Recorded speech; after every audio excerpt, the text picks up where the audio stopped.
they wanna live for.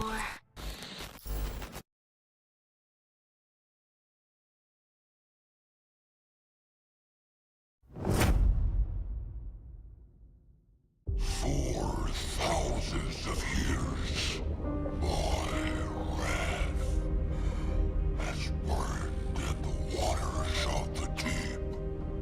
Its power awakens me.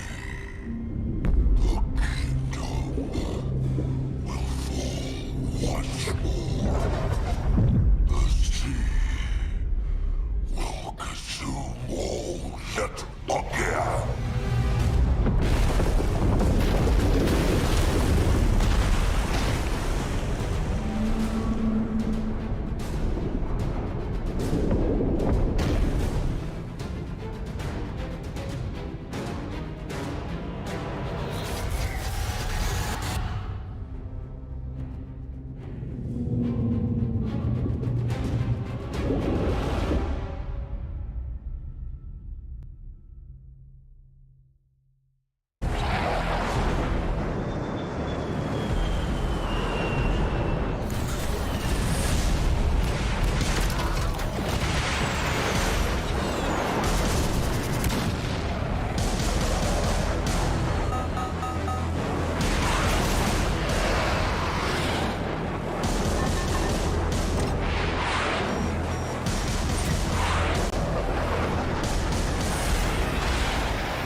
Zombie uprising. Disaster has struck again, leaving a small town in a dire situation. The conflict between humans and zombie is escalating. Dear survivors of PUBG Mobile Metro Royale, get ready for Metro Royale Chapter 21. The new season launches on July 12th and lasts until September 9th. Your mission is to fight off zombies, get supplies, and evacuate successfully. Before starting your mission, let's first assess the state of the town. The town is full of zombies. No one is safe, and be sure to take extreme caution when near these places. These are where zombie bosses are known to be active. A mutant hides within the power station. Don't get hurt by its club. Here is where the paymen often linger. They are good at using their fists in close-range combat and summoning groups of zombies to attack together. Fighting them requires agility to avoid their long-range attacks. The radiation zone is occupied by Variant F. They will spray fire bombs at you, as well as lunge towards you to attack at close range. During the match, you will experience time of day changes, from day to dusk, and finally night. Be cautious of the time changes. When the darkness of night falls, zombies will be abnormally aggressive. Next, if you look carefully, you will find many special containers have appeared in the town, with different bosses inside.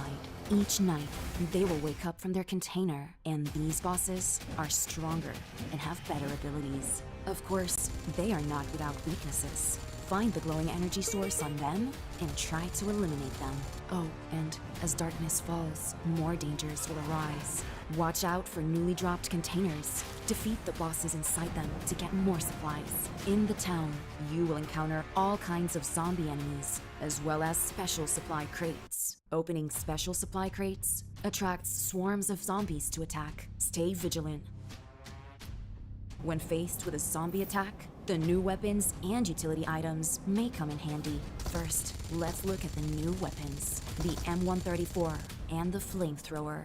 These weapons will help you deal heavy damage to zombies and eliminate them more effectively. You can also use the stealth serum and lure grenade. With these items and weapons, you can formulate your ideal strategy. Additionally, by utilizing the bonus special trait and special trait system, you can modify your gear and improve your combat capabilities. On the battlefield of Zombie Uprising mode, you can get schematics needed to make modifications. Take them to the workstation to forge or modify fabled equipment traits. In addition to the new gear and systems for fighting zombies, we made some improvements to the gameplay experience, including a new room feature, a more convenient access tab, loss replays, highlights, as well as firearm adjustments, improvements to teaming up, and more. In terms of weapons, we added faction variants of the DBS and S12K, and existing faction weapons have been buffed. Additionally, starting from this season, you can use the room feature in Metro Royale to organize a match and fight alongside friends. Also, team-up functionality has been improved. When teaming up, teammates won't be able to change their loadout settings once they've readied up. If the team leader enters the match with loadout settings that are too low, the whole team must confirm in order for the match to start as normal. When the match ends, you can view the match results screen to watch loss replays and highlights. By the way, a new, more convenient access tab can be used to enter Metro Royale. This season, Misty Port and Arctic Base feature Spirit Pearl crates that can be found and opened for supplies. Next, new collectibles will be available with the start of the season. Also, if it's your first time playing Metro Royale, the number of maps you'll need to download will be fewer than was needed in the past to begin playing. Frontline Confrontation and Old Blockade Zone maps will be downloaded by default. Based on your own preferences, you can later download the Misty Port and Arctic Base maps. Metro Royale Chapter 21 is about to begin. Survivors, get ready for combat. We wish you all successful evacuations and bountiful loot.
So we got some Arabian Night activities this time around. I'm Jeannie, joined with our stage host, Barney Banks. How's it going, Jenny? Jenny? Good, how are you? I'm okay, I'm ready. You've had a great day at work, but I thought, we could test the limits a little further because we have some really great entertainment up here for free on the boulevard. We do indeed.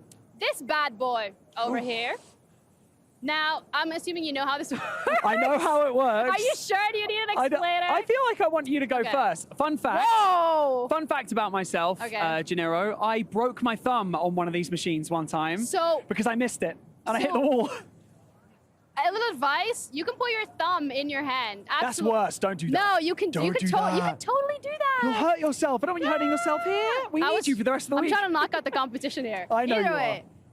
Do you want to go first? Should I go first? Do you want you to go first. You go rock, first. paper, scissors, man? Okay. And after 3 or on 3? On 3. 1, 2, 3. 1, 2, 3. Ha! 1, 2, ha! It's me first. I believe it's me. Okay. I am ready, but I hope you are too. Okay. This is my competition. Bro! What do you mean? Okay. Hello? I didn't break my thumb that time. Happy days. 713. Like. Yeah. Do you need me to pick you up? Yeah. Do you need me to pick you up so you can do this? Come on, Jenny. Give me that microphone. I'm gonna take off my rings. Take off the rings. Oh, it's serious. She didn't do it beforehand, people. She didn't take off the rings. She's creating tension. Yes! Oh, dear. That was an extra one at the back. That was, wasn't it? It nearly stopped at a very fun number. I wanted to stop at the other one. Do I want to have one more go? Do you want me to go or do you want you to go? Can you go and we can pretend it's my punch? Sure, We'll okay. just like cut it out. Oh, ready. Awesome. So Ginny's just chilling. She's got whatever.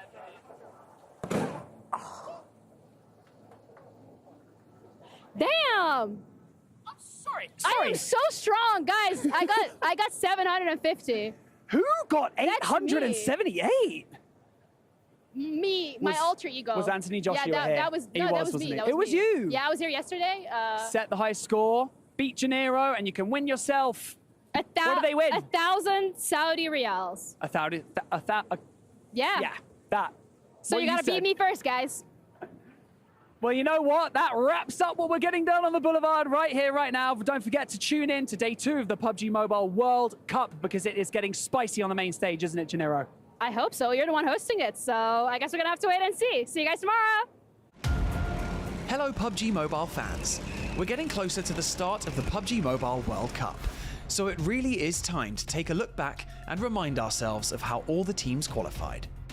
In PMSL EMEA finals, Brute Force took a decisive lead on the second day with a stunning 23 elimination chicken dinner.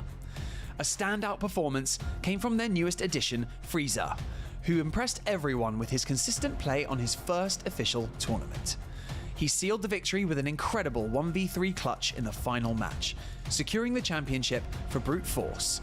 Joining them in the PMWC group stage are IWNRX, Besiktas Black, and Moneymakers. Brazilian teams dominated PMSL Americas, but the title was ultimately decided in the final match, with Team Liquid emerging as champions. Mythic and Ayala delivered standout performances that impressed everyone. Their rivals, Alpha 7 Esports, along with Inco Gaming, will join them and are sure to bring chaos and excitement to the stage, especially Revo from A7, who was crowned MVP. In PMSL Southeast Asia, Boom Esports dominated the finals with an impressive 115 eliminations. They secured 2 remarkable chicken dinners, each featuring 18 eliminations, showcasing their exceptional skill and strategy. A star to definitely watch out for in this roster is Yummy, who racked up an impressive 14 eliminations in a single match. They will be joined by DXavier, Alliance, and Talon Esports. In PMCL of Southeast Asia, Harambro had to give it their all against their fierce rivals, Oja Esports. But with Federales putting on a spectacular show, Harame Bro snagged the victory, claiming the title and qualified for PMWC by a 1-point margin. From the CSA region, 4 Miracle Vibes and Team Falcons were in a fierce battle for the title. Ultimately, 4 Miracle Vibes emerged victorious, with 98 eliminations and a consistently strong placements. The MVP, Doc, was a key factor in their success and is definitely a player to watch. Joining them on the journey to Riyadh are Madballs and IHC Esports.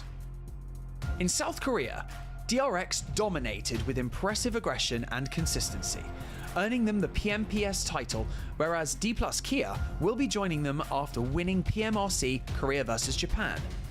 Over in Japan, KAG Osaka made a stunning impact on the final day, closing the finals with back-to-back chicken dinners. The PMGO champions, Reject, will also join them competing in the PUBG Mobile World Cup. Meanwhile, in PEL in China, Tianba's MVP QZZ made an unforgettable 1v4 play in boot camp during the league stages, setting a high bar for the competition. Tianba took an early lead into the finals and claimed the championship title and the spot for the PUBG Mobile World Cup. TJB Esports will join them, having secured the top spot in PEL annual points. Last but not least, we have two teams with special invites. Power Esports will represent Saudi Arabia as the host country invite, while Vampire Esports, the previous back-to-back mid-season champions, will join for the opportunity to defend their title. Get ready for an unforgettable tournament, and don't forget to cheer on your favorite teams.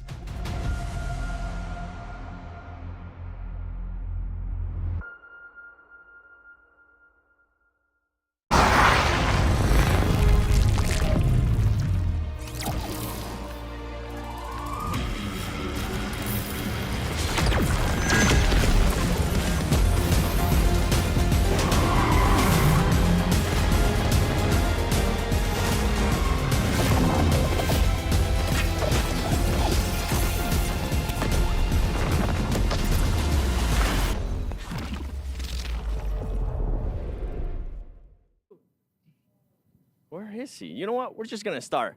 Welcome to the PUBG Mobile World Cup at the ESPORTS WORLD CUP. My name is the 7WG, and we're on day 2 Bro! You were supposed to wait for me. I'm sorry, man. I thought you weren't going to show up. Are you ready for day 2? Oh, I was born ready. Group Greed is entering the fray. That means the legendary Vampire Esports and Tony K are about to enter the arena. Not only that, we're going to have Team Falcons as well. And on top of that, we're going to be having Group Red playing their last day. Group Yellow, though, they're going to be watching. Absolutely. D plus Kia, this is their last chance to get points. They're on top of the leaderboards already. Can they hang on? Stay tuned and find out on what's going to happen at the PUBG Mobile World Cup at the ESPORTS World Cup.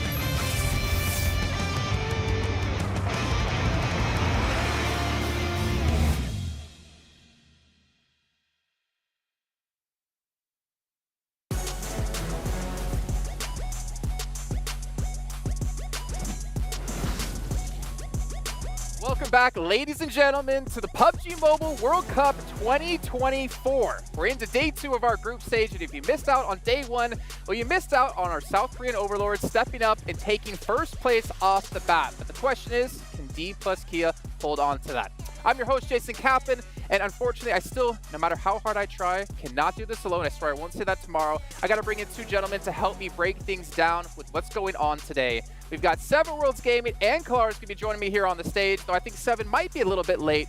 Kalaris, we saw him out on the boulevard with Hot Jukes. Hey, there he is. He's got small feet, or small legs, so it takes him a while to get here. It does. Trust me, I was running as fast as I can. It looked like a cartoon. I was chilling, having a cup of tea. It was lovely. Yeah, I think that's the most I've seen you run ever. I've been, You're more of a rower, to be fair. Yeah, it's been collecting dust, though. I mean, well, gentlemen, we've had one day of play already kick off so far, and very unexpected results, I'd say, Kalaris. D plus Kia taking the #1 position off the bat. Yeah, especially since I had an anticipated position of I didn't think they were going to be able to do it, but then they did. That's really annoying. No, I like it. Back to our South Korean overlords. Hooray! Admittedly, though, the 2 games that really propelled them to the top, though, our first Sandhawk, nobody's going to rival their high ground position. Our Erangel, where they're in the compound, all they had to do was really defend that breach, and then they've got themselves 12 eliminations, as well as, I think, a 4th place. So those 2 really pushed them high. It is a little bit of a symptom of everyone's a little bit scared at day 1, but, you know, I think they'll still be doing all right. Yeah, I think for me, D+, one of the biggest worries has to be the placement points that they ended up getting. I think it was 14 placement points, which, I mean, they ended up getting 10 from the chicken dinner that they got.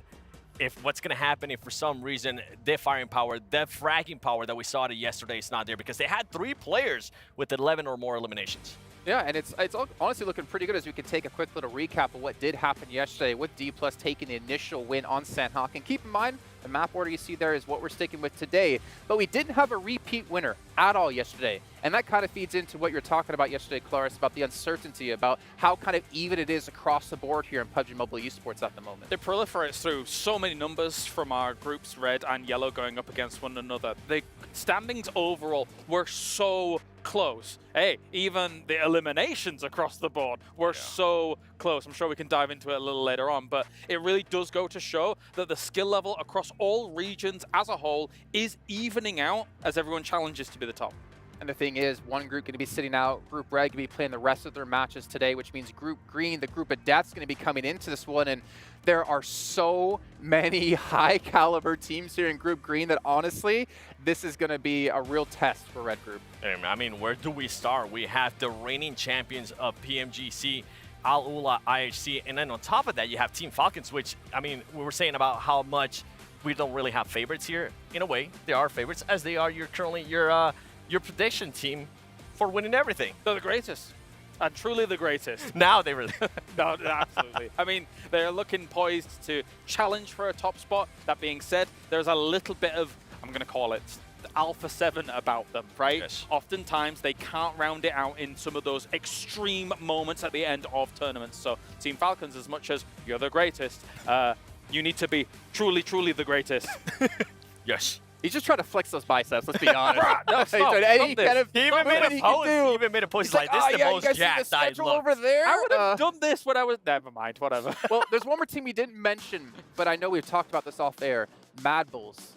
This team went from EMEA, you were talking about this in particular, going over to CSA, which is easily a way more difficult region, and they were still able to be one of the top teams. Very difficult to do it, right? Of course, as Mad Bulls, they were able to qualify for internationals in the past, and they were able to do pretty well for themselves when it comes to PMGC. But then they decide, you know what? Let's move over to CSA. What a terrifying and daunting prospect regionally to then try and qualify for your global tournaments. And they're still able to do it. That is nuts. The fact that you can kind of adapt from one region to another, because they play very differently, and then still come out in a winning-ish position, not number one, but enough to be able to qualify. It's insane. And the thing is, I'm curious how they're going to do here, though. I think for Mad Bulls, looking back on CSA, it took them a little bit of time to adapt, to kind of like figure out, okay, how the lobby is going to play out, how are we going to play around this? But you only have 2 days of play here to figure out those adaptations. But then again, you only have to be better than 50% of the teams out there to make it into the main stage. I mean, talking about adapting, one team that I'm definitely going to be keeping a close eye on is going to be Team Liquid, right? They're currently the champions out of PMSL Americas, but they've always felt like they are the little brother, even when they were back in Loops. They always felt like they were the little brother of Alpha 7, because when it came to an international event, they just weren't able to perform to the likes that we expected them to, especially with what they were able to do on the region. Luckily for them, they do have a coach now available, which is Coach Knight.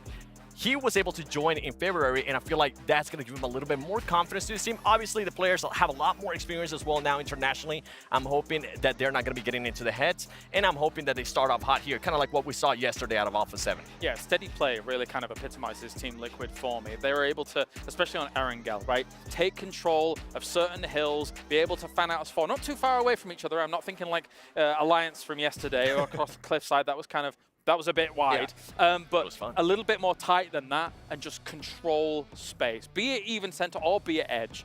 Team Liquid's got it on lockdown. Can you bring it to international? That's the question mark. I'm going to throw a bone in here really quickly. Not a bone. I don't know why I said bone. I'm going to just throw a random one at you, because I know you did want to talk about them on day one, but didn't have the opportunity. Talon. See, the reason why I want to talk about Talon especially is because of Misery, the player. I got a chance to talk to him.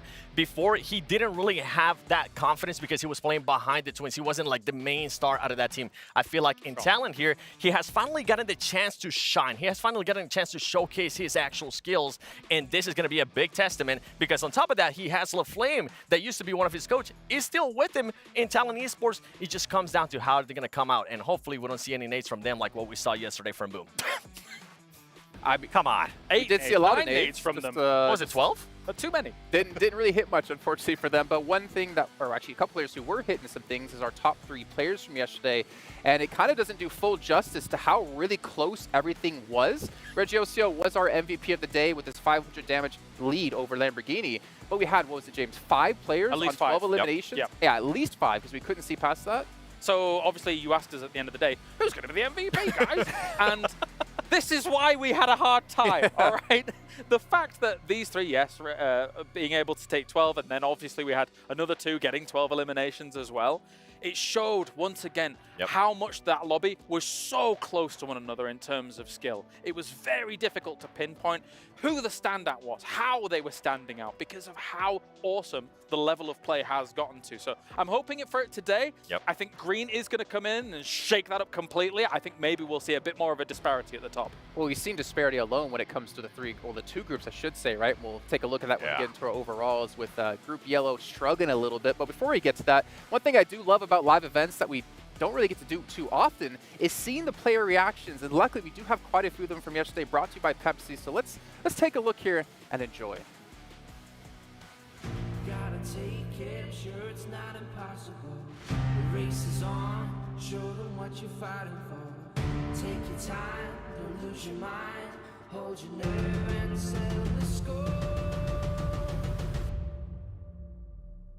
You're into it, straight to the top.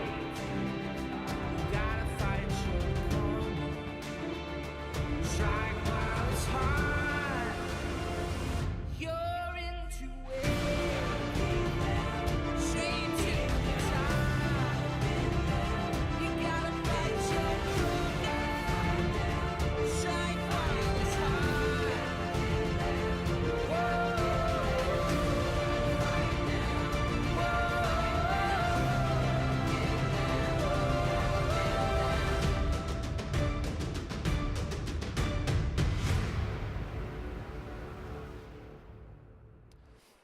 I think the best part about that was you're not seeing anything over the top just yet because every team realizes, I mean, yeah, chicken dinner is good, but this is only the group stage. We still need to get into the main tournament, and that's where we can win potentially $400,000. So smart for them to keep composure, which I think you were saying yesterday with Alpha 7 in particular. They got to win, but they're like, okay, all right, let's just keep grinding, keep at it, because we don't need to celebrate yet. Yeah, you don't want to count all your ducks in a barrel just yet. Here, what are you? I see what you did there. Because I think Seven said it, but I gave you the credit. Oh, this always happens. I mean, no, I always say this. Reverse. It's like when Max is on the desk, you know? He's here with us in spirit. But let's take a look at our overalls really quickly at the end of day one. D plus Kia, 57 points, but there's not a big gap as you go down this list. But one thing you will notice, it's a lot of Group Red teams in here. It really is. I mean, and the best part is that for some of these red teams, I feel like if they're able to just get a little bit enough points today, they're more than likely going to be able to qualify. They're going to be a little bit more reassured with them having to sit out the final day. Some of the other stuff, though, that we're currently going to be keeping an eye on is that in Group Red, you're going to be able to see one team that's not currently here, and that is going to be Brute Force. They're going to be on the second page, and that's a team that a lot of people were expecting that they would skip the survival. They would actually go into the main event, and for them to not even be in the first page here, that's a little bit scary. Yeah, definitely so. I'll talk about it in just a moment, but 1 through 7, unbelievably close here, and that kind of rises testament to what we were saying about how close red versus yellow was. I expect a bit of a shake-up from some of those red teams up here, as I think that they can still hold on and be able to take some of those spots. So red is looking pretty, as you say, for Brute Force. I said it at the start yesterday, I think that they run hot or cold. They had an insane game to be able to really put themselves on the podium in EMEA. One Miramar game was really a huge determining factor for them, but yesterday it really didn't materialize. It's their last day today, only 32 points. They are the one at the bottom of red right now. They've got to be scared. And something that we got to keep an eye on Brute Force too is they were fighting a lot outside of the circle. Hopefully they'll be able to change that today.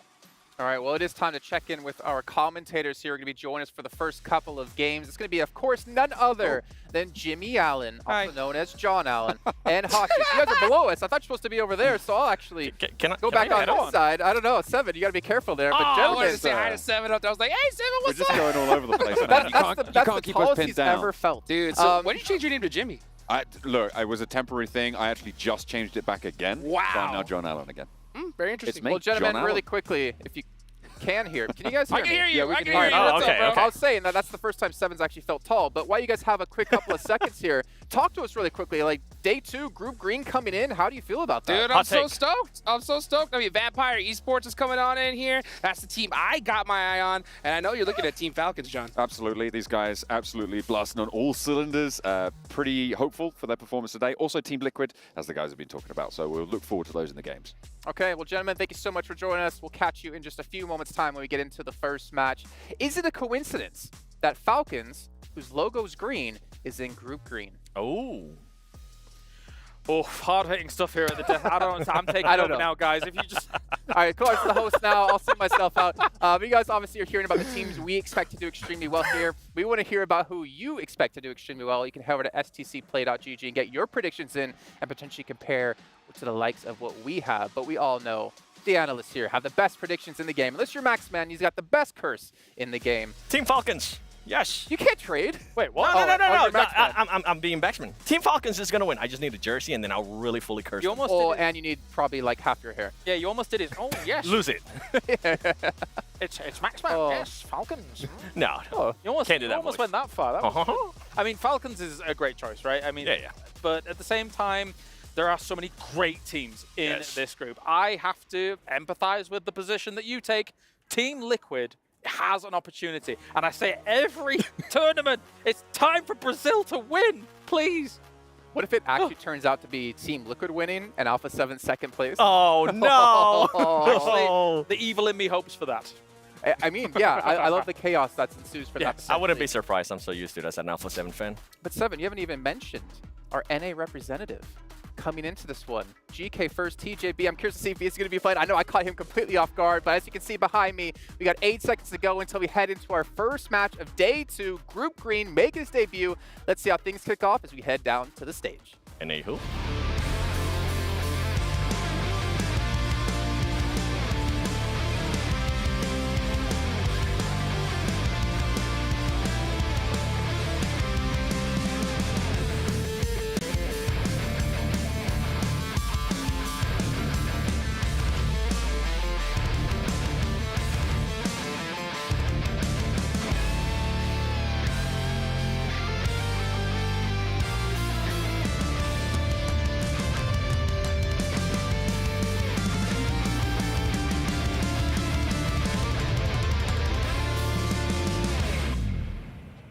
The tone is set.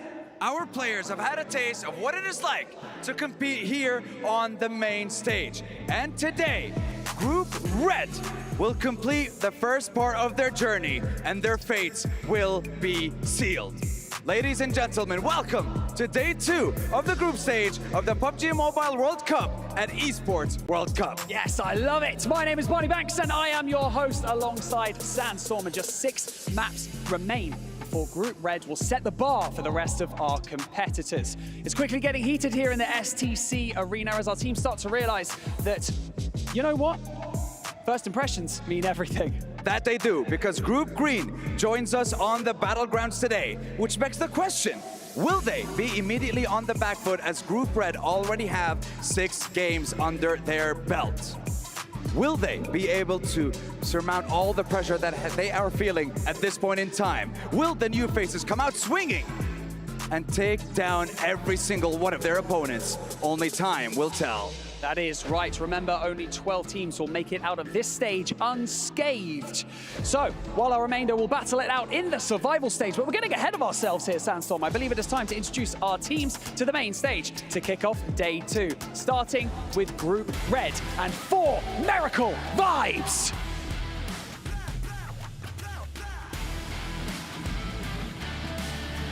Besiktas Black.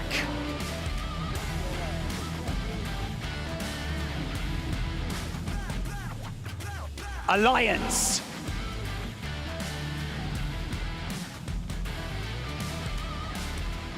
Brute Force.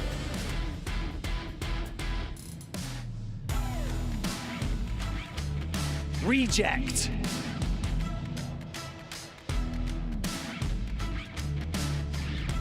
Tianba.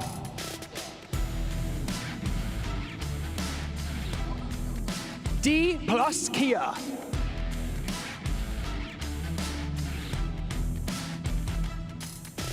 D Xavier.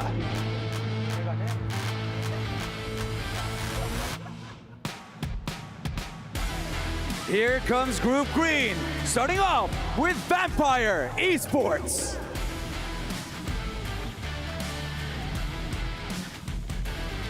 Alona IHC Esports.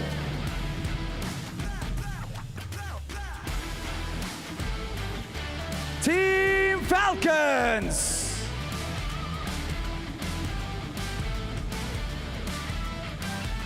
TJB Esports.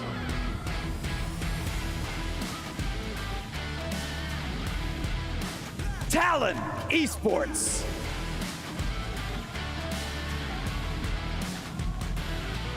Team Liquid.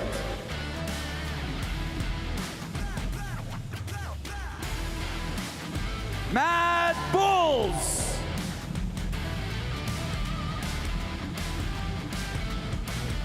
And finally, Harami Bro.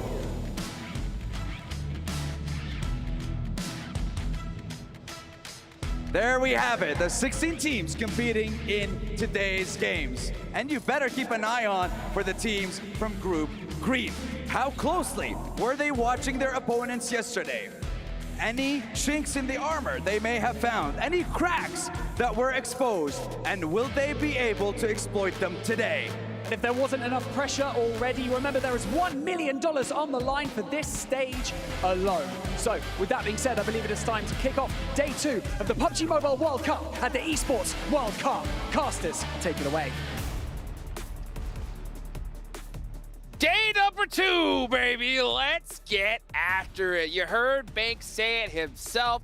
2 more days and $1 million is getting chunked away from this prize pool. I'm Hot Jukes here with the legendary John Allen, bro. $1 million. That's a lot of money. Like that you called me legendary there as well. That's very flattering. Thank you very much. You're not so bad yourself. Group Red's last day, though, that is a big factor that's going to be weighing on these teams' minds going into the day. Obviously, the debut of the Death Group, Group Green, coming through as well. So everything gonna be a little bit on shaky ground, I think, at the start. Yeah, you know what? And all these teams are gonna have tons of experience when it comes to this type of, situation, tournament format, if I say so myself. So we have to keep an eye on, obviously, is Group Red, right? Group Red need to not believe the scoreboard at all, right? They just need to put up so many points that nobody can pass them. Yeah, that's going to be the main thing for them today. It's going to be really interesting to see how they take on that dynamic. I was taking a look at some of the numbers, and I've got a small estimate for you, Jukes, as to where I think that bubble's going to be. Obviously, we're going to be looking at 12th place, going directly through to those finals, right? Which means that it's halfway down the table. Now, in order to draw a parallel to that, you look at halfway down the first 16 teams, which is the 8th place team, is the representative who would essentially be pushed down because you're adding 8 more teams. Oh, that's right. You're folding them through. It's about 6 points a match right now. Okay. In that position, which would put the bubble at 72 points. So to be safe, you're looking at wanting to push up over 75, over 80. That's where we're going to start to see teams getting quite safe. Now, D+ Kia from Group Red, they are going to have their last day today. They're on 57, right? So they're not too far off that bubble already. Yeah, so that's to be able to make it into those finals coming up. Remember, for everybody that's just tuning in, it is top 12 from this stage that are going to be moving straight directly to the finals. The bottom 12 going to that survival stage, and that is a place you don't want to be because we're going to have some more teams coming in, and they are watching this. They are studying these squads with a magnifying glass, so you don't want to be in that spot. But yeah, D+ Kia, not too far off. They had a great day 1, obviously. 57 total points. They are our leaderboard leaders right now. But that, again, we did not see Group Green play at all, so they cannot get comfortable. Yeah, making it to the main stage is great. We can't forget there's $1 million on the line here. That's a lot of money. You want to be able to get as high up on the leaderboards as you possibly can. Yeah, each spot's worth over $1,000, right? Whew. So you definitely want to be pushing as fast and as hard as you can go. You don't want to lose those keys, right? That's what's all important here. I don't think we're going to be crushing any for quite a little bit. I think it's the survival stage where we'll cut which makes sense. Our teams, right? So it's going to be the end of the week, and we're going to have, what is it, like 12 keys to crush in a row? That's going to be fun to watch. It's going to be fun to watch if you're fans of the teams that are doing the crushing. You know, that's for sure. Yeah. So, you know, these teams got to go and put everything on the line, especially Group Red, because this is their last day. So if they fumble today, and I'm looking at teams like IWNRX, Power, Boom, Inco, so many names, you know, had a really kind of rough day one. They got to make sure they put in some work here today. So Group Red, obviously, you know, IWNRX, they're in Group Yellow. We'll see them tomorrow. But, you know, at the end of the day, D plus Kia, that's the team I have my eye on. I don't think anybody expected for them to be up on top here at the end of day one. No, Keloris definitely expected them to be. Oh, that's true. For sure, 100%. That's what he believed. Obviously a bit of a lie. We're only teasing him. No, he didn't think, as you rightly said, as with everybody else, that we'd be seeing that. We saw some very steady hands just there from Besiktas. I mean, it looks like they're taking it all in their stride. Right now, they're in 8th place. So as it stands, if you expand the table with 8 more teams being put in there, they would be right on that bubble. And obviously, it's not phasing them. They're taking it in their stride. Yeah, they are. You know, as a matter of fact, another team I got to talk to. I got to talk to Brute Force a little bit earlier today. You know, they were a little frustrated with their performance. You know, they said a couple things surprised them. They made some adjustments, and they know that today is their last day, so they got to put in some serious work. I think the biggest disappointment yesterday was that first match in Sandhawk. You know, they landed on that northwestern island. They got that circle. And they were right next to D plus Kia. They could have challenged them early on and taken that high ground, but instead they played it safe and weren't able to put up as many points as I think they wanted to. Yeah, I mean, that first Sandhawk, they got 4th place with 4 limbs. And they also, in the 4th match of the day, the final Erangel, they came 2nd with 3 limbs, right? And getting those podium finishes, but not converting with a decent chunk of limbs. I'm looking at sort of 6 or more as being a decent chunk, right? It's just a little bit galling because you know you've gotten deep into this game. This is your chance. The only strong performance they had was that 3rd place on the first Miramar with 10 eliminations, which they were able to obviously rack up a load of points for that. But it's just too few and far between right now. We know that Brute Force can do it. They are the champions of EMEA, right? They are coming in as a tournament winner. So to be down towards the lower end of the table, not really as illustrious as maybe they hoped moving into this. Yeah, I mean, 3 games with 0 points, you can't afford that in a tournament like this, especially 3 days, that's all you got. And actually 2, right? You got 2 days of playing total, and this is their last day, so they can't afford any mistakes. Yeah, you know, in a tournament like this, to get top 12, maybe you could afford 1 or 2 bad games. That's about it. You got to pop off all the rest, so for a team like Brute Force, they've definitely, you know, stamped all of their bad games in day 1. They have to go off today. Now, another team that is in Group Red, right above them, only separating by 4 points, is Besiktas Black. What do you think about them? Well, I was talking before, right? They were holding the hand out, very steady, cool, calm, collected. I like that shot. It's pretty cool. But it's kind of, to be honest, this is a team that I think overall, people were potentially a little bit surprised to see make it all the way through. They did manage to get up into 3rd place in the EMEA region, and they obviously have got a lot of very talented players. But at the moment, I feel like it's not the sort of team that you look at from the region, certainly from EMEA, when you're thinking about the best team, right? It is definitely a team with a lot to prove. So if they can get into those finals directly, avoid the the survival stage later on, that's what I'm going to be looking for. Yeah, I mean, there's so many things we have to keep an eye on. You know, one other team that I'm definitely got my eyes on today is Team Reject, right? Team Reject, they are our PMGO Brazil champions. They won $100,000 in that one. Reggie being the MVP of that tournament. A lot of expectations on them, and they were able to steal that away from Alpha 7 in their own homeland. As we can see, all the players, you know, walking in here to the beautiful Riyadh, Saudi Arabia. This is such an awesome place to be. This venue is insane. And that's, I got to say, the most beautiful PUBG Mobile trophy I have seen so far in my PUBG Mobile career. I reckon we could get one. I reckon we could get our hands on one. Maybe not that one. I think someone else is supposed to get that one. But we could probably figure it out. I think, you know, it looks so good. Give me the reference model, you know what I'm saying? I'll pull in the effort, you know? Oh, my goodness. And oh, yeah, we can take a look at some of the highlights from yesterday. and those shots were absolutely insane. D plus Kia in that first Sandhawk, they set the tone. Absolutely, 10 eliminations from that high ground. It was fairly by the book PUBG Mobile stuff, but that's exactly what you need. When you're given that sort of position by the circle, when you're on that Northwest Mountain high ground in Sandhawk, you just got to go for it. So it is great stuff. Obviously, a Military Island finish for Alpha 7 as well with 9 eliminations. They started out quite strong. The interesting fact about this, facet, I would say, of the overall standings right now is that it is very, very, very close. At the moment, right? You've got 57 points in first place. You go down to 7th, it's 42 points, right? That's a 15-point difference. That's one big game, right? That's quite easy of a gap to go up on over. And when you're only playing 6 more matches for these teams that are in those places, it's even more important because you know that your opponents are also quite unlikely to get a big game. But if you can get that and they don't, these tables can change in a moment. They could change in an instant, absolutely right. And, you know, that's to be able to make it into the finals, which everyone's hunting down, obviously. You want top 12 is the minimum that you wanted to do. But, you know, I'm always looking at top 3. And we have 3 squads in Group Red, right, that are in top 3. You got D plus Kia, Tianba, and D Xavier. So all 3 of these teams, you know, they want to kind of continue that streak that they had yesterday. And like I mentioned a little bit earlier, put on so many points that nobody could pass them. Let me ask you this. So you did make that bubble, Matt, and I know you kind of did that overnight. Off the top of your head right now, how many points would you like to see from D plus Kia to think that they're going to win this whole thing? To win the whole thing? To win the whole thing. Ooh.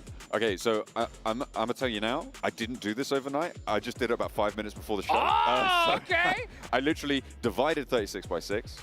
Because 6 matches, and then multiplied it by 12. Oh. Very, very basic analysis, and so there is a lot of room for error there. However, looking towards the top of the tables, it's actually a lot more volatile as to where teams tend to end up, right? It can either be a situation, it depends really if you have a clear front runner or 2 or 3 teams vying for that top spot. If you've got a clear front runner, it's likely you're going to see like a 50-point gap. Over these games, over this amount of games, maybe a little bit less. You might see like a 25 to 30-point gap towards the top. Or you can have the situation where we're in now, right? Because we've got 57 points, 52 points, 49 points towards the top. That would expand a little bit, but it could be that it's just blow for blow, right? It could be anyone's game right up until the end. And that has a big impact as to where the end of that curve sort of ends up, right? In first place, in the finals, as far as that goes, I'm not entirely sure what sort of point scoring we're going to need to see. Or at least for the group stage. Yeah, for the group stage, I mean, we've got a total of 18 matches played, but only 12 matches per, which means that you could basically, the best estimate you can give is just kind of double the top score, which we're looking at 114. But in order to double your score, you're going to need to get into the games. That's exactly what we're going to do with dual gaming chipsets and a 144Hz AMOLED screen. The GT20 Pro will equip teams with up to 120 FPS, which is also, of course, the first batch of supported devices, offering esports level performance and visually stunning experiences in the 2024 PMWC. I'm ready to be visually stunned by the first map of the day. It's Sandhawk. It's Sandhawk, and we are ready to get it going. And I know you guys are so pumped up for day number 2. But you know what? We're going to take a little bit of time here. That's right. Psych! We're going to get these players just a little bit more warmed up for today. So, you know, you were talking about D plus Kia. If they doubled their points, I do agree. I think that they will be able to win this. 114 would be that measure, right? That's on one day's games. They got 57, 2 times 57, as everybody knows. Of course. 14. That might not be as prevalent. What would that be over 12 matches? So a 10-point average basically is where I tend to look. That's insane per game, by the way. Per game, which is pretty nuts to be able to achieve that. The bubble currently sits around a 6-point average, for example, in the middle of the pack. To be able to put 4 points over that every time is kind of nutty. And D plus Kia currently not at that metric. If you see a team that is over 10 points per map, that is when you need to be scared of them. For sure. Yeah, and you know what? there are plenty of teams in Group Green that can do that. I mean, we've seen it before, for sure. You know, Vampire Esports is stepping in the fray. I talked to Sertani. He looked excited. Actually, he looked like he always does. Just so chill and relaxed. He's like, such a chill guy. He's so chill. He's just like walking around in his sandals, just being like, oh yeah, we just came to get some more money this year, just like we did last time. I mean, I don't think anybody expected Vampire to have the performance mid-season that we saw last year. And man, these guys look calm, collected. I saw Tony K playing foosball in the players' lounge. Like, he's just like, ah, man, I'm ready for this. Yeah, absolutely. I spoke to Sertani earlier this morning. Coming into this tournament, he's aware that Vampire have this reputation of only kind of performing as strongly as they do in these mid-season events, right? So coming into PMWC, he actually said something which I think is actually quite respectable, right? Okay. He's aiming for top 8. All right. Right now. Okay. That is what he was going for. They had an adjustment in their IGL structure at the start of the year, moving into PMGO. So they have actually sort of changed up a little bit of the dynamic with Stones taking on that role of the IGL, and he's been adapting to that. And I think the thing that Sertani is focused on, and by the way, I think this is a great attitude for a coach to have, is creating a synergistic environment where they are the best players that they can be, right? Giving them that platform, worry about results a little bit later, right? Just create strong cohesion, strong players, and the ability for those teams to communicate effectively. Because if you don't have that, you don't have anything. Yeah, absolutely. I mean, I think it's all about just, you know, having players focus on their best opportunities, their strengths, right? And for a lot of times, we see players that are just insane gunners. A lot of times they just stick them up as an IGL, but trying to focus on, hey, where should we go, map everything, it makes things a little bit more difficult for them. So a lot of the times it's better to just, hey, give that role to somebody else, let them do what they're best at, and that is shooting anything that moves, you know? Tony K is definitely one of those players, for sure. So that's always interesting. One of my favorite things to do every time I talk to the teams, you know, I'm just like, all right, guys, how do you feel? I get the typical answer, you know what I'm saying? They're just like, you know, feel good, we're excited, ready to do this stuff. And then I always ask them, okay, right, if you guys don't do good, whose fault is it? You know what I'm saying? Like whose fault is it? And they always look at somebody, or someone gets quiet, and I'm just like, you don't listen to your IGL, do you? And then everyone just starts laughing because they're just like, oh, I'm like, okay, when your IGL says to push, do you not push? And they go, no. He's like, we tell him to stay, and he pushes. You know, so it's crazy how those things still happen, even though there's so much on the line. PUBG Mobile is just crazy when you get into that end zone, and there's just so many teams around you. Absolutely, where every single team is going to be paying attention to one team in particular. The team at the top, it's D+ Kia. Absolutely, D+ Kia. What a performance yesterday. 일단은 경쟁할 수 있게 된 것에 대해서 굉장히 기분 좋고 되게 잘하는 선수들과 경쟁할 수 있다는 것에 좀 많은 자부심을 가지고 있습니다. 일단은 인게임 리더는 이제 K 선수가 맡고 있고 이제 놀부 칩스 선수 같은 경우에는 어태커 겸 백업을 맡고 있고요. 이제 포리코 같은 경우에는 이제 멀티플레이어이고 저는 이제 스카우터랑 서포터를 맡고 있습니다. 이전 연도랑은 확실하게 다른 느낌을 가지고 있고요. 다른 점이라고 하면은 작년에는 조금 더 안정적이고 탄탄한 점이 보였다라고 하면 이번에는 굉장히 공격적인 게 많이 다른 점이라고 생각하고 있습니다. 또 이제 리아드에 와서 경기를 보여드리게 됐는데 다소 아쉬운 모습들이 최근에 많이 보여졌어서 걱정도 많이 하실 것 같아요. 그래도 이번에 월드컵에서 꼭 좋은 성적, 좋은 모습 보여드릴 수 있게 준비했으니까 많은 응원과 사랑 부탁드립니다.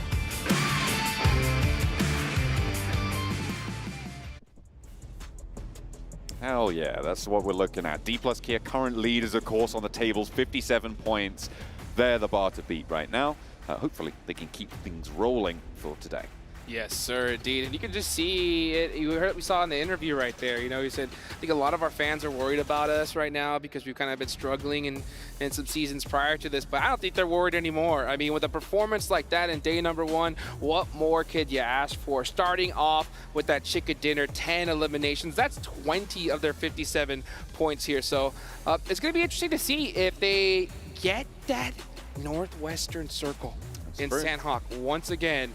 that's going to pay off big time for them. Now, if they don't get that zone, John, right, do you think that they have a possibility of having a similar performance they did yesterday, or? I think that's almost impossible to say. Right. I think that you can't really read too much into it from yesterday. What we did see is that they were able to back up their result in that first map with 2 other high-profile games. Right, you have an 11 elimination game in the second Erangel, followed up by a third Erangel with 12 eliminations and a 4th place, which to me indicates that they definitely do have more strings to their bow than just get circle, win game. However, you always have to put that question mark on there, right? When it is going to shift towards you on that high ground, on Sandhawk, are you going to be able to transition? Historically, I think that the best example of teams not being able to transition as effectively, I think towards the end of their tenure as a big roster, was the Gladiators coming through. And they started just really struggle well, to be honest, they started to struggle when they got the circle or not on that northwestern island, but their transitions were always being cut down, and they really kind of struggled to leave that sort of position. So maybe we'll see the same thing with D+ Kia, maybe we won't. I think it's too early to say, given that we've only seen one Sandhawk played. Yeah, since we've seen that with Sandhawk played, it really is a little bit of a gamble when you land on that northwestern island. If you get that zone, your chances of popping off are crazy, but you have to still perform, and they did, right? Double elimination, chicken dinner is everything they hope for, but if it doesn't go your way, it is quite difficult. And the thing is, you know, we saw D+ Kia, they got that zone, they performed as expected, as they should. You know, next game though, 16th place, 0 eliminations, you know? If that happens today, where they actually struggle in Sandhawk, I want to see that flip in reverse, right? Erangel just go crazy and put everything out on the line. Yeah, absolutely. You need to be taking things well, but they did then follow that up with some big Erangel games, right? So they were able to do that. And not to mention rounding out the day with a pretty decent scoreline. I mean, in general, obviously, they have performed very well yesterday. I think that is inarguable. They are at the top of the tables right now. Tiamba as well, really came out swinging in a couple of their games. Unfortunately, it was only one where they were able to punch all the way through.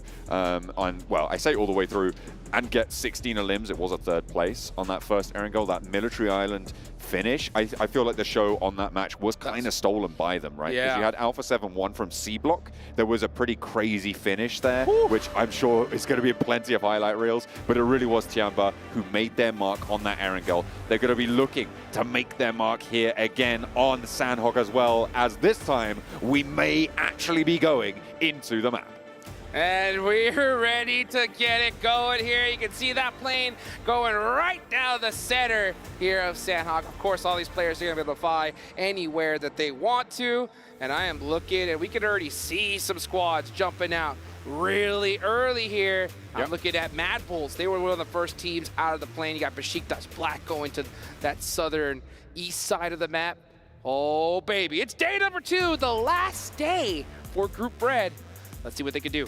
Mad Bulls, the new entry to today, and Besiktas Black, that old hat from yesterday. Only 6 matches. I don't know why I'm calling them old hat, but they are going to be coming on in. Vampire out over towards Ruins and Tambang. Looks like they're not going to be super contested there. Obviously, a lot of rotational paths available to them from that area. They could swing down south past Painan, move up north to that island. I quite like that sort of area. We'll see if they're able to do anything with it. Painan, potentially a little bit of trouble there, as Reject are split a little bit further north, with 4MV taking up Painan mainly, but Duello might have a look in quite early to be able to take shots down to 4MV. Yeah, and I don't think he wants to, because all the rest of his players and teammates are quite a distance away from him. And that's kind of that Painan split, you know, because Painan, you could definitely split loot a little bit. Yeah, but you definitely want some players to kind of get some of those surrounding areas. Now, we do not have a similar zone to yesterday. So we have a mainland circle. So teams like D+ Kia, who performed great, are going to have to get moving pretty quick here. For sure. I'm looking up on the north side as well there. Tiamba and Brute Force pretty close to each other around Cow and Tapmark. There is basically an encirclement going on right now. Tiamba going to have to fight to leave unless Brute Force move early. Oh boy, so let's see what happens. You got Vampire Esports, of course, over there near Ruins. Besiktas Black running, just trying to get their loot set up. You know they want them in force. You know they want that DBS, because they're going to need them here towards the end game. Now, Team Liquid, dead center of the map right now. They are in a great spot here. And not to mention Xavier. Xavier over near in Paradise Resort. They're going to have all the loot that they want. But at the end of the day, they're coming in fresh, right? So, we're already starting to see some shots ring out from Brute Force. Yeah, this is still on that north side, right? It looks like Tianba have fully grouped up over towards Cow after dropping a little bit more disparately. Brute Force not going to fully engage onto this fight, and you can see exactly why now, because they are vulnerable. They are too spread to go for this full engagement, and Neos is in danger at this stage, being rolled straight on out. And Tianba with an excellent response from Cow on that northern side. As soon as you take shots without the backup, you are going to feel the pain, and Tianba will make it happen. Neos knew he screwed up. He knew it. As soon as he did that shot, he hit that 180 and started sending it at full speed. And unfortunately, let me tell you something. Yeah, he's like, wait. I was just kidding. It was all a prank. It was all a prank. Prepod tried to help him out, but it was just too late. And that's what I was talking about, is when you have those split loots, you almost don't want to start those engagements, because if you're going against, 3 or 4 players that are pretty grouped up, you're in big trouble. And we saw what happened right there. TJB getting a little bit close to the fire there. Roasty toes, but nothing more than that just yet. Yappy out the door, will not be able to find the shots. Being diverted around, TJB moving fairly early, actually, it has to be said, into this circle, trying to move past Team Liquid, who have regrouped to the northeast side of that quarry. Well, they definitely know where all these teams are, so they got a lot of intel on that one. And very fortunate for them, they don't lose a player. And a lot of times we see rotations like that, teams will sacrifice maybe 1 or 2 players in the process, but fortunate for them, they're going to be just all right. Now, teams that are still outside of this circle, Mad Bulls still need to make their way in, Vampire, D+ Kia, a lot of names here. So we'll see how they decide to make this rotation on in. Now, we already seen some squads on the move. Xavier have left Paradise Resort. They looted very quickly and are looking for a more central position. Teams starting to group up towards the center now. Boot camp has been evacuated. This northwest island, pretty slow on the move at the moment. Talon and D+ Kia yet to make their move. But we're on board with Xavier, and you're right, they've got a really important compound on the northern side of this circle. It controls a lot of the territory around them. In general, it's the compound that Xavier are in, and the compound out to their west, those 2 junction compounds that have a lot of control. But for my money, I'd still be out on the hills. I don't think you want to be committing towards the indoors when you're not sort of slap bang in the center, and a lot of teams are going to be putting pressure on. I think on this northern side, for Xavier, I like that Paragen still has that outpost, right? Out to the east, it gives them a foothold outside of their compound, because you do not want to be boxed in this early. Yeah, you can tell they are just trying to get as much information as they can, and we're seeing them move away from that spot, which I definitely think is a good decision here. And that's the problem is, at Sandhawk, it's such a small map. You don't want to overcommit and get greedy, if I say so, right? So sometimes you're just like, oh, this spot is good, but if we just move up this next hill, it'll be a little bit better. You get into engagement, get third-partied, and you're out of there. Yeah, I mean, I guess you can say that maybe we didn't know how many teams were going to be moving around the north, but they dropped out late. They should have known there was a lot of teams to their south. So making this move now, I think is wise. They've now put 2 players for Xavier out over towards a little bit closer to Barn, which I much prefer. So I think that's a good decision coming through from them. Talon have now left Hatin and are over to the mainland. They're playing on the compounds just to the south of that north bridge, which means that if D+ Kia opt to rotate past that ground, it's going to be tricky.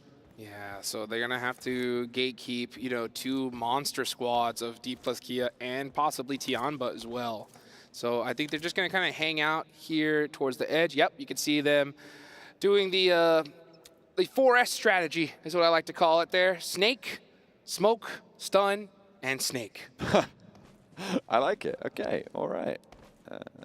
I'll be drawing on that. I think that's quite inspiring. Maybe we could add silence. Powerful. Add a bit there. Oh yeah, silence. The 5S strategy. Yeah, very interesting. Very interesting here.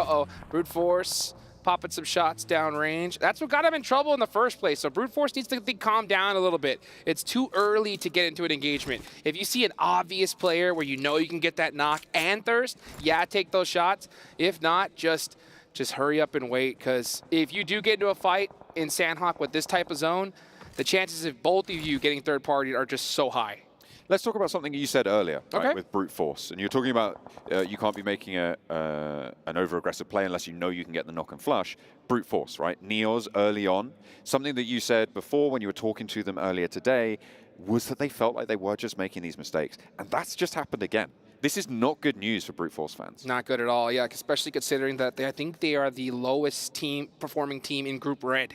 Right, so yeah, they're going to have to really give it all they got today if they want to make sure that they're in that top 12. And the problem with that is when you have a rough day one, every team tomorrow knows exactly how many points they need to pass you up. Right? Absolutely. So if you're brute force, you cannot afford any mistakes. Losing a player early on is going to hurt. But we can watch D plus Kia. D plus Kia, like I said, if they don't get that circle, it's a tough time to get into this zone, and that's exactly what's happening. Talent Esports is staring right at them and just trying to make their lives miserable. D plus Kia having already lost a player as well. They're trying to move over this north bridge.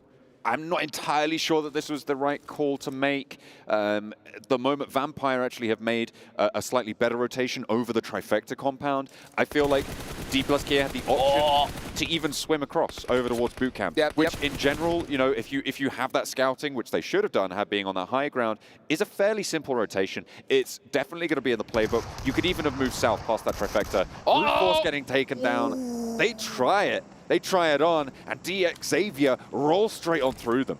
Really strong stuff. I'm not entirely sure how that one started. I think DXavier moved down south towards brute force, but either way, another poor performance for brute force is now on the books. Terrible performance right there. Brute force, not what they were hoping for at all. So they're going to have to make it up here, and that's, I think, like I said earlier, I think they punched out all their bad games yesterday, so they can't just have good games here today. They have to have incredible ones if they want to make it. But we're seeing Team Falcons and Team Reject go at it. That is a huge, huge fight. Action getting knocked down. It's going to be a close one right here, so we'll see what ends up happening with that, as we're also seeing Talon take out D plus Kia. Yeah, they are continuing that pressure on the North Bridge rotation. On the northwest side of the central area of teams, this is where the fight between Reject and Falcons is happening. As we jump on board with it, you can see Falcons, all four of them alive, but East gets knocked, meaning there's two on the floor here, two in the dirt. One player already fully flushed. Divine for Reject is out of it. So 3 players active for Reject. These reses need to come through from Falcons to maintain pressure forwards. Icy starting to bleed out, but does get res, so they're back up to 3. East not in just yet, but Action has the nade in hand. In comes the Reject roll. They look at a move downhill now. Slowing the res, they are still as 3, but Sara's down in the back line, meaning it's only 2 players up for Reject. They're up and in the face of Falcons right now, and Falcons gonna give ground, gonna buy their time. They don't need to put too much pressure on. Reggie around the side, cannot find the shots. It's all on Duello, and he falls flat in the face of Falcons. And that is Team Reject on early. Up at the third party, like I said earlier, if you get into an engagement early on, you're going to be in big trouble. So let's see if Team Falcons can hold on. Falcons trying to pick the pieces back up. There is an interesting thing that's happening on the north side that I'll touch on later as well. But in the meantime, Falcons just getting run over, and this is Sandhawk all over. Third parties and 4MV just making mincemeat right now of Falcons. One player now standing in their way. Action, the last to have something to say about this one. Apex cooking the nade. Down it goes, and over the top, doesn't get the knock. Action with the DBS, but it's not going to matter. I was talking about something that was happening in the north. That was Tianba moving over from that tap mock cow engagement and taking on Talon on the bridge guard, right? Talon and D plus Kia both now on one player. Unbelievable. You know, these teams did their homework, and they did it so well. Tiamba had to know that, hey, D plus Kia, we know where they're coming from. And not to mention, we want first place. We want to make it happen. So if we can make D plus Kia's time just a little bit more difficult, that is how you do it right there. But the big thing is the zone has now shifted even further to the east. Absolutely. You've got some really strong positions out on the east side as well. You've got Alliance and you've got Ula X IHC. Ula X IHC, first day for them, remember? And if they can start things off with a good game here on Sandhawk, it would be brilliant. Out on the east side, they've got 2 really strong positions. At the moment, I think TJB are going to be under the most pressure as the circle shifts out to this east. Yes, they are. So let's see what they're going to be able to do here. Mad Bulls on the rotation now, coming in for the first time here in this tournament. Group Green on the move. So let's see how they're going to be able to make it happen in Sandhawk. They have a very open rotation here, so they should be able to make it through Bond. And it's very typical of a circle like this. Anytime you have a hard shift, you see a lot of teams just hug that zone, go all the way to the hard shift side, and it looks like that will work out from them. Meanwhile, I mean, these teams are practically stacked on top of each other. They are so close, just waiting for that next zone. What's really interesting about this zone is that the whole of the west side of it is kind of covered by quarry, right? And what this does is that any team that's approaching from the west, and obviously you were talking about those wide swings, I think this is going to exacerbate that. If you're trying to move in from the west, it really linearizes your approach, right? Normally, you know, you're worried about 120 degrees or so on your back, right? But here, you can really look at these narrow alleys. You've got essentially discrete approach points as opposed to having a continuous approach from behind. So the teams out on the west, they can rely on quarry for cover, but it also means that they have very direct and fast approaches towards their position. That's right. You're going to have teams surrounding you or encapsulating you like pretty much from all around. So you got to be able to have your head on a swivel and you got to pick your fights perfectly. Now we're going to watch Tianba. Tianba, they did disrupt Deep Laskia. They got 4 eliminations so far, and they are still in the blue zone. This is stage 3. It started to hurt a little bit, but it looks like they're going all the way around this shoreline towards the edge. But now we're starting to see teams get a little bit antsy here. When you're at this stage, too much time, you feel like you got to start moving, and TJB is looking to try to pick off some of these Vampire players. Maybe not. Second thoughts. Vampire trying to push in around the south side of Quarry. They have been moving across for quite a while now. They tried to move up towards TJB's position, but it was Besiktas Black who were able to take the shots and stop them from doing that. Vampire now on 3 players, but they have got their foot in the door, right? They are right back towards that quarry, and this is a pretty interesting shift, actually. It keeps a lot of those teams already in. Yes, so it's a perfect zone for so many of these squads. Even Vampire, they're going to be able to move or just inch their way in little by little. But Besiktas Black are still out of this one, though. They got to get moving here. Not to mention Tianba, they've been in the blue zone for majority of this game. Now they're going to start making their way in, and it looks like they're going to have to get through Mad Bulls first. Yeah, potentially a little bit of an obstacle, that wide swing from Mad Bulls. But if they can find Tulika on his own, it's a tough shot. They need to get that spray to be able to really slow the Mad Bulls down, but it was just a scout. They will come across each other. They'll know that there's now a team on their border on the west side of their approach towards the circle as they move down south, which means that they're going to be more wary of that. It is still going to be a very tricky approach because you've got Alliance and ULA X IHC, ULA X IHC rather, over on that eastern side. They are right now sandwiched up to the edge of the circle, which reduces the power of those compounds. Yeah, Tianba's in trouble here. I don't think they should have made those shots at all. You don't want to bring any attention to you. Mad Bulls are going to be staring in that direction. Tianba's going to have to make a little bit of a blind rotation, and there are so many squads waiting for you. You got teams like Alliance right there. So if you're Tianba, right now you're just kind of waiting. You're waiting to see if a fight's going to go off, and then hopefully come in third party that and make your way into the zone. So Tianba have to be very, very quiet here and catch that timing perfectly. Meanwhile, Vampire Esports, getting pressured from Besiktas Black. That's Tony K knocked. That's just only 2 remaining players left up for Vampire. That is unfortunate. Tony K, a powerhouse in the roster as well. Besiktas Black have been making life difficult, and it will continue to be even tougher. Newsy goes down to a nade, and it's just stoned now.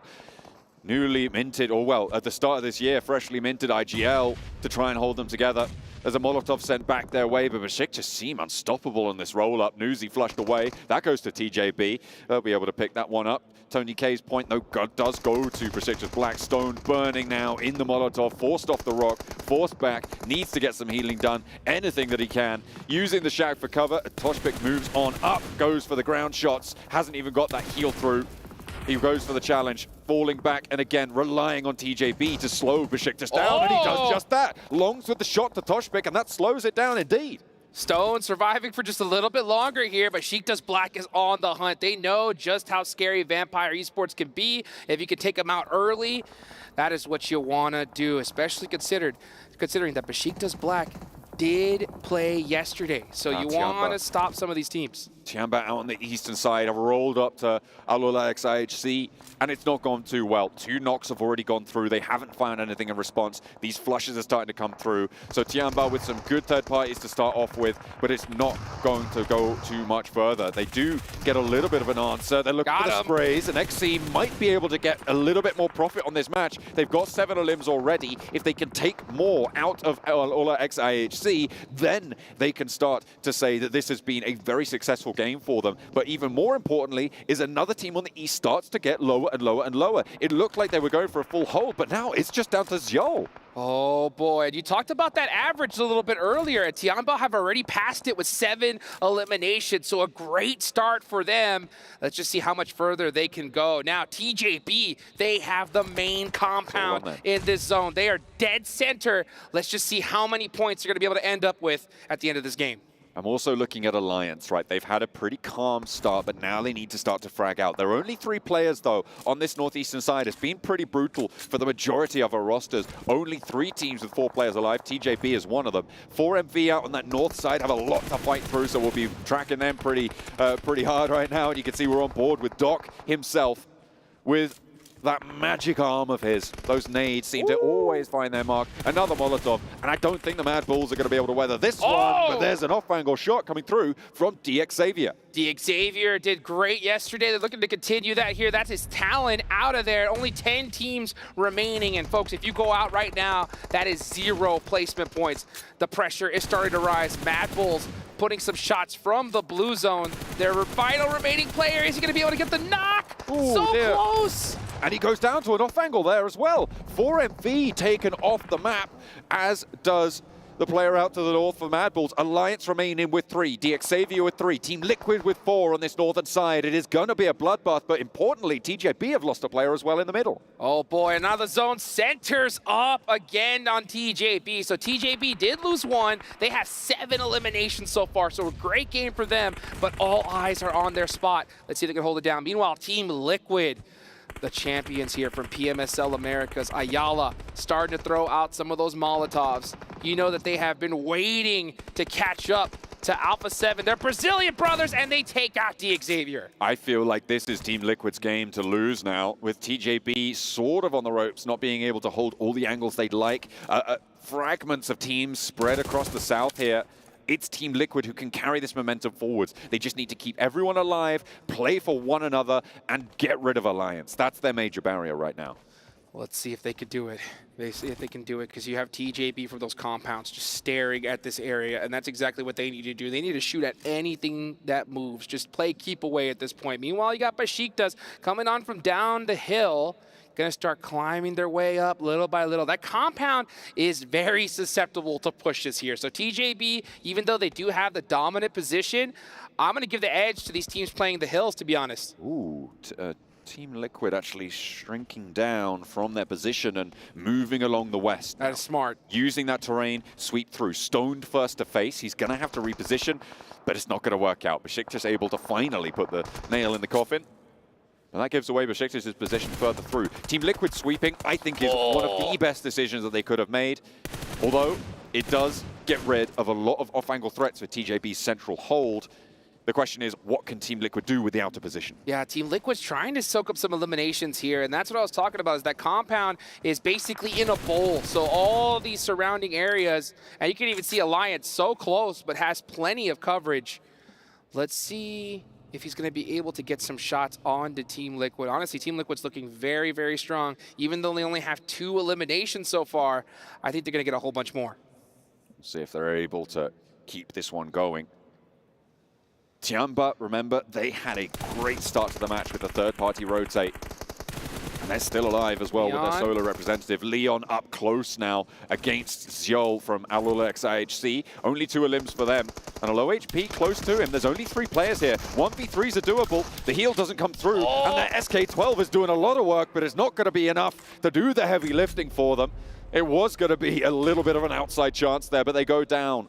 2 eliminations on the match in 6th place. Oh, that was so close. If he was able to get that shot, who knows what could have happened, but Alliance shut that down, and they shut it down well. 8 eliminations so far. They are doing great here at this one, and now we're down to our final 4 teams here for match number 1 on day 2. And the shift finally goes away from TJB. They're on the outside. Oh, Sean's so close. Solo player right on the money. That's 1. Takes him out. First player down. 1v2 now as Leon's. Are they looking for him? Do they know he's on the tree? It seems like they do. They just need to isolate these angles. The cook is there. Cluck not going to be able to take the peek. He's forced out. He's forced wide, but no damage. There is a response. The knock goes through the back lines. He finds one, and it's Sean with a 1 versus 3 for Tiamba. They do not stop. It's 11 eliminations, and the solo warrior himself here to play. A knock over towards Team Liquid. Might be able to find the knock. The flush is there. Cardozen seals the deal as TJB tried to stretch out, but it's not out of the question for Sean to make it happen again. Are you kidding me? Sean's got those nades locked and loaded, and TJB is feeling the punishment. Chief gets naded down to about 20% HP, and it's really up to Ayala to finish off Tiamba here as fast as he possibly can. There Sean, all by his lonesome. Can he make something happen? He cannot. It's going to be Team Liquid to win right off the bat. They come in from Group Yellow, and I'm sorry, Group Green, and shut things down. But what a way to carry on for Tianba, right? Sean is a Terminator. This is the 2nd time we've seen them do this, right? Come in, not win the game, but kind of steal the show. An excellent rotate out from Cow on the northern side to third party that bridge engagement, slurp up a load of those points, dominating on that northeastern side and coming on through with a strong performance to open things up. But Team Liquid played their position really well. That sweep down on the western edge really played out in their favor. Oh, it's beautifully done right there. I mean, Tianba, after this one, we know they're going to top the leaderboards. I mean, they straight crushed it. And D+Kia, they didn't get that circle that they did yesterday. And what do you know, right? 0 points on the leaderboards. But man, a 1v3 to start off day 2? Let's go! Sean with the magic in his fingertips right now. He is having a good day today. We'll see if they're able to keep this one going. Team Liquid as well, though. They have got a lot going for them. That decision-making was there. The position, obviously, they had a pretty solid position to start with that circle. They were slap bang in the middle. They regrouped at the right time. They kept themselves as 4 for as long as possible. It looked a little bit scary in that fight with TJB. If TJB had gotten another knock, Sean had that in the back. That's 100%. right. That's right. Maybe not 100%. Well, but still, look at this. I mean, what a crazy way to finish this one out. Able to get that first knock and then win that 1v2 when he was behind a single tree. That's all he had to play with. That's it. And he was able to get it done right there for Tianba. Now, the big thing is that you're talking about scary, and I think if you're in Group Red, you should be scared because Team Liquid, right, coming from Group Green, just straight crushed it. Absolutely. This is a great way to make a statement at the start of the day, right? And it's the same thing that D+Kia did at the start of yesterday. Coming in with a good game number 1, 10 eliminations in first place. They were able to get on that Sandhawk. Oh my goodness, what's going to happen at the end of this day? Because you got Tianba just straight crushing it. Sean with the 1v3. Guys, don't go anywhere. We're going to be right back.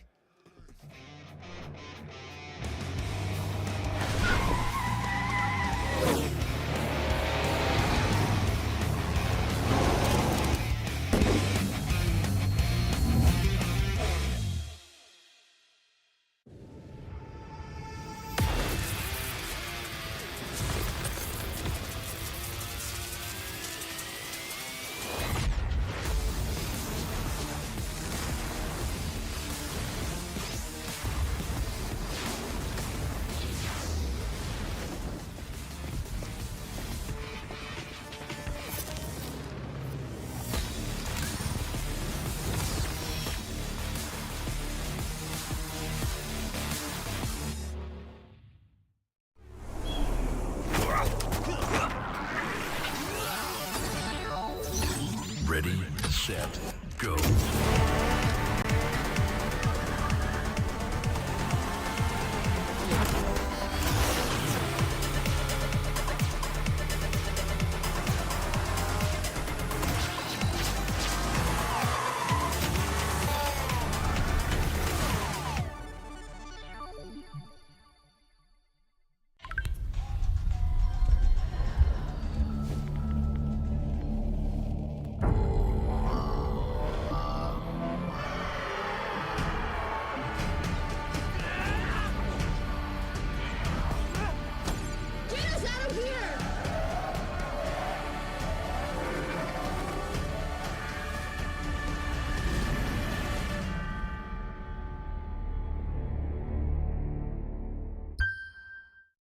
adventures bring new challenges. Even as the heat rises, dandruff and grease won't stand a chance. With new Clear Men, powered by triple formula technology.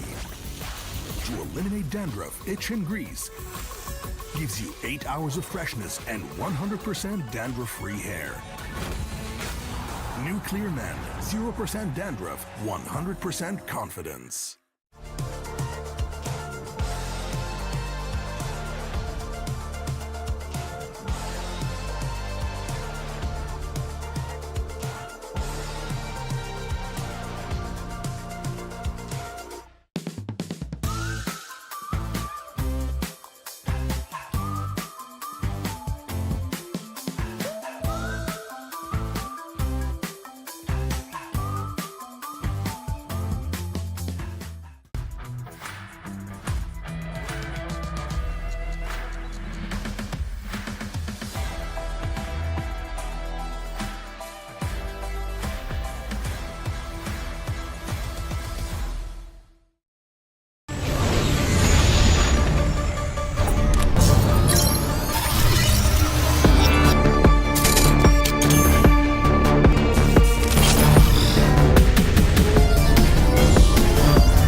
Well, Team Liquid have started things off with a splash. The team from Brazil taking PMSL Americas have started off their event with a chicken dinner, and it looked pretty damn good as well. I know, Kalaris, you're a big fan of the team, saying they're definitely a team who can contest for the title, potentially take it, and that's the start that you were hoping for. We were saying at the start of the day, right? Like, it's all about the timing of precision. Like 4 Brazilian luchadors able to jump from the top rope using precision to strike at their enemies with a 5-star frog splash. It is going to be Team Liquid. 17 points. It's not the highest elim game from them, but they play for the victory. They know exactly what they want. It's in the palm of their hand. They're playing for the belt, man, or trophy in this case here. 17 points as Tiamba as well, coming in with 17 at the very end. Was it Shan who was able to pick up a ton of eliminations towards the end and survive a 1v2 against Alliance that honestly we had to ask the Indo talent what's going on. It was a 1v3. Oh, yeah, it was a 1v3. He got Olio knocked with the nade initially. 1v3 there for Sean with those nades. I mean, once again, I'm sorry, Boom, but you're going to have to taking notes here from that player because those nades were beautiful out of him. TJ Esports, though, being able to get those 13 points. That team, I feel like they definitely got a little bit blessed. They were in the compound for quite a long time, but they were able to be proactive. But going back to Team Liquid, I was really impressed with what they were able to do, and I'm happy that they're able to start an international event with a chicken dinner. And going here towards the second page, Team Falcons, they ended up getting third party by 4MB, but it's good to see that they were still able to collect some elimination points. I do like that you've just outed us on broadcast as well, Jason. We turned to the indoor talent saying, what's going on? Didn't we also do that yesterday with Boom? Every time one of their teams has a mishap, we're just like, indoor talent, what's happening? What's going on here? I mean, to be honest, the perfect answer back is, oh, hey, Jason, where's all the NA teams? Yeah, well, yeah. I mean, that's true. Yeah. We have players that played in NA. I mean, we do. But I do want to point something out, as you did mention with Falcons, something that's really interesting is that East is now on Team Falcons, who was previously on 4MV, and after that was on Stronger, playing in PMSL CSA. But now he's playing with Falcons, and he was actually playing in this match over Nurzed. And I'm kind of curious, why are we seeing him in so quickly when Falcons were already looking pretty good in PMSL? It's a good question. I wonder if it's a Sandhawk thing? I'm not sure. Like, okay, so a different Battleground, maybe they want to actually switch from Battleground to Battleground, who knows? However, I mean, on Sandhawk here, right, the opportunity for third parties are just aplenty, and unfortunately they will fall via a third party here. Unfortunately, he couldn't really do much, but it is a good question. I mean, we'll have to see how it develops, Jason, if he's playing for the rest of the day. Besides that third party, I mean, the fight that they were having against Reject was a great fight. They were able to execute it really well, but that third party, it comes down to Sandhawk. We always talk about it with Sandhawk. You got to make sure you finish up those fights quickly. Well, there was some revenge coming in later on because 4MV got in a fight against Mad Bulls. Yep. And then we had Xavier actually third party that fight and take out those teams, which, to be fair for Mad Bulls, kind of interesting to see that they're able to do the super swing, the super wide rotate around the zone, realizing the direction it was going. But that leads me to go into our next topic of, well, D+. This is their last day of games. Ooh. Playing on the Northwest Island yesterday in the Sandhawk win. The zone went to them. This time they had to play from the outside, and it wasn't too successful. I mean, we've been talking about them. Did they end up getting blessed yesterday? Was it just a fluke because of the circles that they ended up getting? We can't really say that after just one match, especially after Sandhawk, but something to do tell, they had to rotate. They rotated very, very late. They ended up running into Talon Esports, and Talon Esports went on a chase after them, even whenever they decided to rotate southeast for D+. Talon was like, we're just going to keep chasing you guys. So for what I want to see out of D+, if they do end up not getting blessed by this circle like they did yesterday, I want to see a little bit quicker rotations. You're right. Sandhawk, it's hard to judge from it, right? It is the most arduous map to transition on across when you are against the circle as opposed to having it go your way. So Erangel and Miramar will tell us a bit of a tale, maybe. Jason, we'll see. Well, what about Alula LHC, our reigning PMGC, our reigning world champions? And I know, Clark, you were saying that you weren't really too happy with the split they had and the compound they were in, kind of like towards the east side of where TJB were set up. Yeah. Because they just got overrun, and they should have held that, in your opinion. So it was Tiamba that eventually breached on towards them from the east side, as we take a look at the Team Liquid stats coming in. But Alula IHC, holding that compound down as 4 is very difficult. It's an extremely hard compound to hold. It's not just one road in some scenarios that you have to traverse across to be able to reinforce your team. It's sometimes 2 roads because of the way the compound works out. A few buildings on the west side, one in the middle on that kind of fork, and then some buildings on the east side as well. Tiamba picked exactly the right compound to breach, because they were using a lot of information gathering on that east side to identify exactly where the weak spots were. And unfortunately, Alula IHC fell victim to it. I'm talking about, we got a chance to see there some of the stats from Team Liquid as we're going to be looking at Sean. This was a star play. Him by himself, 637 damage, and we got a chance to see what Team Liquid, the team that won, they ended up with 700 damage, which it's not the likes of Brazil team that we usually like to see. We usually tend to see a lot more damage. And this shows the importance of holding utility to the late game. Yep. If Shan has only his guns, to be able to make that 1v3 happen, it doesn't happen. Because he had nades to be able to start the ball rolling, being able to kind of pivot around, get a few knocks here and there with those nades to start things off, that's why it's so important in the late game. So being able to make that 1v3 happen, nades, absolutely pivotal. And something that I wanted to mention there at Team Liquid, because we got the Sean graphic, is it's a very big contrast from that team because they were willing to back away from fights. They weren't even taking shots at them. They were just focusing on how to get inside that circle. So a big difference out of the Brazilian team. Yeah, big difference indeed, but we're going to see how things will continue to progress on later on today. But for you guys who are watching, you might have noticed the players using a very sick skin. The Violet Thunder set and S12K are now out for you guys to pick up as well, and incorporates aspects of the PMWC trophy, which you actually see on the back of them. You see the little W in there. But you know what, speaking of W's, we're going to head back to our casters to kick off our second match of the day. It's going to be our first Erangel of the day. So Hot Jukes and John Allen, take it away. Big W. Big W's, man. Yeah, that's what I'm talking about. And a big W from Team Liquid coming in today for Group Green. And remember, folks, we have a squad, an entire group sitting out here. So do not believe the leaderboards, right, for a second, because tomorrow is going to be absolute chaos. And I'm going to talk a little bit about some of the struggling squads here, because that's who we're really keeping our eyes on. You know, one of them is Brute Force, right? Brute Force struggled yesterday, and they start off this one with a bad goose egg. But now we are headed into Erangel. Let's get it going.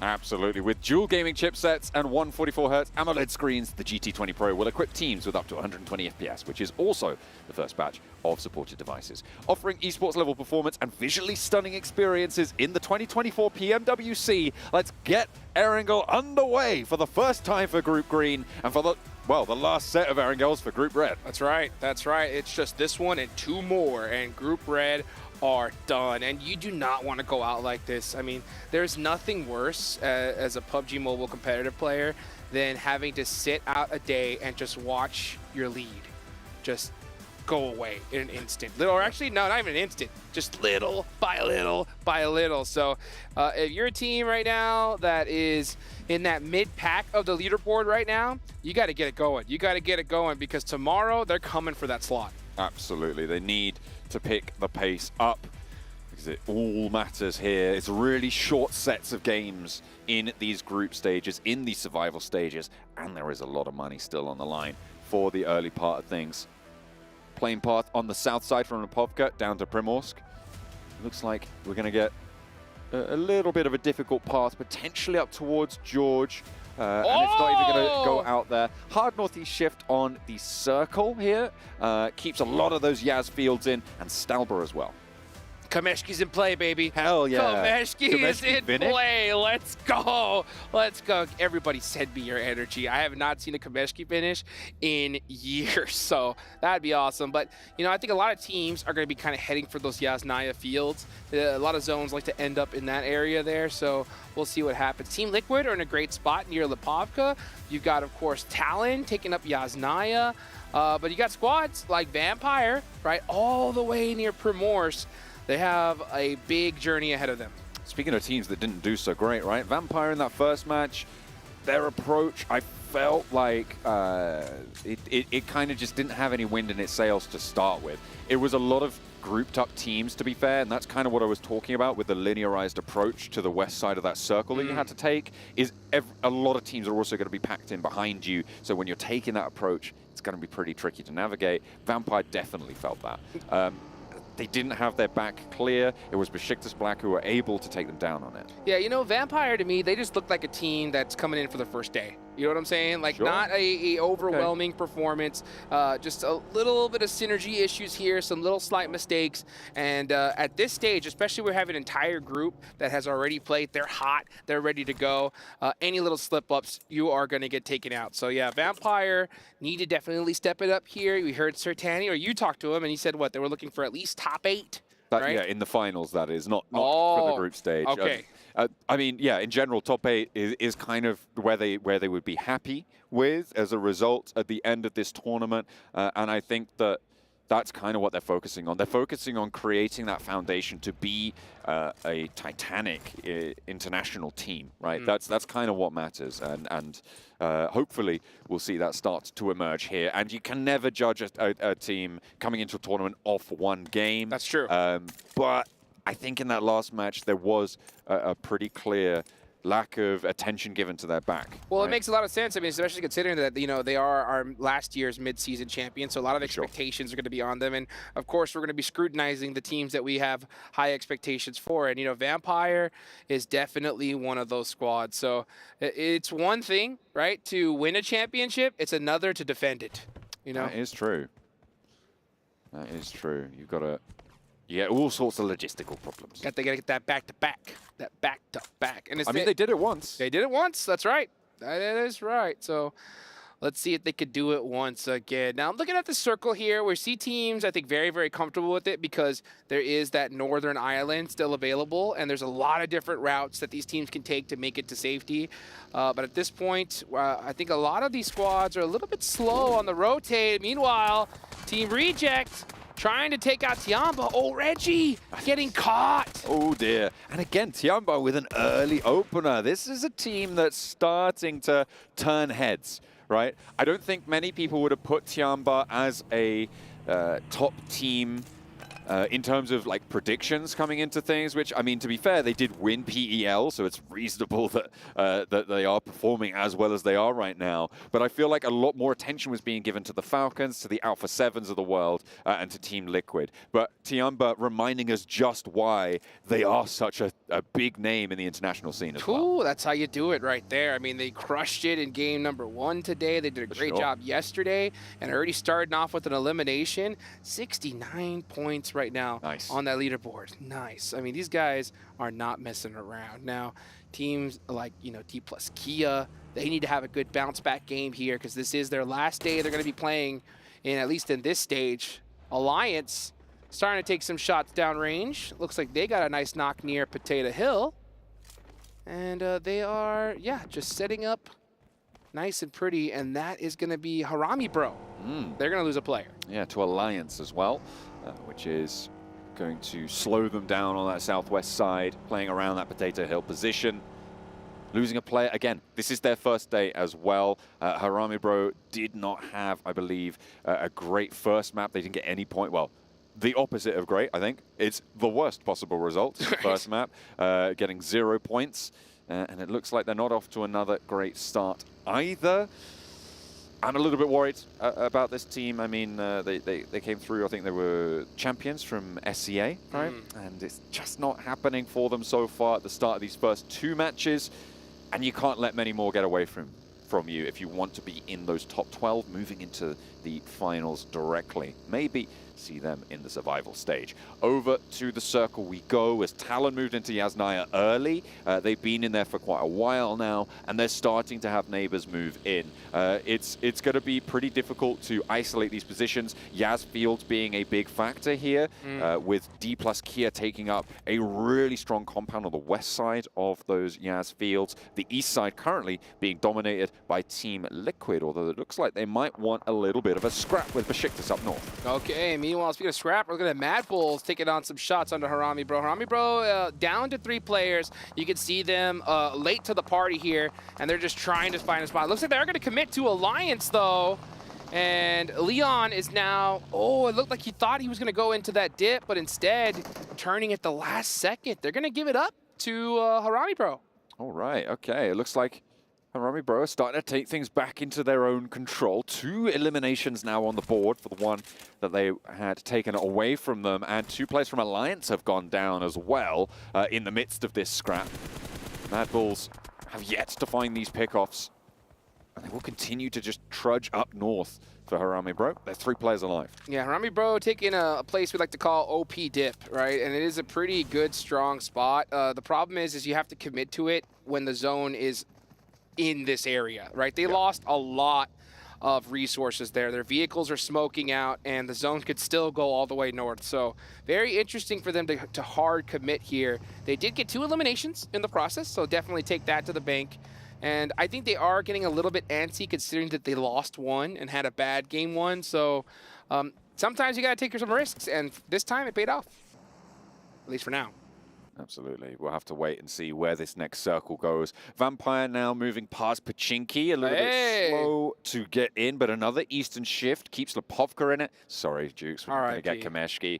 Not this time around. We've got 2 more chances, though. 2 more rolls of those dice, so we'll see how that goes. Vampire on the southwest side, close to 4MV, who dropped in military base. They've been moving up for quite a while now, and they're going to be trying to punch in on that western edge around that Potato Hill. They'll try and navigate this treacherous terrain and push in near D Xavier, south of D plus Kia, who are leaving their really strong compound on the west side of Yas Fields. Probably rightly so. You don't want to be locked into going for a full rotate straight across Yas Fields when a lot of those teams on the south are going to start to post up.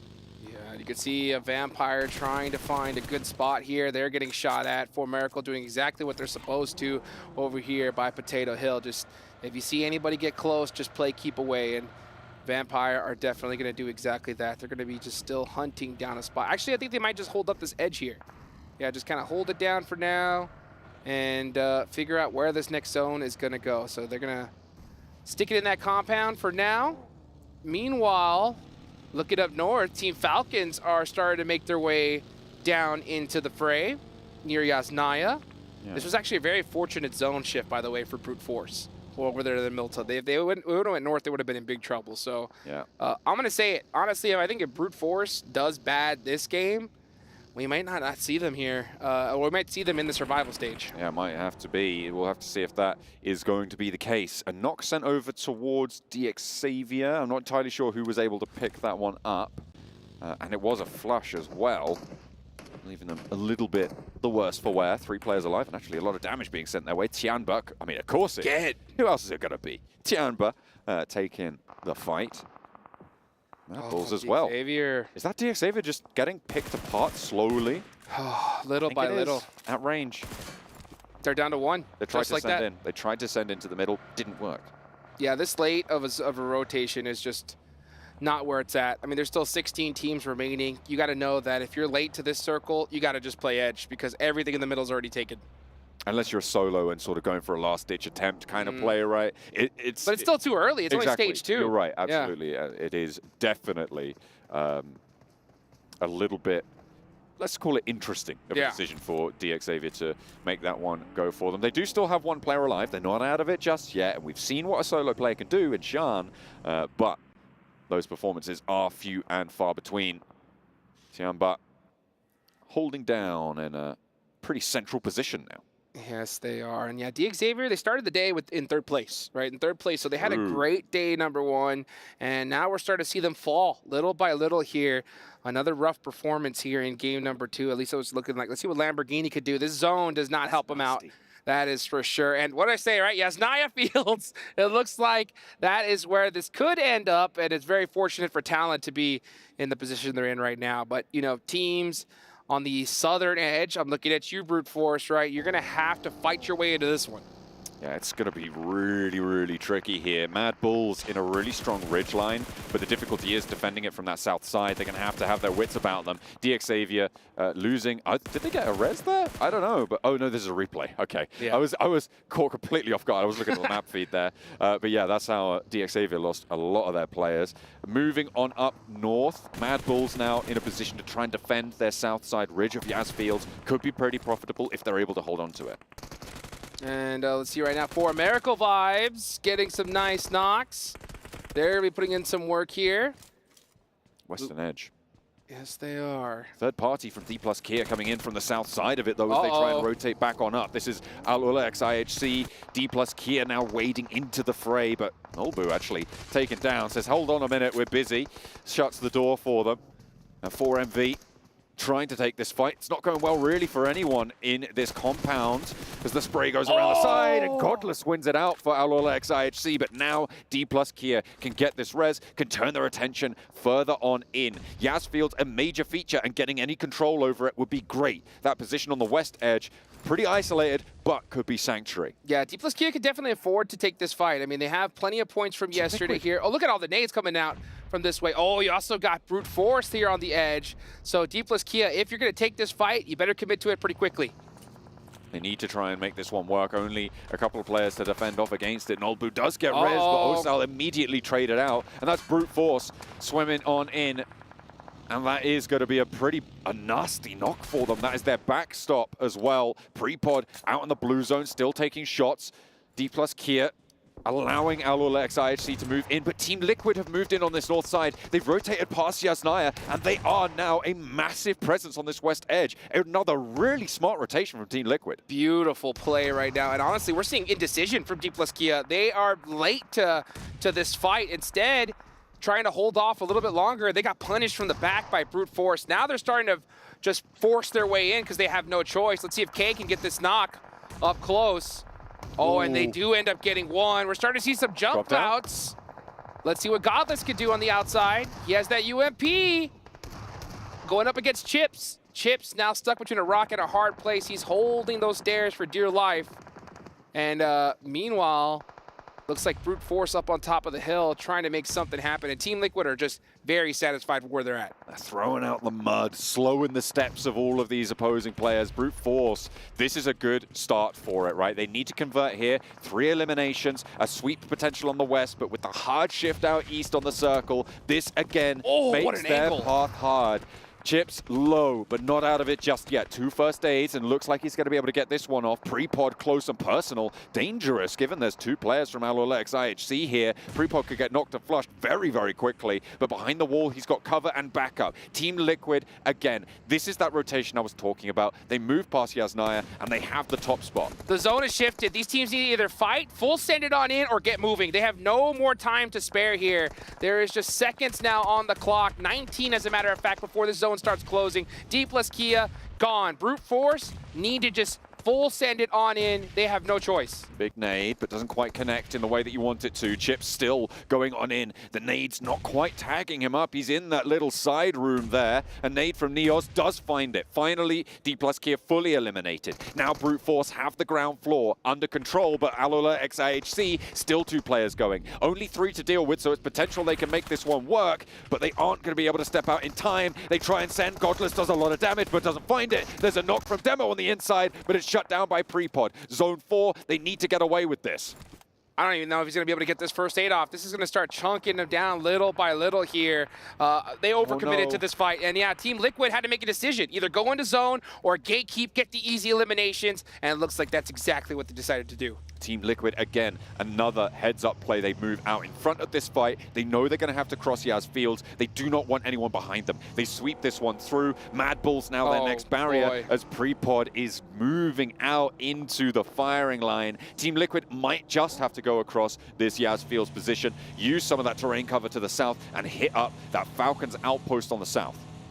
Oh boy, well things are starting to heat up here as we're going to have, looks like a finish right by Yasnaya and just north of Mansion. Team Liquid, yeah, with all the room in the world. Well, actually not really, because look at that. You got Icy applying that pressure and popping out Mythic out the vehicle. Beautifully done. Oh, they're in trouble.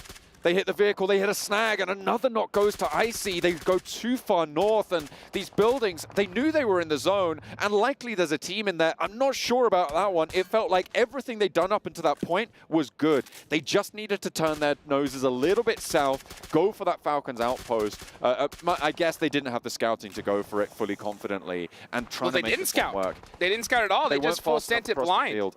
Yeah, it's just, I'm not sure about that. Not liking it from Team Liquid, which is not what I thought I'd be saying. Yeah, Prepod had the right idea, actually. He's going up north through Yasnaya. He has that coverage from those buildings to be able to get in that zone. I think Team Liquid, just after game number 1, maybe just got a little bit too greedy there and just was hoping that the spot would be open.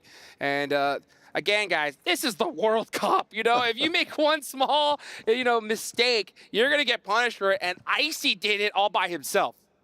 That is really quite nasty. I mean, there's a reason Falcons are certainly at the forefront of people's minds. Tiamba still in it with 4. They're right on the south side now, obviously trying to convert off their previous match's performance, moving up now into Reject territory. I want a little bit more from Reject today. I feel like they've got it in the bag, but this is their main challenge now. Tiamba on their south side trying to hold off against them.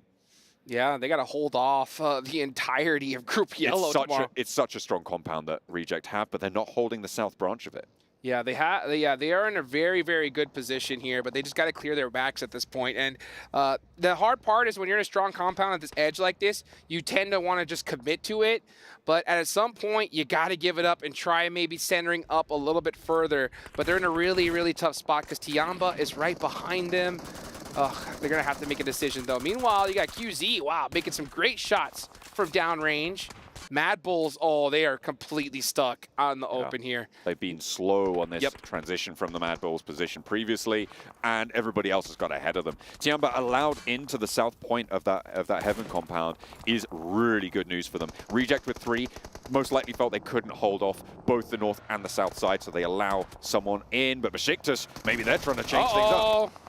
Nice shots out the vehicle here. Team Reject are in big trouble, getting pieced off little by little. We just got Sarah and Duello now, last 2 players. Oh, Besiktas! They're down to just 1. Kakali, last player, made in. Here they come. Tiamba on the push is huge. Duello goes down, and it's just Sarah left. But Besiktas Black explode. Tiamba soaking up some points, and Sarah decided to take himself out and deny it. Besiktas going down, so do Reject. That is nasty stuff. Not many points earned for them either. 4 eliminations now for Tiamba. They'll get this res, and they've got one of the strongest compounds on this south side. Moving up towards the north, their main barrier right now is going to be Harame Bro. You've also got TJB on a wide split north to south of this road, and I think that could be, again, a very big barrier to them moving on up. Mad Bull's finally gotten rid of. I kind of counted them out already, so I'm not too surprised about that. Yeah, they tried their best with those smoke walls, but Tiamba shut them down. And Tiamba again, QZ QZZ with 4 eliminations already, and the legendary Sean. I mean, what a play this man made yesterday. Wow, he's actually kind of, I think he was laying down on that window seal. That was a pretty interesting play. But meanwhile, that's Team Liquid out of there. And that spot is so difficult to hold. There's so many sight lines that you can get punished from. Team Falcons decide to take it. We can see Talon punish them for that. Let's see if they're going to be able to, though. But right now, my mind is kind of entirely focused on Tianda. 6 eliminations already. Crazy. With 20 players still left alive, they could be on for another corker of a game. On that south side, they're flexing out. They're moving QZ and Bond as well out to that western side with those outposts. Excellent movement. TJB trying to use their split on this northern side. These two teams going to be going at it. What is this, though, from XC? He's moving up north. And he's going to go straight on in. Nation is found as well by Falcons. Uh-oh. And they are just playing on every single front right now. Tiamba needs to be careful here. They cannot buy it off more than they could chew. Yeah, they have that confidence. Their momentum's at an all-time high, but they can't be splitting against 2 different teams. But, oh, look at this. Angles against Harami, bro. Tiamba. They're fighting 3 teams right now. This is insane. XC is applying so much pressure through the smoke, and that's what you got to do. Just shoot through it. Hopefully get some hit markers. 7 eliminations. This team's looking almost unstoppable here at this point. They're fighting Falcons. They're fighting Harami, bro. They're fighting TJB on the outpost on the northeast side. Is there anything that these guys won't take on? It is absolutely incredible to see this pace pick up at the start of the day. Nades over, and this is a crunch being put on Harame Bro right now. Oh, Tiamba's committing a lot of resources here to these last 2 players. They should just kind of run up and take him out. Harami Bro, yeah, Nade, they smoked themselves out, completely eliminated their own sight lines, and that's going to make things difficult. But now, Tiamba's going to have to go against Team Falcons. Can they hold on? Falcons only on 3, though, and there is still that backstop in Shan. When all else fails, just give it a Shan, give him a crack at it. I'm sure he'll be able to do something.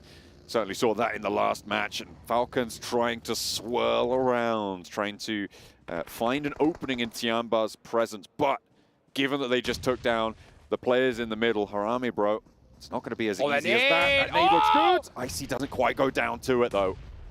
How did he survive that? That is crazy. He ate that nade and spit it out. So Icy still up here, but he is down to low HP. QZZ's on fire. 7 eliminations in this one, all by himself. Sean soloing a TJB team, by the way. Unreal. In the midst of it all. Unreal. And Talent Esports are just very happy just to be here right now. They are just holding this spot, not trying to get too active just yet. Now we do see one of their players start to move up, so that'll work out for them. But TJB as well, they need to start getting into this fight. Oh, another big nade. Tiamba just punishing the Falcons here. There is a knock being sent back, I think, over towards backlines for Tiamba. XC on the high ground, you can see, but the nades just take him down. And Tiamba can move through another set of death crates, resupply, and it might not come back to bite them. Finally, what should have happened a while ago happens to Shan, and he does get flushed out. Leaves Tiamba on 3, needing a res, so potentially even 2 if they can't get to it, and another shot goes through. This felt like it was a long time coming, but they've already got the value. 14 eliminations and a 4th place guaranteed. This is a team that's already made the money. Yeah, they did. We're going to see them in the finals already, just with these performances alone. So yeah, I mean, you could commit to try and get that chicken dinner or a ton of eliminations. And with how valuable elimination points are, 14, I'll take that all day long. Oh, maybe and more. QZZ wants 1 more, and he might just get it here. Let's see if they're going to be able to get that res. Oh, it's going to be close. GK First is moving up on the flank, and I feel like, yeah, QZ has heard this. He's figured something out now, knows that there's a threat from this south side. Unlikely that Yoro pushes into this one. They know that TJB have sightlines over to this area, so going up and trying to flush a solo can be a big, big risk for trying to create this presence, which means that QZ fights with his back to the wall against the encroaching forces of TJB, and Nate from Lamborghini finds Flower on this off angle, and just more and more is going the way of QZ right now. Oh my gosh, QZZ is just an absolute beast, but he gets taken out there. Finally, 14 eliminations from Tiamba's gonna be enough though. We got 3 teams remaining. D Xavier, the Snake, holding on for a little bit longer. It's Lamborghini, all by his lonesome. Full pacifist run, 0 eliminations. I'm ready. Well, he said, I'll take that all day. I am very happy near this tall grass and this dossier. Just don't mind me, folks. Don't mind me. I'm just looking at bugs. I'm an etymologist. You know, I'm just chilling. Yeah. Yeah, there you go. That's a fun word. Yeah, getting in amongst the ferns right now, trying to stay there as well. Right there. Oh, nasty. Tags on. They know he's there now. Actually, they don't. Yeah, because those nades don't give those indicators. So unless they heard him shimmy, they're going to know. At the same time, Lamborghini's got that pad out, just trying to be as sneaky as he possibly can. Nice little not blind nade from TJB, though. Ooh, another one. Not quite on the mark. Oh, no, now they have to know. Those bullets are hitting the ground right at his feet right now, his ankles. That's it. Okay. Going through. There you go. Two teams remaining. It's Talon versus TJB. And both these teams playing it very, very quietly here. Very passive. 4 eliminations so far from Talon, 2 from TJB. Both have 3 players up. It's anyone's game. Swinging on through this ridge line. Peaks in the middle of this one as well. 2 teams from the newly minted Group Green trying to make their mark on their first day of play. Yoru, frontman right now. They were able to move through and take down QZ because of that nade that went on in and slowed TJB's off angles, but a great opener for them, for TJB. Flower starting this off good, and we saw TJB just kind of send out a scout, try to get some information. He got caught out, so now it's going to be a 3v2 for sure. There's no way they're going to be able to pick him up now. So Talon now on that back foot, and if a fight like this, it's all about that first knock. So if Talon want to win this, Axel and Linux are going to have to make something magical happen. They are outside of the circle, needing to move forwards. GK first now out in the buggy. 2v3. If Yoru can crawl back, they might find this res. The nade from Linux. Gonna isolate some ground, but there's the shot. Axel on the off angle, playing around the smoke, finds the first knock. This is the opening now for for Talon to look to come back into this one. Axel is in this next zone, but GK first is so quick for this res. No way, Yoru with the miracle crawl. He's gonna get picked back up. TJB playing that one a little bit passive, getting that. Oh, look at Axel from this off angle. Shimmy. Oh, TJB's in big trouble.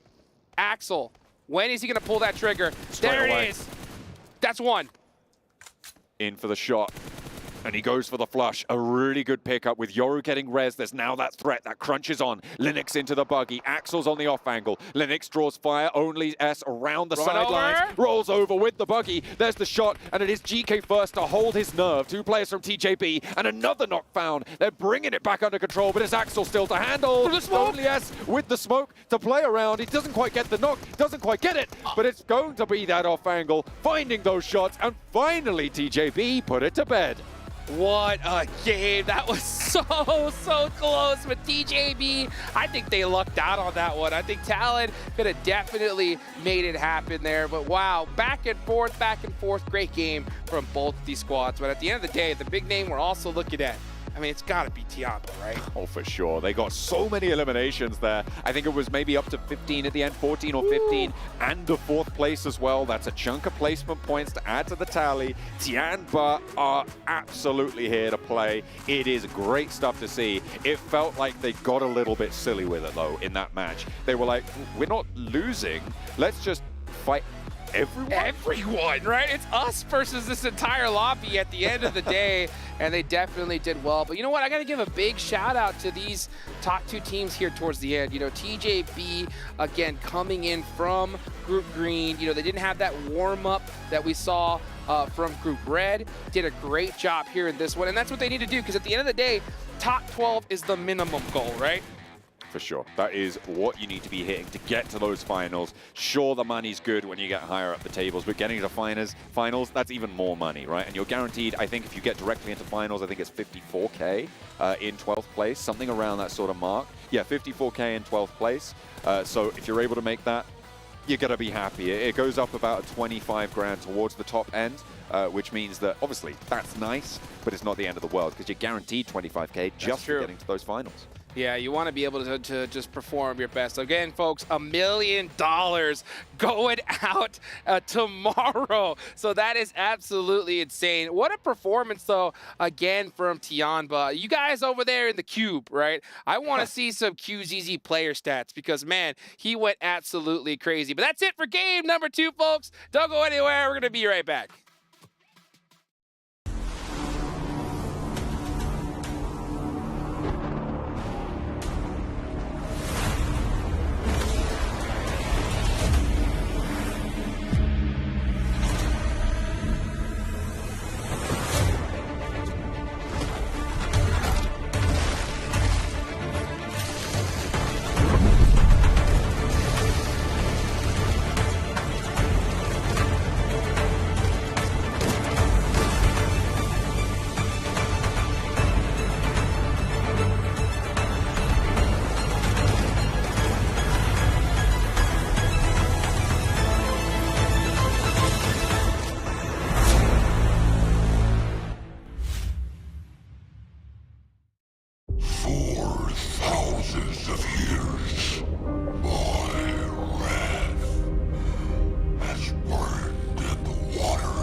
With match 2 now done in day 2 of the PMWC, I have one question for you all at home. China #1? Yeah. Yeah? Yeah, they're pretty good right now. Yeah? I like it. I like it a lot. I was singing the praises of Tianba coming in. Obviously they've had 2 good games. But TJB's here to play as well. I mean, in the previous game they had the compound, so that was nice. But this time around, hey man, they were battling. It was awesome.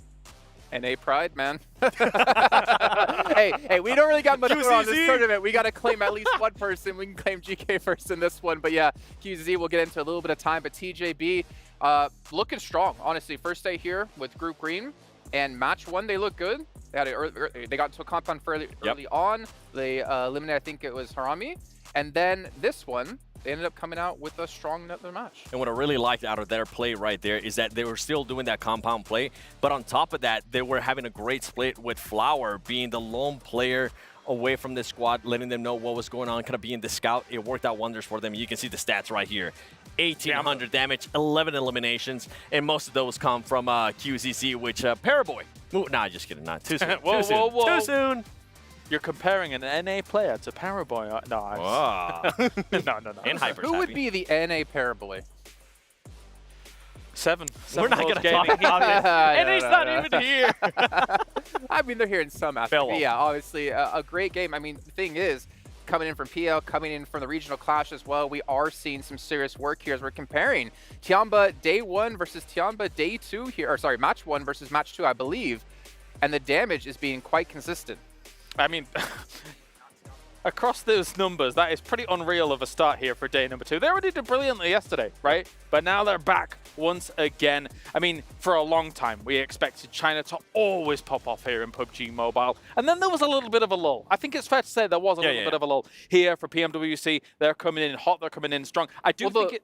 Go on. The lull, I mean, that was from the end of Nova's era, right? Yes, exactly. I mean, I think that they've come in with great practice under their belt. PEL is, of course, obviously an insane battleground to actually contend in. And then PMRC was brilliant for them because it gave them international play just before coming here, realistically. Yeah, what's scary about Tiamba, too, is that they're being able to do all of this without even being able to get an actual chicken dinner. I know some of the other teams, I mean, we were talking about it right yesterday. Some of the teams that were at the top, like D+, they were being kind of favored by the zones. They were able to get those chicken dinners. They were able to get those placement points. But this team is being able to get not only the eliminations, they're being able to get also the placement points without having that chicken dinner. So for some of the other teams that are trying to fight for those points, when they do end up getting chicken dinners, that's going to be an even scarier team. Well, you can see here a little bit of a head-to-head with match 1 versus match 2 for TJB.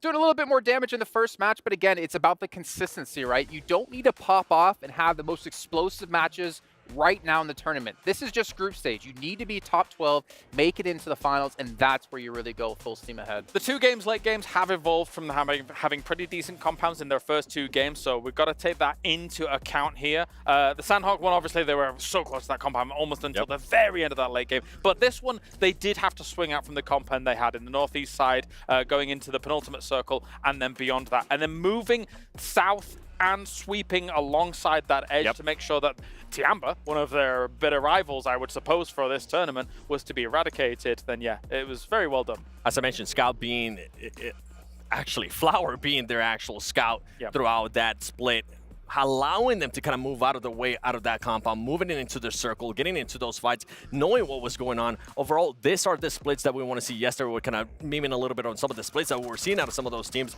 that weren't really working out, but so far it was working out. And yeah, I don't know if it was that fight exactly where we had Besiktas rock up on, was it Reject, and then Tiamba was like, hey, cleaned up. 3 eliminations. Like, okay, I'm gonna be real. It's Mean Kale again. Yes, I don't know why Besiktas is rocking up to heaven there, like that, in that location, in a circle like that. You're basically assuring yours and Reject's destruction as long as there's another team there, because usually heaven is coexisted by 2 teams taking the south as well as the north. So it's rough. The even crazier part out of that push from Besiktas was that they were expecting Reject to just be in one building, because you could see them being absolutely surprised whenever a player from Reject starts shooting them from the other building. They were like, okay, wait, how do we not? I think they had zero knowledge. And talking about zero knowledge of what happened there, I kind of want to just mention it because we're talking about it so much too. Team Liquid was doing such great rotations at the beginning of the match that I felt like they were going to be able to possibly have a great match. But boy, they sent it through the fields of just Naya, and it backfired in a big, big way, Kyle. Yeah, I was being Mean Kale again, actually, now that you say it. I mean, like, the place that they sent themselves to in between the Falcons 3-1 split in Yasnaya as well as in the Fields compound, if you send yourself to that location as Team Liquid, you can't go there that early. It is not possible. The whole of Yasnaya can see you in there. There's really not much cover there where Team Liquid went, and it felt as if they got a little bit lazy in their transition. You were mentioning that they could have maybe gone through Yaz the way Brute Force went. Well, and the reason why I was mentioning that too is because that's where the team was kind of coming from. They would have known if there was going to be any shots from over there, and the time between those circles, between those rotations, wouldn't have been that long. They would have been able to take bigger fights too. Ultimately, you ended up helping Talon Esports. That ended up pushing out of Yasnaya. Sadly, didn't end up working out for Team Liquid. Well, Seven, I'm going to throw it right back to you here in just a second as we see Tiamba with a nice, almost 30-point lead in first place. But D Xavier, Lamborghini, surviving into a top 3 right there. And those placement points that them and now Tiamba now share with 27 is pretty insane. It is pretty insane. Something that we want to see a little bit, well, I personally want to see a little bit more out of D Xavier is clutching up more elimination points. They've been getting themselves over and over again towards the later matches. We were talking about yesterday in regards to their splits, that they were maybe forcing themselves a little bit too much, spreading thin a little bit too much. But in this one, we've been seeing a little bit better splits out of them. it just comes down to I want to see them get those placement points a little bit higher too. Being able to get that chicken dinner, but most of all, being able to see more eliminations. The interesting thing about that for me is we're seeing these like roster swaps, right? With East coming in and Zed not playing for Falcons, but for Xavier, Shadows was playing, who was previously known as Levi's in PMSL SEA, and yet Shua is actually the one playing instead of him at the moment for Xavier. So we're definitely seeing some like swap ups come in. We also saw TJB already able to break through in the leaderboard here, and Kalaris, Mean Kalaris is back. What do you want to be mean about? I'm looking at that leaderboard, and I'm looking at the very bottom of the leaderboard, and it's only been 2 matches, but 1 point. It might be tough. It might be tough. It's only 2 games. It's only 2 games. Just relax. Only 2 games. Okay, well, we can edit there. Only 2 games. We still have a lot of games left to go here. But in the meantime, we have to head down to the stage to actually hear what Team Liquid had to say about that last match. Hello and welcome back to the main stage where I am joined by the coach from Team Liquid. It's night. I mean, I've got to say, what a great start to the day so far. Sandhawk, winner, chicken dinner. Sandhawk's a little bit of a roll of the dice, isn't it? It can be quite chaotic. So you guys seem to play it really well. You played it quite slow. What was the plan of the approach from the top of the day? So we recently changed the drop spot to carry. So we kind of were getting used to this position. But I think the main idea is, since Sandhawk is such a small map, we can't take too many fights, because otherwise you're going to bring the attention of the teams around. So we kind of got the compound, and we waited until the teams start fighting to third-party them. And then we have like a clear path towards the end game, and we develop our game. Nice, tactical approach, I love it. Let's talk a little bit about the team itself, because you guys have formed almost like a collection of different players from different teams and different places, and sometimes that doesn't always work, but your team just seems to click. They just seem to play extremely well together. Can you tell me why that is? So I think at the end of the road, I have a little bit of experience of creating like new teams, but the main point is we're trying to figure out the way that each player feel comfortable playing. So we kind of create a game plan that will benefit all the players, instead of, oh, you guys gonna do what I'm saying, and that is, no, you need to be like very flexible about, okay, if you like to do this, let's try to play a little bit more like this and change a little bit of that. But at the end of the day, everyone needs to be comfortable so they can give 100% of them. I love that. Okay, finally, Erangel. It went slightly differently in map 2, didn't it? You guys got caught. Were you taking too much time? What did you kind of gather from watching that map? So I think our rotation was really good. We found a really good entry point, but I think we lost too much time trying to third-party the teams, and we ended up forgetting our main goal, that is trying to find our entry point to the next save. So this ended up punishing us very hard. When we tried to find the entry point, that was like 3 teams around, so we lost 2 players, and then only 1 player left. He tried to gain as much time possible, but we knew that the game was over there. Unfortunately for you guys. However, it's still early stages of your first day. It's your first few maps, so you guys are just getting warmed up. You're shaking off some of the dust. So congratulations to Team Liquid so far. Thank you so much, Knight, for joining us in the post-match interviews. But for now, we're going to continue day 2 of the group stage, and we're going to head back to the studio. With dual gaming chipsets and 144Hz AMOLED screens, the GT20 Pro will equip teams with up to 120 FPS, which is also the first batch of supported devices, offering esports level performance and visually stunning experiences in the 2024 PMWC. And you never guess what, Hot Jukes? That's exactly where we are. That is Map right. number 3, day 2, first day for Group Green, coming in for the PMWC. It's time to kick it off. Let's kick it off indeed, and we kicked it off strong right here. Tianba going crazy. You can see QZZ with the most eliminations so far, most damage, no surprise there. And to kind of galvanize the interview that we just heard a little bit earlier with Knight from Team Liquid, man, I love the fact that when it comes to his idea of building a new team, right? Not just having an idea of what he wants and fitting just random players in there that will make that happen. No, search out different players and then build off that, right? Find out what each strength is, how can we make this work, and just go from there. And it's worked. It worked well. And I like his answer of what happened in the last game. Sometimes you get a little antsy, head up a little bit too early, and in a tournament like this, that small mistake, you can pay big time for it. Absolutely. We'll see if they're able to stay a little bit less squirmy in their seats this time around. The playing path, very similar to the first one, the Povka down to Primors, but the circle, very much not similar to the first one. Right. Opposite side of the map, down towards Primorsk. This is good news, potentially, for a team like Vampire. Obviously, mean Kale over on the desk, mean old Kale, that grumpy old so-and-so, was saying how bad they were in those first 2 matches. No, but they have only got 1 point, right? So this is their chance. They've got the circle shifting out their way. They aren't going to have too much to getting on with. Ayala, okay. Getting it done. The shot out the sky. It's a skeet shoot. Man, that's like shooting ducks in a barrel, as that's what our I local always say. Scrooge must say. You know, so it's crazy to see that right off the rip. That's gonna hurt, especially since TJB did so well in the last match. I'm definitely going to be calling him Scrooge McHale from now on. Scrooge McHale. Yeah, I think that's a new name right there. Hopefully we can see him change it on all platforms. Yeah, on the lower thirds. I'll get on to Tomasz about that one. We'll be all right. D plus Kia, they're currently dropping out towards school. Should be fairly easy transitions out southwest for them. Before, in a previous match, we saw Everest be quite an important feature. That was Reject who were taking control of that one pretty effectively. But right now, Falcons are pretty close to it. Al-Ula XIHC as well in South George. Going to be around that sort of area. A lot of potential to control the west coast from a position like this. A lot of teams, though, could just send straight across those Gatka fields into it as well. Yeah, and I think that if they were going to make that stand, they would have had to do it already. And that's the thing, that every single time you have a zone shift so far away from the plane path, you have to decide, right? Okay, are we going to stay here, loot, and be late? Or are we going to just pick up whatever item we can find and get on the move? You could even see Tiamba. I mean, they're the top team right now in this lobby. Already 87 points. They're starting to create that gap from the rest of everybody. Now, Tiamba, if I recall, yeah, Tiamba will not be playing tomorrow, right? So they're doing exactly what they need to, putting up so many points that nobody can even touch them. And man, they really started off strong here. And remember what I said at the start, where I predicted that the bubble would be somewhere in the low 70s? That's right. This is the first team to cross that threshold, right? Tiamba now 87 points. No matter what, it's very likely that they'll get through to the finals directly, right? Oh, yeah. Just off the first couple of games that they've had today.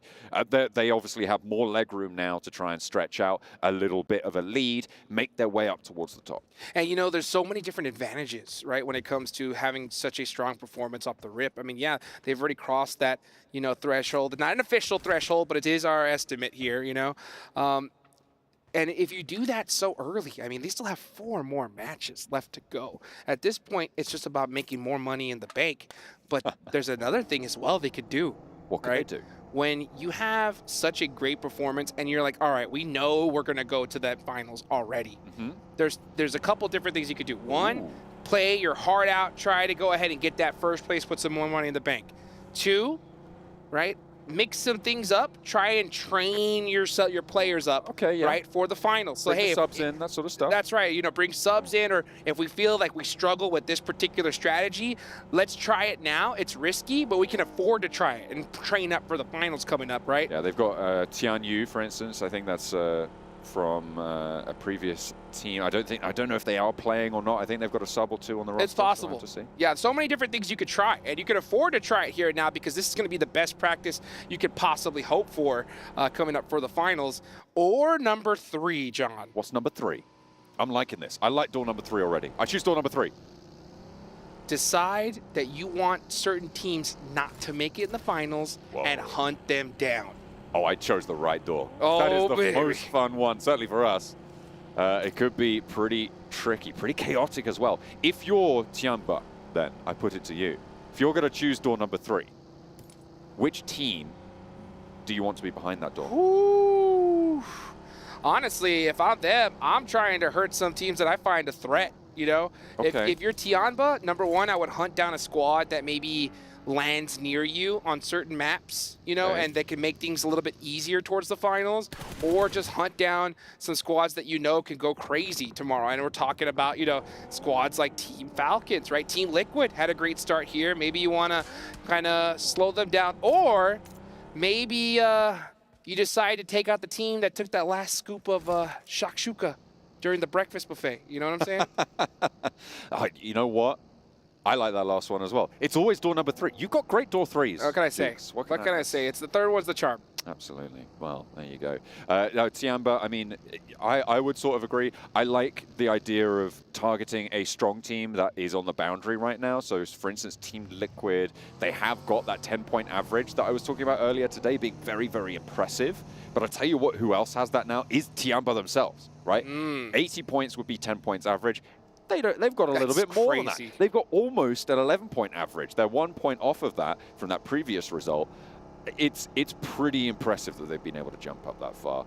So I think you might be right with Falcons potentially being my top pick for them to target if they were to go for that sort of a strategy. Right now, they've sailed down the west side on past Georgia Pole, and they are currently on that west coast road trying to find their feet there. Team Liquid, a lot more central though. Yeah, and you know what? I'm not saying that Tiamba is most likely going to go and like hot drop somebody at this point, you know, or do something crazy like that. But since you have so many points, you have a lot more flexibility, right? So let's say you get a thirst on a Falcons player in a bad position. Maybe it's better to just try and commit to take them out rather than just say, all right, you know what, we'll leave them be and try to win the game, you know? So when you have that flexibility, it really opens the door to so many different options. And they're in a great spot for this next circle. I knew it before I even popped. I was like, yep, they are. I was going to say this circle, but yeah, look at that. They are in a beautiful position. You got so many squads out the way. Honestly, I'm looking up north. Brute Force in a terrible position. They've had a rough day yesterday. It is not looking good for them. At this point, I think if we want to even see them make it into the finals, we can just see like a double-digit elimination chicken dinner at the minimum. Look at the rush for the central positions now, moving around the foothills of Everest. Tiamba are in and amongst that fray, so I think we know how that one might go. Vampire pushing in from the southwest side, need to make their mark as well. They're fending off approach from Reject right now. Haven't lost anyone just yet. Reject taking damage, diverted away. They're going to have to get in and amongst it with the other teams as well. They've been sent packing. Besiktas right over that ridge line. I feel like Vampire are going to want to take this ridge on the southwest edge near Besiktas with oversight there, and Reject can't do a damn thing about it. Sara just overcommitted there on that rotate. I mean, he just got a little bit too greedy, I think, on information. Went down the hill and got punished immediately. That's the PMWC right there for you. Team Liquid on the move as well. Besiktas Black are holding this compound, and they're doing a great job of it. Vampire now with the dome under control. That's right. Sending out the signals. 4MV on the southeast side, meanwhile, over towards Gatka. Alliance trying to move in pretty close by to them. They're sort of trading off, moving from these compounds through the hills to the south side of it. No one really getting aggy just yet. No, sir, indeed. Yeah, especially Vampire. They got that observatory. Nice and locked down, looking pretty. And I think everybody right now is just very happy to be in the position that they're in. You got 4MV near Gatka, right next to those chopsticks. So if the zone does make a shift towards in that direction, they're going to be in a really good position. Mad Bulls are still looting in Rozhok. What do you think about that? They need more loot. Yeah. Basically, you win the game by having the most first aid kits. That's how it works. And so, actually, I think the recent patch actually made it so that the longer you spend in the blue, the cooler you are, and therefore, that's pretty sick. You gotta be cool. Hell yeah. Gotta be cool. That's for sure.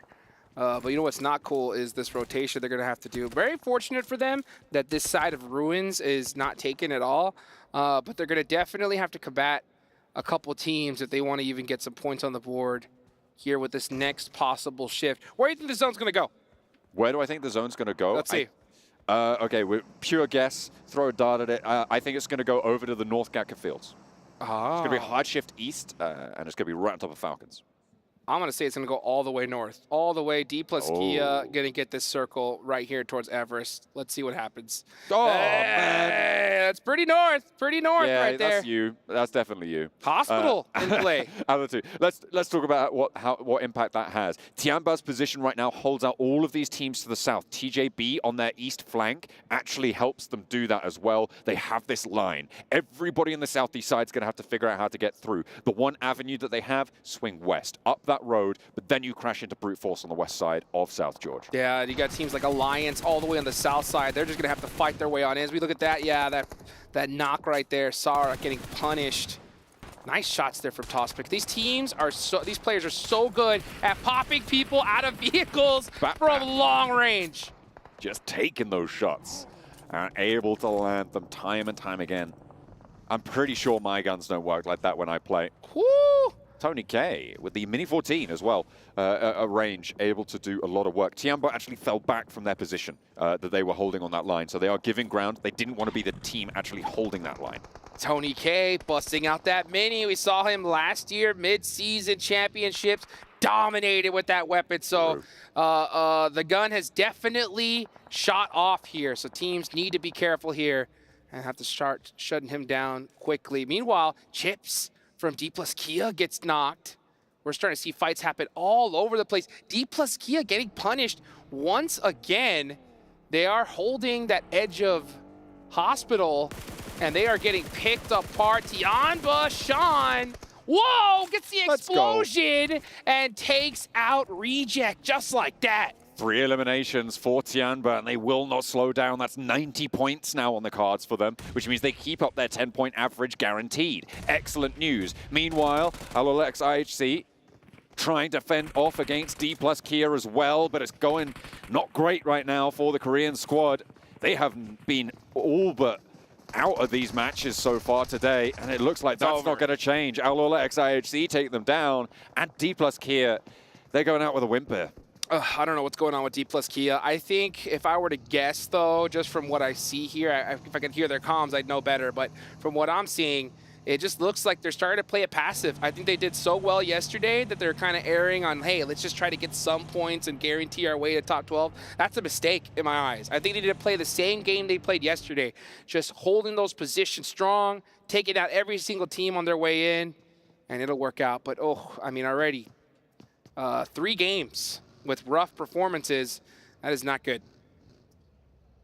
I'm just taking a look at the map right now. You can see the Mad Bulls on your screens descending from Everest. They are moving up towards the north side to try and flank around there. DX Xavier on the north side of the hay farm, taking control of a compound right on the junction of some of the paths that wend their way through. This is a Tiamba circle all the way through. Look at that. It is a great compound that they have on the north side of the open ground. It's a hill that rises southwards from them, which means that having QZ actually on the top of that hill will give them a lot of info. He's in a vehicle, and very, very likely as soon as there's pressure put on that spot, he falls back, but they get so much info for I was about to say, as soon as that zone shifted, I think there's pressure already, so he needs to start getting back to his team right now because there's no way he's going to be able to hold that by himself. But hey, we saw Tiamba doing some crazy splits. They were fighting everybody in the last match, and that worked out. Let's see if they could do it here once again. Meanwhile, Tony K on the hill getting peppered. Looks like from Team Liquid. They got their eyes on Besiktas Black right here. Yeah, a push is imminent on this location. Absolutely seems to be. Besiktas going to have to leave likely soon.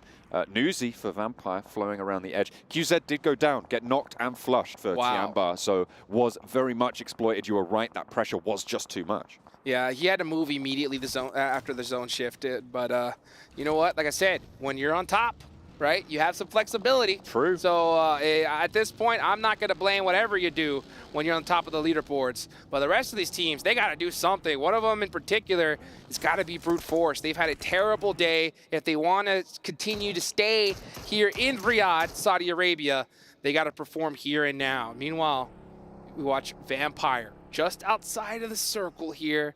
Looks like they're going to wait until the last second to make this push. They have been playing very slow and methodical on this edge so far in the first matches. Obviously, it's not worked out for them, but they have already doubled their score total in this match, which is great news for the team. Unfortunately, what is not great news is when Mythic looks at you and clicks on your head. Oh, and that Schweppes thirsted immediately. So Vampire are going to lose one here. And now they're in trouble because they got Team Falcons right next to them. But let's take a look over here at Mad Bulls on the rotate. Very, very close to Talon Esports. And Zurich trying to get some knocks out of the vehicle. Axel not able to get the pick on the car. And, oh, they actually do get one. Down in the open, but 3 players make it through. A very dangerous rotate. And straight on into the auto shotty. TJB do not give an inch when Mad Bulls try and open the door. Yeah, I would have liked to see Mad Bulls just take that commitment onto that fight there rather than the blind send. At this stage, these just don't work. They're just going to get shut down 95% of the time. Let's look at this replay, though. Sean! I mean, this man has been on point today. What can you do? What can you do when someone's on fire like that? It's just get out of the way or die trying. And I see on the off angle for Falcons, lighten up Team Liquid right now, who have got this position out on the east side. Near that radio tower there, and they are trying to roll on up. You've got Talon trying to push on in. This is a three-way fight right now. Ayala's down, 2 players down there. Falcons trying to roll on in. Misery, Linux down, and Talon are suffering. At the moment, I think the front foot might actually be on Falcons rolling up into this fight, but hang on a minute, I had to turn that around. They've just gone down completely. They try and overcommit. And Mythic, now the last player to stand for Team Liquid. Everybody's having a bad day. Team Falcons got deleted right there. They tried to commit to that radio tower, and they got knocked out. Meanwhile, Vampire Esports were able to get some reses off, so they still have 3 players up, and they're trying to commit onto this edge here. But man, you got Talon right there around the corner. 2 players up. Yoru's gonna, oh, what a great shot through the smoke. Able to get so much done, and the nades are there to back it up. Vampire finally turning up the heat now with a swing out to the east side. And they are now under pressure. Team Liquid go down. Alolex IHC also wanted some of this third party. Vampire playing as 3, leaves this as a 3 versus 3. And again, this is now the 5th team to roll up onto this position before they can transition out to the west. Now this is the Vampire Esports that we saw last year, starting to finally show their teeth here, or their fangs, as we may say. But they're gonna have to take out IHC here, as Tony K is starting to throw those nades out. This is a bad placement right now for IHC. They're going to have to start moving on in. I really question Demo's decision to do this, and the fact that Stones wasn't able to get any damage onto him. A little bit potentially of a misstep there. Maybe needed a little bit more, or backup from a teammate to be able to take that buggy down. But Demo gets some info and folds back in ahead of Vampire in their rotate, but there's plenty of vehicles. They start to move forwards. Tony K, I don't think he saw the player to his left. It was immediately there. Godless tries to step out, and I think TJB might have sightlines. Tony K, stoned, trying to roll over these hilltops, but they're just getting peppered from the off angle, and sees Alolex IHC just rolling away from them as well. Popping out these smokes, doesn't have any nades, up high into the sky. The nades go long, but there's a knock onto Godless. That's TJB. IHC is getting punished from so many different angles right now. And yeah, you can see 4 Miracle Vibes has now got their eyes on this location. Vampire Esports are just trying to hold on here. They're throwing out so many reses, all their utility, and rightfully so, because to try to get into this next circle, you got to go into an open field, and everyone's looking down here. They're downrange to the spot. It is going to be so treacherous to make this one work. Besiktas Black on the southeast side as well, where Vampire obviously let them go. They're going to be a major threat for them later on now. The rolls around the hillside. As Alolex IHC try to find the shot, and Tony K with the vehicle position gets a little bit of damage, but not too much more. 2 players for them to deal with, and Demo finally picks up something, and it's Newsy. He goes down entirely. Rogue, Lobe, heals up, stoned in the smoke. Tony K rolls forwards, up into the rock, has the M4 in hand, looks for the spray against the UMP, trades out, wins it. And there is also backup from his teammate to take out Alolex IHC, but there's only 2 Vampires left. Tony K able to take advantage of that right-hand priority there, wins that 1v1, and moves up into the circle right towards the edge there. But he just has a little bit of hill of coverage, so he will survive for just a little bit longer. This is going to be a tough one, though. If this zone goes pretty much center, it's going to be a tough time for all these teams. This is an open field, guys. Tiamba taking down another team. We'll get back to that. I'm sure there will be plenty more times of that to occur. In the meantime, on the south side, Besiktas crashing through over towards 4MV. They know that Vampire have a duo, or well, some players at least, out towards the east side of them. So they're reticent, they're reluctant to move on in towards this compound that 4MV hold, and in a pivotal position as well on the south edge. Zone goes a little bit further south here. Now Tiamba not only need to step out of their comfort zone and start getting active. Brute Force going to have to do the same as well. Every single one of these teams is going to be holding the edge because it is a wide open range dead center. So we'll see how these teams decide to play it. You can see Tiamba scouting for quite a long while here, but they're going to have to start making that move inch by inch. Tiamba, if they want 11 points average, they need 99 at the end of this match. They are currently 6 points short of that mark. when you don't count the placement points they've already earned, which isn't too many yet, but it will start to ramp up. So they'll be looking for that 6-point extra cachet. And they could get it. They can really get it. I mean, 6 eliminations already. They're looking good. Now, let's see how Alliance is going to approach this fight here. They're starting to apply a little bit of pressure towards brute force, but none of these teams need to fight. But if Tiamba's coming in right now, Alliance needs to try to get this third party going. Ooh. As we see Sean holding back right now, gets one knock. And there's 2 players now remaining. They lose 1 on the roll-up, but already a lot of damage done. Another player to fall as well, and Tiamba lose a second. It's Sean. 5 eliminations already, Ooh. And brute force are just being backed off this hold. Alliance on the south edge, gonna move on up to replace that pressure as well. Sean low, but I think he's managed to get away with the rotate around the edge of brute force as well. Look at that, he's now out on the east side of them, has some high ground. Can he get some healing done? Can he get it back into the fight? Tiamba committed like crazy there and are just devastating brute force in a game that they pretty much need to win at this point if they want to make it into the survival stage, because it is not, or actually if they want to make it into the main event here, because they're in big trouble. You can see Sean applying that pressure, 1v2. We saw him 1v3 a little bit earlier. Nades are ringing out from both sides, and that is gonna do it. Finally able to stop the proceedings there for Tiamba. They get 6 elims though, and they keep that 10-point average going, looking pretty healthy at the top of those tables. Alliance now with the chance to move up towards brute force, but they've already been softened up by Tiamba on the north side, and this west side is looking so open for them. 4 players alive for Alliance. They've got the rooftop high ground. It is going to be so difficult to take this team down. I don't know if anyone's going to be able to do it. 4MV yet to dispatch Besiktas, but once they have, or well, if they have, sorry, for the Turkish fans, they will very likely be able to do so. That's kind of the main threat that I see. However, Vampire on the north edge, still surviving. I don't think for much longer given Cluck's position here. Yeah, Clux is staring at him right now, but the zone could still go north. So let's see where it decides to go. If it centers up right here, it's going to be pretty tough for all these teams. But 4MV are still alive. They have 3 eliminations so far, and they're going to have to start working towards Besiktas Black and vice versa. Let's see what happens with this next zone shift. This is stage 6, about to be stage 7. Jimmy, oh, he's got the angles, but Tony K nearly with the stiff arm. Finding nearly a second knock there, but that allows him to get the res behind the hay bale. It's going to be so tricky to move now, though. 45 seconds until the close. The terrain up to their left side, so their east, will be maybe a little bit more maneuverable, but with Cluck able to have complete control over the runouts, there's basically nothing you can do. You've just got to win the fight or hope that Cluck is busy elsewhere. Tony K has to hit a miracle shot if they even want to survive, but it's not looking good, folks. I mean, they did enough. They did enough, right? 6 eliminations so far, top 5 position is nothing to shake your head at for a team that's just coming in here today. But it's good to start seeing some signs of life from this team. Now we're going to start seeing some smokes ring out.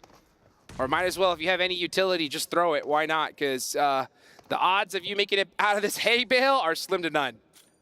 They are going to have to move before that high ground position for Alliance, but for MV, actually, Besiktas having a good opener there. Poser is down, though, and Lewis needs healing. Out goes the forward position, and Toshpik finds 1 for 1 on the trade, a second as well on the strafe, and the third and the fourth at the back. Oh, 4MV get rolled over, and Besiktas mounts the side of the compound, able to push their way on in, forced on in, and I take my words back. I thought 4MV had it in the bag. But no, they did not. Besiktas Black coming in hot, and Alliance did a great job here of cutting off Besiktas rotation. They're taking up even more real estate. Tony K, though, survived. He made it out of that hay bale with all that chaos from that fight.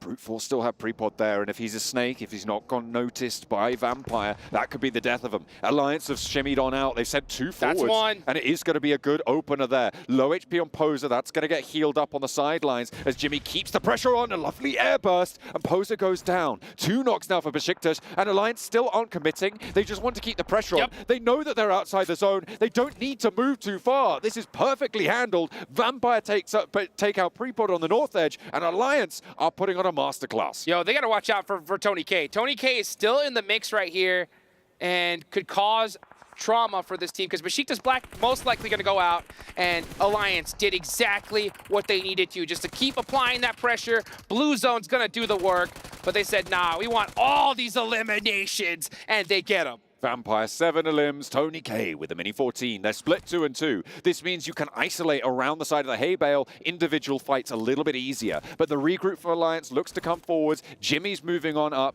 in those vehicles, trying to get closer. Stoned, meanwhile, on the back lines as well. As Cluck finally, is he going to get dismounted? Yes, I think he is. He's not going to be in this zone for the next time around, but Vampire going to have to move as well. Well, this is stage 8. The zone's going to go into nothing, and Tony K really need to hit a knock there. Oh, Stone got one, and that's onto Jimmy. That's a critical knock. Anything can happen. Can we see a miracle? Can we see Vampire clutch a 2v4 to get a critical chicken dinner? Olio now in a really important high ground position. With vision over towards the Vampire players, they have to move forwards. I don't like this at all from Alliance. I think they need to commit. Oh, that's huge. Yeah, Tony K finishing out Jimmy now makes it into a 2v3. Alliance cannot hold those spots anymore. I know they're good. I know you got a lot of sight lines, but just use the number advantage. Take them out one by one. You're basically essentially allowing 1v1s to happen here, and you're getting punished for it. That's what I was saying, right? With that 2-2 split, they haven't fully recoalesced. They've left Cluck too far back, but now they move in. Play 2 players forwards with that backstop. Cluck, the off angle, the wild card. Tony K has 2 nades left in his bag, and you know he's going to throw them. This is stage 8, folks. About to go to stage 9. This zone is about to go to nothing. It's going to center up here and apply that pressure on these players. Cluck he's able to make it off that rooftop, which is what I wanted to see, but he's got to find a way towards his teammates. They're all split. This is a terrible play, I think, from Alliance. They can't be snaking and trying to do this. They need to go in. Oh, that nade. What? How did that not hit Stoned? I have no idea. It's going to go a little bit further this time and not really going to do too much. That nade was there, but it's still just not quite on the target. Tony K has the hay bale. Vampire need to shimmy forwards. Alliance have the center. Tony K. Oh, he wanted to get you the crate. He wanted that crate so bad. Tony K goes down, and that's Stone out of there. So you know what? Sometimes patience is a virtue, and Alliance are able to clutch out the 3rd game of the day. And hey, you know what? That's still a good game for Vampire, right? They were able to get a 2nd place, 8 eliminations on the board as well, meaning that they have jumped up the tables a little bit faster than those first 2 matches would have you believe. But the chicken dinner goes to Alliance. Their 2-2 split, their hold on Besiktas with those opening nades. They knew they didn't need to commit to it. They played the outside. They have that crossfire backup. You can't get pushed. It was there. There's for the taking at that point. Man, beautiful game right here. A huge win for Alliance as well. You know that this is one that they have been waiting for. And a great performance for Vampire. We're starting to see some signs of life on them. I know we've only played 3 matches so far. At least they played 3 matches so far. And this was one that we definitely wanted to see early on. Absolutely. Something that you really like to see. Started the match in 4th place, so you do Alliance rather, going to be jumping up pretty far with D plus Kia, with the Xavier not really having a great performance. Man, D plus Kia, you know, speaking of disappointing performances so far, oh my goodness, I think they have what, like less than 4 points so far today. 3 matches have been played. We're now going to reach the 2nd half of this day and the last 3 matches for them. So, man, they really need to pull something out here in these last 3 coming up. It's not been a repeat from yesterday, and that's what happens when you get a death group green coming on into the mix, right? When you're playing against teams like Team Liquid, like, well, Tiamba, who's just always in their group anyway. Right. But when you've got Falcons coming in, when you've got Team Liquid, and I mean, on that last game, I guess Vampire, maybe not the first 2, yeah, there's so much more pressure on you. And it has been such a great watch to see Tiamba do what they've been doing over these last 3 matches. But we've got 3 more matches still to come for you today. We're going to be taking a break. We'll see you guys there. Make sure you stay tuned for more PMWC.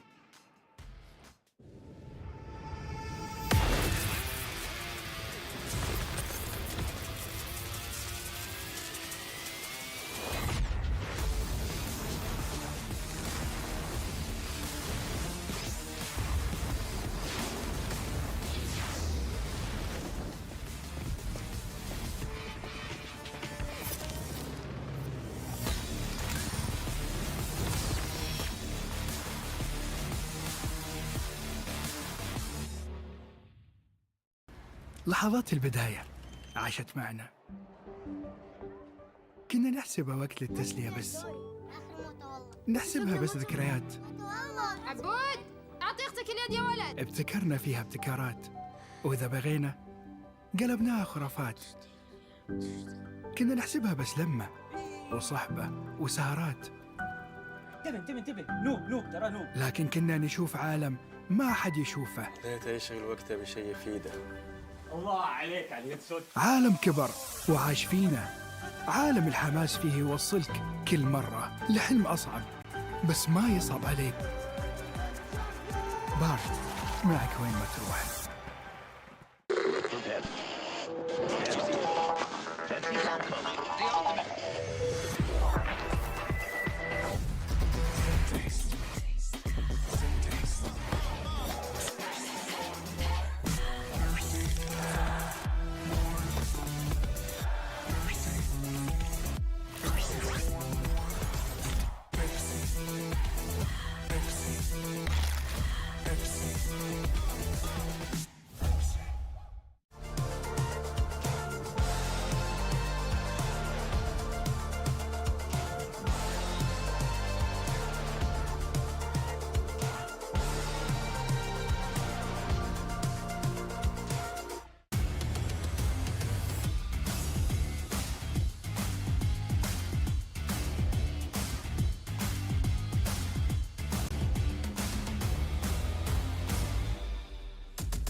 If you guys have been watching so far today, you might have seen the PMWC Violet Thunder set and S12K, which you at home can pick up for yourself based off the design by Ailu from the PDP X Esports Outfit Design Contest. Make sure you guys pick this up because it looks sick, it looks so good, it looks clean.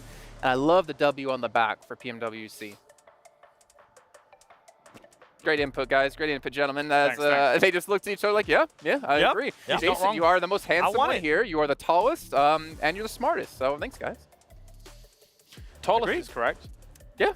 All right, well, let's talk about Alliance, the first team to get 2 chicken dinners so far here in PMWC. They have looked good, but in particular, 7, as Kalaris obviously did bring up while we're watching the games, their 4-man's late game are very strong.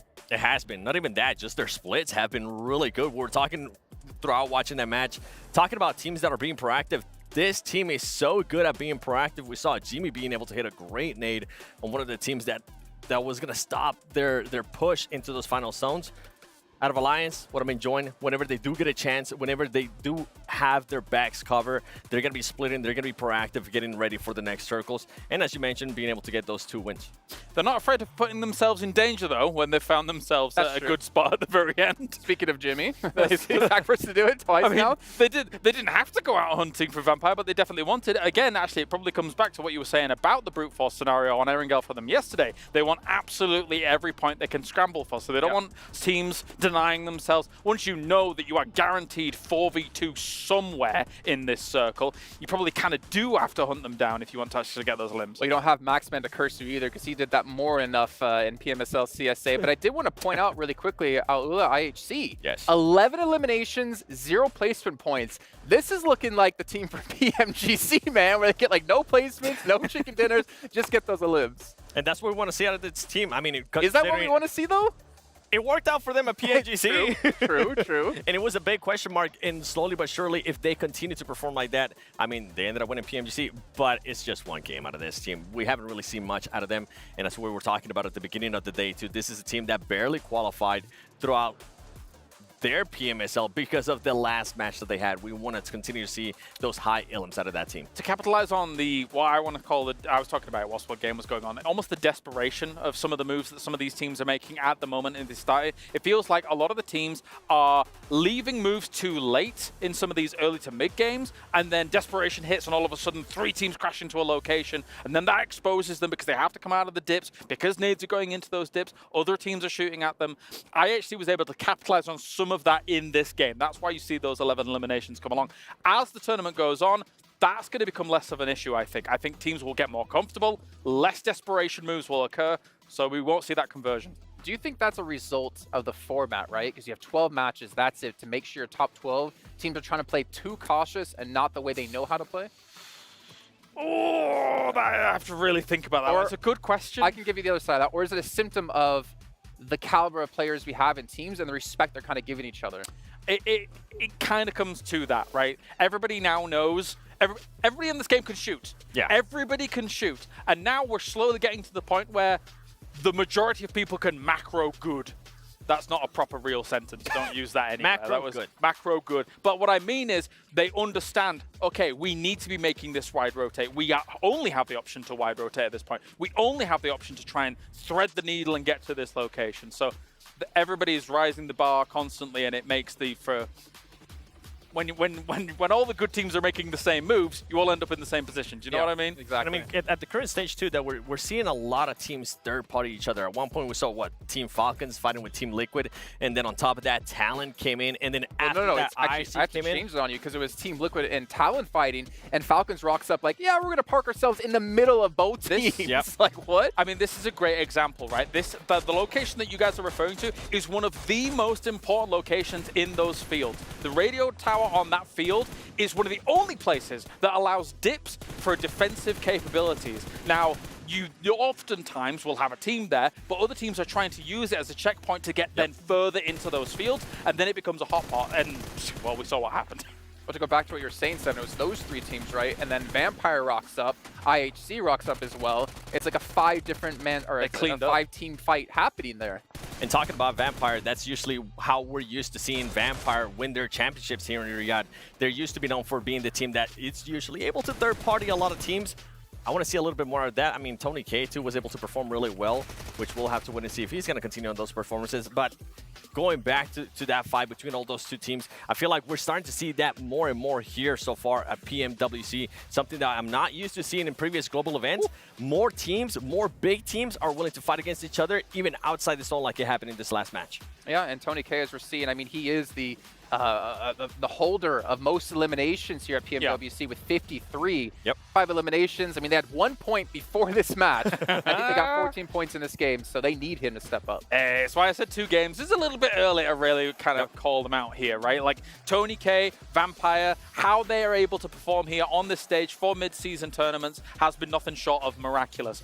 949 damage here for the 5 eliminations. Do bear in mind as well, about 650 damage he was receiving. He went through an absolute war to get to here. So it's not only the fact that he's able to get those eliminations on the board, he's also understanding that, hey, sometimes collateral damage is going to have to happen. I'm going to have to find some spots to be able to heal here, because in those fields, it can get dicey.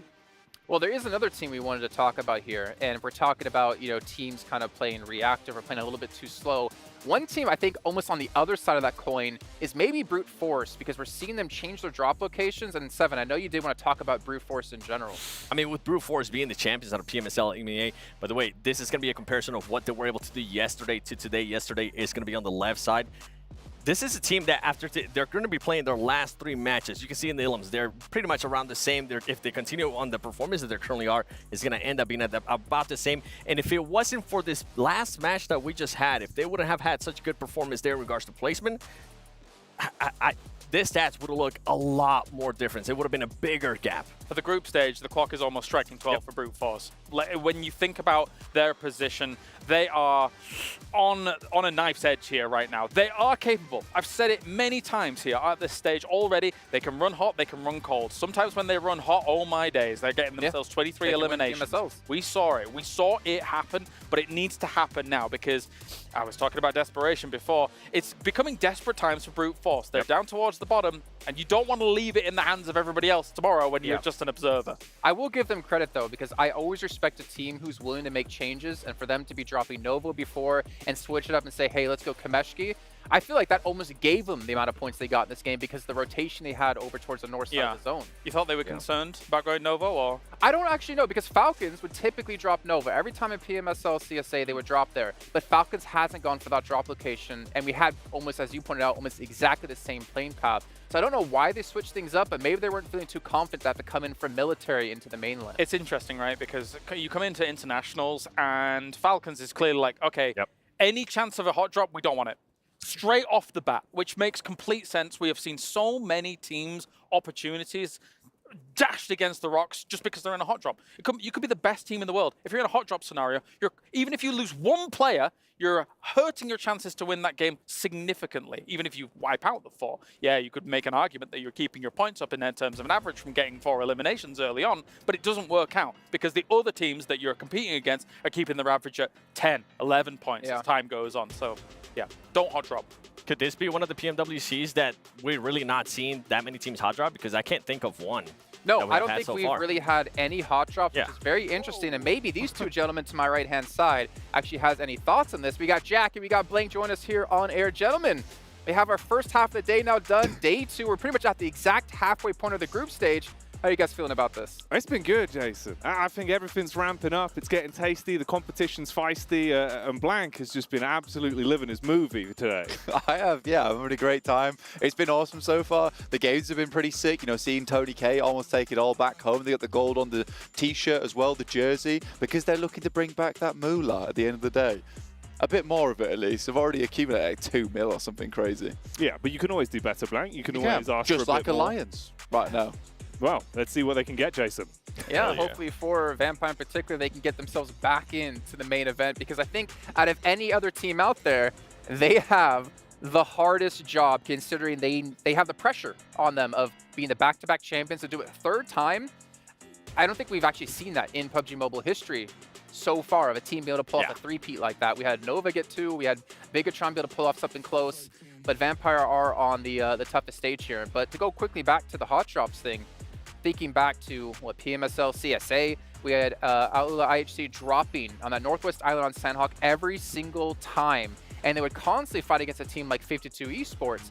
And we kind of, Max and I kept asking ourselves, like, why do they keep doing this? Because they're losing over 50% of the times they do it. But here, I feel like it's more respect to everyone in the lobby, and it's respect to the caliber of the lobby of, okay, we're going to just try to play safe, everyone gets their own location, and we'll play out the game properly.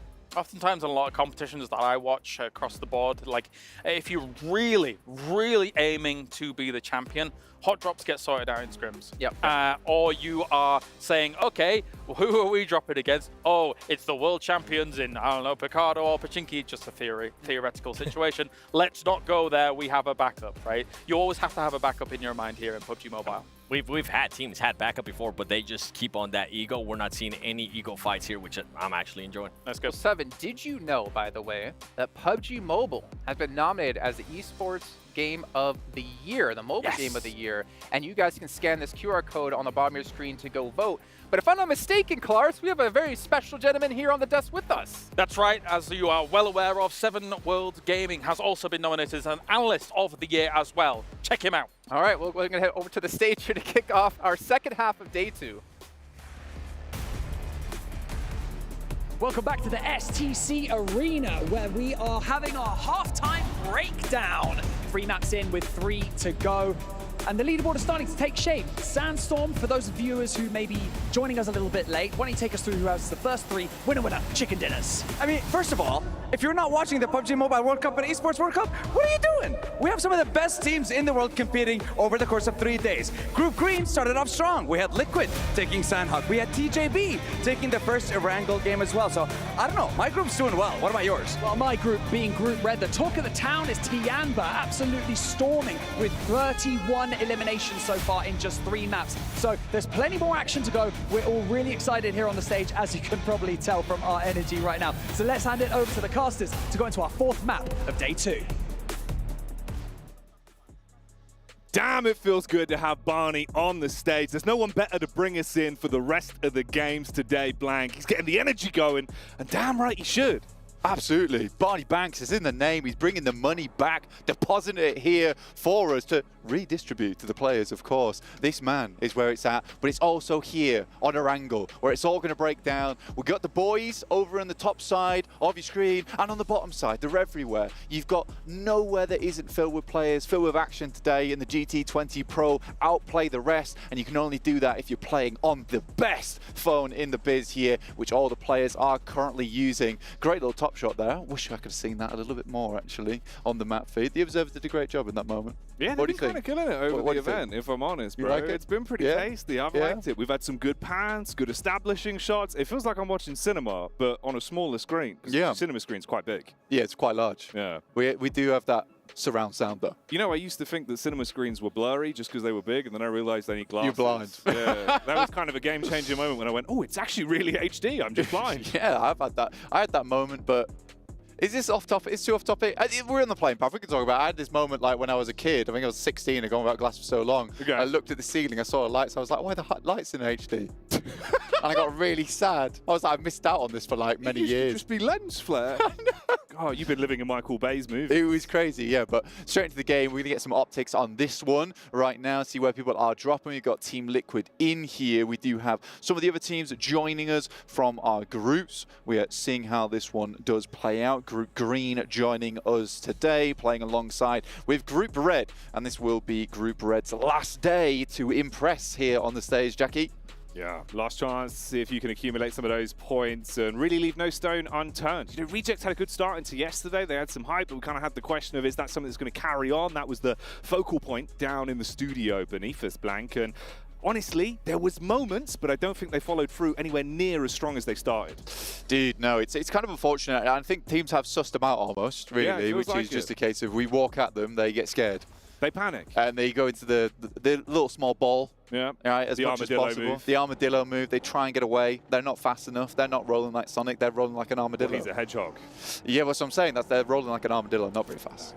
No. More known for defense. Armored shell, hedgehog, spiky shell. Yeah. Know your animals, everyone. However, the boys here in the tournament, they've got pretty powerful attacks here. So even the armadillo move doesn't save them. So I think that's something that Reject's going to have to change. But again, tough for them. This is their last day of play. Again, it is top 12. Top 12 make it through. It's the bottom 12 that will be heading through to the survival stage. No one wants that. You really don't want it. You don't want this map as either, because we're heading over towards Erangel. Tough decisions to be made here for a lot of teams. Few teams a bit luckier than others, with 4 and B already starting down here. Falcons, classic position over Nova up Neuer. Back on ST, this is where they would drop all the time. They have a lot of control from this spot on the map. I do indeed. You know what, I'm going to throw you under the bus immediately, Blank. Do it. You need to do it right now, just based off what you're sealing. What's the gut feeling? Who's taking this one? I'm going to make you do it right now on air. I'm going to go Falcons on this map, actually. Yeah. I'm going to go for a Team Falcons. It feels right. I mean, they've already rinsed Tianba. See, this is why we pay you the big bucks. Blank just knows what's going on. Falcons switching in immediately to kick this off. I smell it. You do. You kind of have quite strong nostrils for PUBG Mobile talent. Yeah. Thank you. Yeah, for right. Yeah. PUBG Mobile talent. You sniff them out. You're like, that guy's going to play really good today. Tony K, remember we walked into the green room? You were like, smells like Tony K. Smells like Tony K today. Smells a bit like a vampire. I'm feeling it. But yeah, I think that Falcons should have this game pretty under wraps. I think from the position they're in, decent rotational spots. Kind of depends if they get Icy back up again. I think they should be able to. And it would be unfortunate losing him as he takes another nade here. Where's the rest of the team at? Come on, bring him in. Icy's your off angle. He's the guy that's going to hold back the tide. At least the smoke's thrown on inside from top here. And this is Tianba. that, although down, could still make some problems out of this one. They've been looking pretty good over the course of today and yesterday, at least with the gun skill and a lot of the individual firefights they've been thrown into. And they haven't had much respite, Blank. It feels like someone is always targeting them, or they're looking for opportunities to get stuck in early. But down to just a duo in the opening moments, it's not the dream, is it? It's not the dream, but they have been relatively smacking it today, to be honest with you. They've been playing well. Yeah, and 95 points here, and even QZ picking up East here. What's going on? They need to finish this off quick. Luckily, Icy's brought back up again, but you're still down a member. Will get flushed out by QZ. What is this play coming through from Falcons? Not able to contain two players. I mean, they are two players who are coming off some fiery hot games today. So it's a little bit difficult. Finally, there is a rebuttal onto Shan from Tiamba. As we've seen though, Tiamba, even when they're down to dire straits, they still find a way to make it work. We'll check back in with that in a moment though, as it seems like there is a bit of a compound commotion going on here. Xavier up top as nades are raining in. Meanwhile, finally, the rest of Falcons look to whip out the mop and bucket and clean up what remains. So Tiamba are down and out. Yeah, tough one for Tiamba there. I mean, again, you've only got 3 more matches to do this, and I think they've set themselves up pretty well. Nasty nade just dribbles down the stairs there, will end up in his lap. Oh, mate, could be some more carnage where that came from as well. Big Papa Pump in the hands of a Miracle Vibes as the DBS is looking to give a very aggressive hello to the start of this one. Switches out to the utility instead, wants to block off the angle and force them to cascade further back. Interesting fight here, honestly. I mean, they're so low on both teams, but it feels like 4MV is getting back up to power much, much quicker here. Xavier coming out. Lamborghini is flushed, and 4MV is just getting rid of the stragglers now. As Xavier went for a bold play early on to try and take this position off the hands of 4 Miracle Vibes. They have hurt them, but not quite enough. Ooh, and that's an unfortunate way to go out then in the end for Paragin. Slides down the stairs as the nade is dashed on over, and they are our second team to be wiped off the face of the map this time around, for Miracle Vibes surviving the encounter there. Mad Bull's first innings into the group stage hasn't gone terribly well so far for them. 24th place, 5 points accrued on the game. That's a tough one for them. Still have tomorrow, but feeling like a bottom 12 to me really at this point in time. Just not displaying the same kind of power. Getting a quick replay on this one. This is the initial spray down coming through from East, who they in fact actually lost in the end, but he opened this one up for them. It was a nice engagement as well. You love the angle. It's always filthy. Very hard to get the shots back onto him, but in the end, he loses his life for it. But they took out Tiamba and stopped them from bloating themselves any further. Will that be that beneficial for them overall, though? I suppose that's the question. Yeah, I mean, getting rid of Tiamba is decent, but I don't think they expect that fight to go on for so long. And again, for Falcons, it is a case of you're coming up against the toughest team in the lobby currently. Yeah. So that was never going to be an easy fight, but they do well off the back of it. I like it. I like it a lot. In the meantime, again, it's a lot of these tough decisions that now need to be made. It is very much a guaranteed Sosnovka finish with this circle. I think there's no doubt in my mind that this is heading back up towards the north side. So you do have that glut of teams that all just want to get in on the action. Already, you got Harami up towards the top side on Observatory right now, just looking down on the competition as the circle does lean a little bit over towards the east. Let's see if we get an eastern shift. That could be a very good position for them to take, but it is an early decision to head that far up on the high ground. You're coming off that one, bit spooky, bit scary. Yeah, could be a bit of a nightmare with the scaling if you don't have the right tools or potentially shoes for the job. You've got to really dig those feet in. Unfortunately for Sara, he's been dug down 2 foot shallow. He was taken out quite early on for reject, so they're playing with just a trio in this one. Team Liquid sniffed them out ahead of time, so they're just trying to keep themselves behind cover and keep their noses clean, really blank. We've got everyone being slowly ushered forward now as well. I mean, respectable play to Xavier, honestly, trying to contain that position from 4MV, but dear me, look at that circle, Jackie. How much water is in that bad boy? It's 70%. Off the map. Yeah. At least, definitely. And now that position from Harami becomes incredibly strong up towards Observatory. Taking that one early is always a risk, but I think when you know it's going to be a Sosnovka finish, you just take that one. It's not like you're going to have to move back up north. You're just going to have to come off it to somewhere else. But this is killer. And I think that with the fact that they're sending players further underneath as well to take care of some other compounds just in case they need to move, this is a great idea. You've got those backstops. You've got players on that top side able to take the shots for you. But Reject looking to hold out. Duello in the water. One player down in Sarah. So Reject took a bit of damage early on. Scoped it out. They want to deny control of the bridge and stop those rotations dead in the waters, and that's exactly what could be happening here with the bullets that are just whizzing on by. Bit of a setup further back for Talon. They do have somewhat cover, but it's really finding an angle to take any shots back at Reject. They're so far in, it's an awkward angle to fight from. Yeah, man, it's not easy, and I think the fact that you still have a couple of teams that want to make their way, and I mean, TJB is still behind, but they're biding this one out. Vampire actually going for a very, very eastern swim here, and I mean, with the amount of water that's still in, you could have a reasonably good game just by staying out and peddling water for as long as you can. Nice nade from Mad Bulls over towards Harami, and this does feel like somewhat of a mistake to come off Observatory so early, because they have just completely left it, and by that time teams should have moved in. Yeah, and this is just going from bad to worse the longer it continues. Mad Bulls were on parade, they stormed into the compound, they've isolated the fights bit by bit and made it look easy for themselves. Now you've basically got one man in the back line looking to provide any sorts of cover, trapped inside of the hut with low health. It really isn't looking great for them. I mean, you look at where Alliance is right now, on top of Observatory. Like, they must have got up there, prepared for a fight, and we're like, why is no one here? Why is it empty? Why is it empty?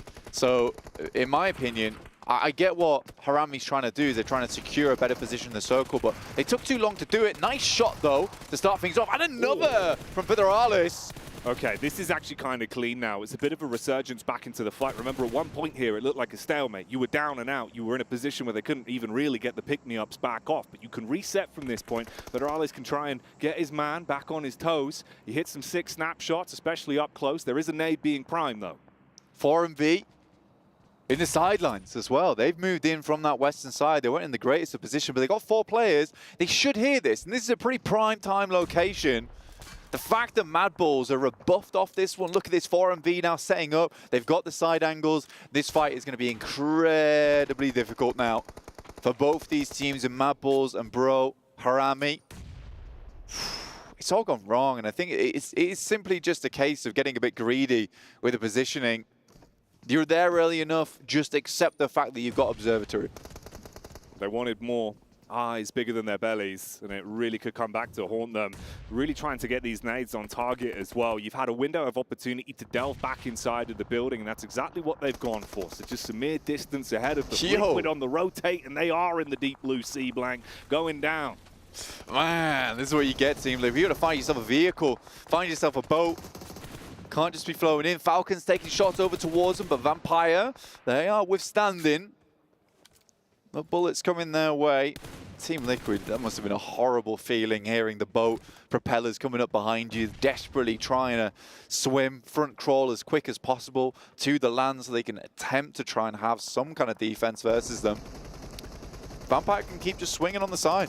Get rid of the players from Team Liquid. They've set up shop. This is great news for them. It really is. And now it comes down to a battle of the mythological creatures in reality then. The vampires versus the seahorses. And the seahorses are gone blank. Wiped out from existence there. A little bit of rotating as well. So this fight isn't going to slow down for vampires. You're still going to be pushed on. Could be some stakes in the hands of the Falcons looking to trap them in place and deal with them. Got D plus Kia taking a fight with Brute Force. They moved in on that western side. They've had a slight slower rotate just because 4MVs kept them at bay for a long while. So they've forced them onto the edge. This is having a great fight right now versus Brute Force. So at least they're able to handle this one. D plus Kia sort of haven't had an impressive day so far. I mean, they're still 5th place, but the amount of points they've been accrued since yesterday, not much. So I think for D plus Kia, they'd like to hit some more points on the board. This is their last day of play. Going out with 58, that gives a lot of opportunities for teams underneath them to leapfrog ahead.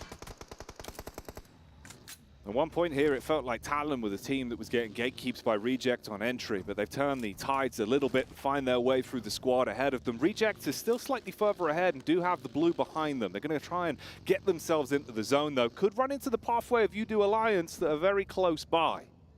Yeah, I think if you're a Reject right now, you just want to get further into the circle. I think you've had enough of this time wasting over on the northern side versus Talon and Tongjiabao. So getting into the circle, better idea. They do lose a player on the back foot there. They were down to 3 already, so they know they desperately need that third player to have any kind of hope of having some of these equalized fights. Good shots from 4MV here. Brute Force tried to circumvent round D plus Kier, but puts them in an awkward scenario. Good initial nade, though. Keep things at bay, but it's not enough. 4MV is lighting them up. Yeah, the brute force is good for the offense, but the defense right now not tenacious enough as for Miracle Vibes run in and initiate the cleanup crew protocol. Overall, we're dropping squads left and right. Vampire still towards the coast side, looking to make a bit of a move up as well now, finding an opportunity. The fact that they've been allowed to walk up to Mad Bull's compound alongside with Bro Harami is pretty disgraceful, honestly.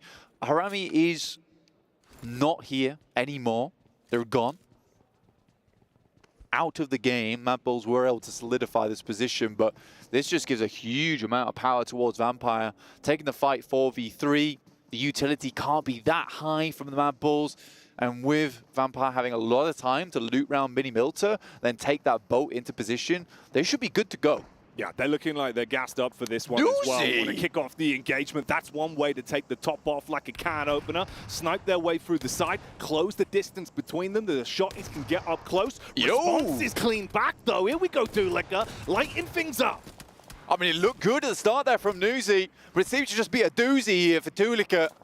Pulls out the S12K. They're not getting the shipping container. He's going to ship them straight back to the lobby. Very nice hold with 7 eliminations. This is what Mad Bulls needs. Down in 22nd place now. We're able to dig themselves out from 24th. Nice to see. Massive response. Good discipline as well, man. That's really one of those, Blank, where a small second of missed timing on getting that first shot off, it all could have gone wrong. In fact, he's been able to clean up like that, put himself into a great stead in terms of the elim points as well. Good response for Mad Bulls, but the fights continue elsewhere. Little replay on this one. He even got more on the fight here, bro. Damn. Just went through, easy peasy. Nice plays from the Mad Bulls. That's going to be some confidence that they desperately needed today. Has felt a bit rough for them. 4MV with their 9th elimination will sit themselves up into 3rd place here. Teams just keep assaulting them, and I think that they're delivering a message to the rest of the lobby right now. Yeah, they want to show that they're not scared. They're just fighting fire with fire, and right now it's lighting the fuse for those nades that are raining in and blowing away the opposition again for Miracle Vibes delivering when they're put under pressure today. This is a crazy game to start things off, Jackie. You do have this issue where so many squads had to get here so quickly. It was not easy at all. But they've managed to do it. They've got in, they're in position. 4MV swinging around the side. It's kind of a crazy ordeal, to be honest with you, to get into this position, then just holding it versus several different teams. I'm loving it. I'm loving it right now. Yeah, this game's been delivering. We came in at just the right time. Blank couldn't miss any of the action that we've been given on this one. Tulika's still getting stuck into the action, man. This guy doesn't give a damn. If there's an opportunity to fight, he's going to take it. Yeah, absolutely. I think for Mad Bulls, they know that they need these elimination points. They need them now. So I think for Tulika, picking up these points where they can is really, really good. I mean, look at this split from them as well, down towards the south side. They are all over the place. Even Tulika flying over towards Reefus, taking him down, running away like a ghost in the night. Yeah, I kind of love this. This is crazy. Is sick, man. He knows how to play with confidence right now, and it's kind of sick. You can see with the split, they're letting him just do it. If he wants to go in, he's going to go in. Swinging around the side, getting that information, but with this shift on the circle over towards the eastern edge, Falcons have a really good spot. Problem is 2 players. Right, they do not have the force to withstand a lot of this. And it's surprising the amount of teams on a circle like this that we have with 4 players alive. I think we currently have right now 4 teams with 4 players up, 1 team with 3 in Mad Bulls. Everyone else is on limited members. So this is going to be a really nice finish. If anything, this is going to be a very, very fun one. It's going to be action-packed, explosive. So hope you sorted out whatever you needed to do before the game, because we're locked in now. Yeah, there's no time to get a drink anymore. Make sure you got your seatbelt on, because it's about to get bumpy. We're entering turbulence, Blank. The no smoking sign's on and the seatbelt sign. So get strapped in, as we're about to take off. Like you said, Jackie, it's going to be a bumpy ride. With, you know, this way and that.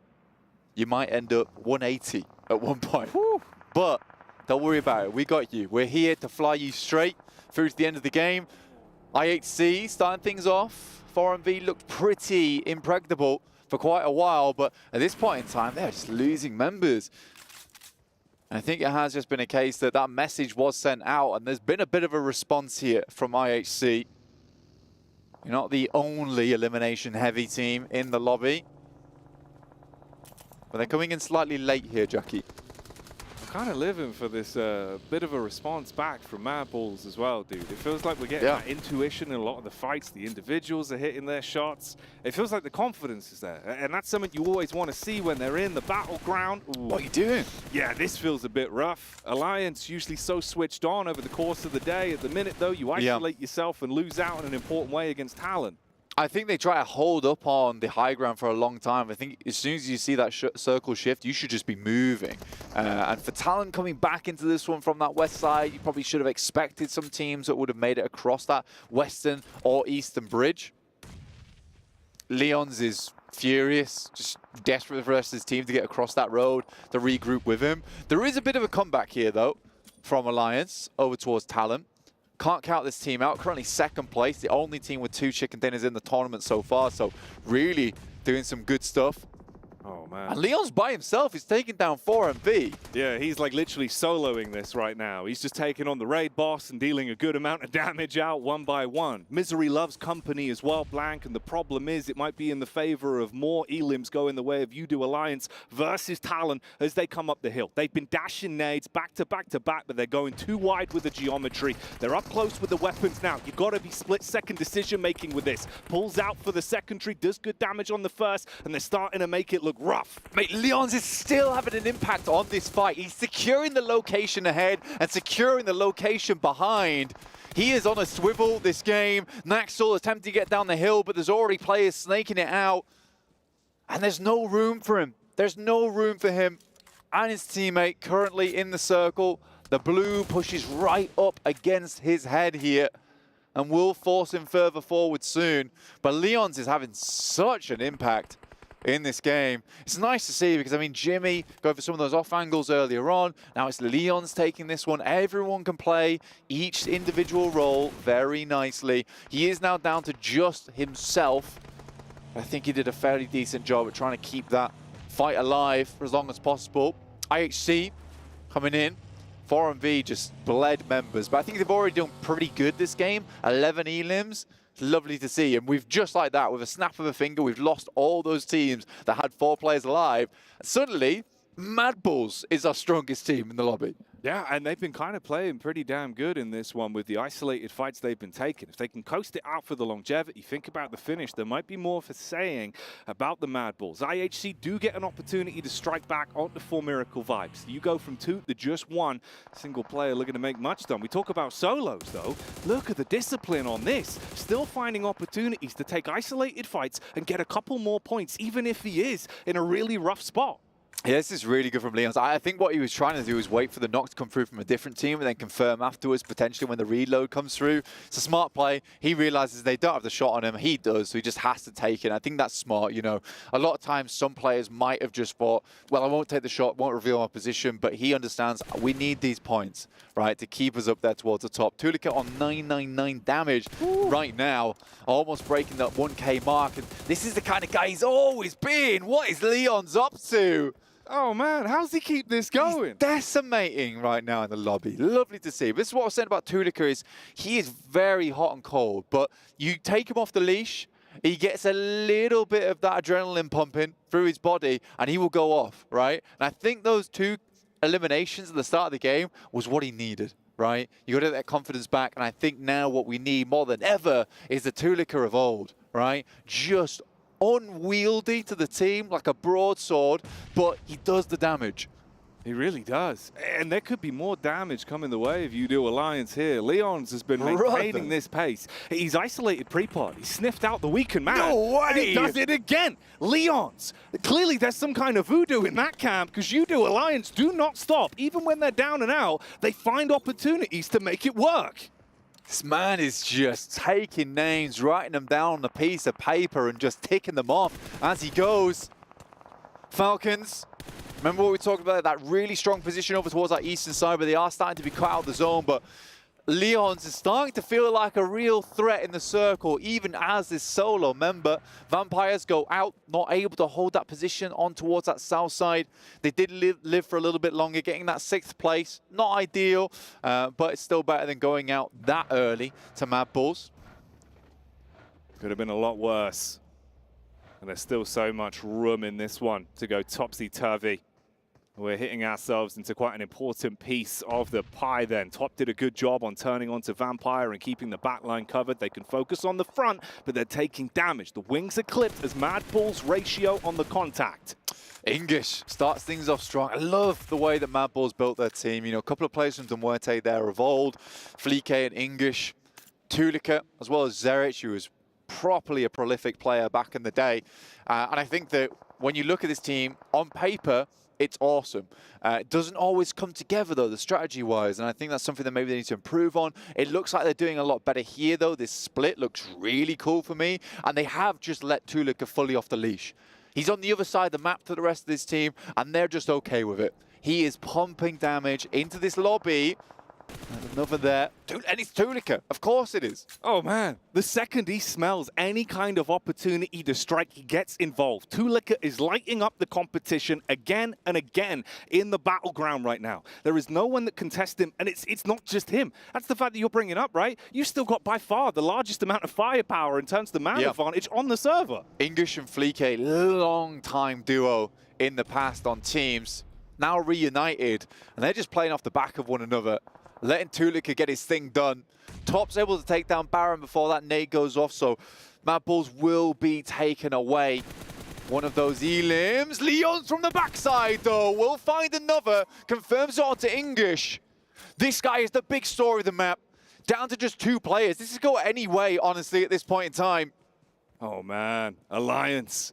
Leons. The 4 fingers that are finding a way to bite back every opportunity they're given. And he will not go down without a fight. He has played it smart, played it slow, found opportunities to come in like a scalpel and cause carnage over the course of the remaining time he's had right here, Blank. And if he can still add more to his total tally, this could be a devilishly good game. If he fins the numbers, you've got an opportunity. He could still make something work here. That was the best member he could have taken out as well.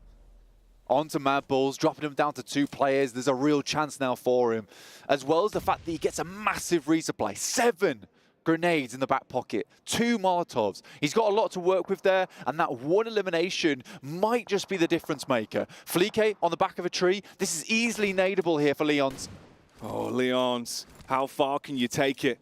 Can he live his movie the whole way through and somehow snatch away another chicken dinner? Is that the storyline that could potentially be built from this one? It would be off the back of broken, busted squads that have come in front of him. He's taking damage from the side, though. Flique spots him out. Nade thrown wide. He's looking to punish now. Bobbing, weaving. The man's a Hell in a Cell boxer, and he's looking to throw out the right hook. Switches back to the nade. Wants to engage on this one. He's waiting for his opportunity, primed and ready. The damage is going to go wide, Blank. He's got so many to work with. Got a Molotov as well. Hasn't used it just yet. Sends it behind the tree, but Flique's playing pretty perfectly until that one knocks him right in the gob.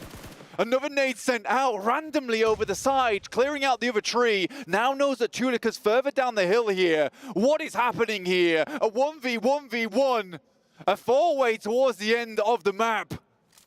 This is Leon's world, and we are just living in it. He is the beating heart of You-Do Alliance, and he will not stop pumping until he has found a way to carve a path to that chicken dinner. But there are still squads in front of him. Everyone isolated, playing the long con, playing the angles. They don't want to make that first mistake now.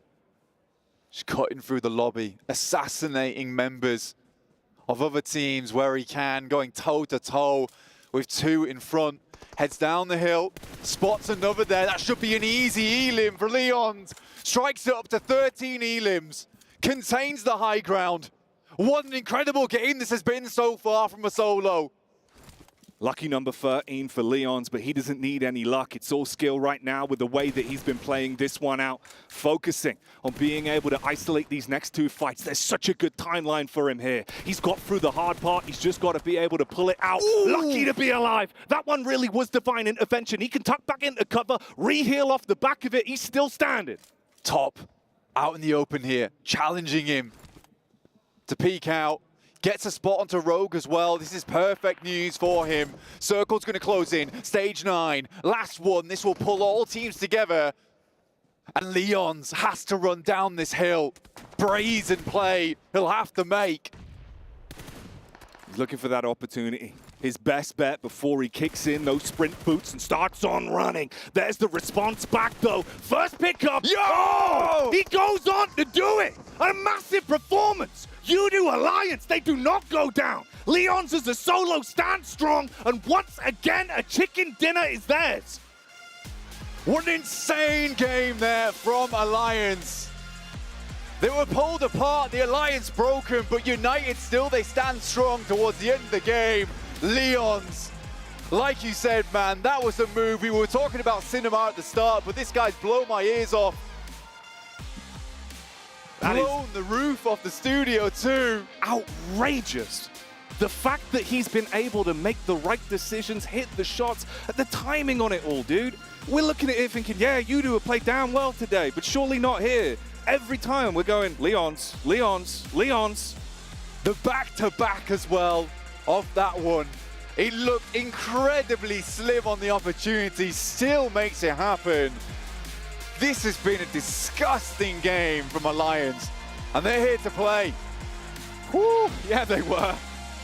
They were here for business, Blank. This ain't no leisure trip.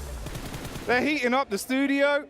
The energy down there must have been wild. You're thinking everyone else on the squad looking towards Leon, just seeing him make the plays, blown away by the fact that he just continued to add insult to injury at every opportunity. Yeah. The 1 HP hit as well behind the rock, but it could have been over.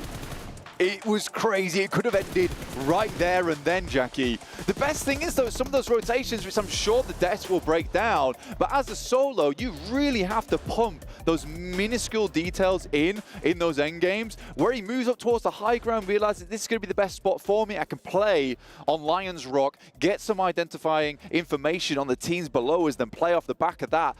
Goodness me, even just shooting the tires out of the car as well. Man, what a crazy game from that. Let's see what the desk has to say, because we're all out.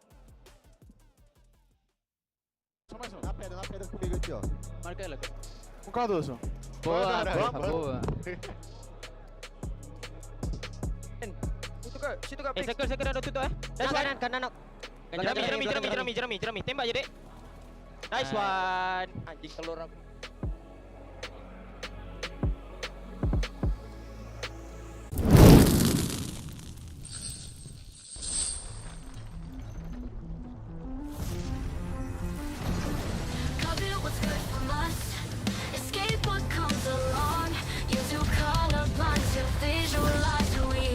What they wanna live for.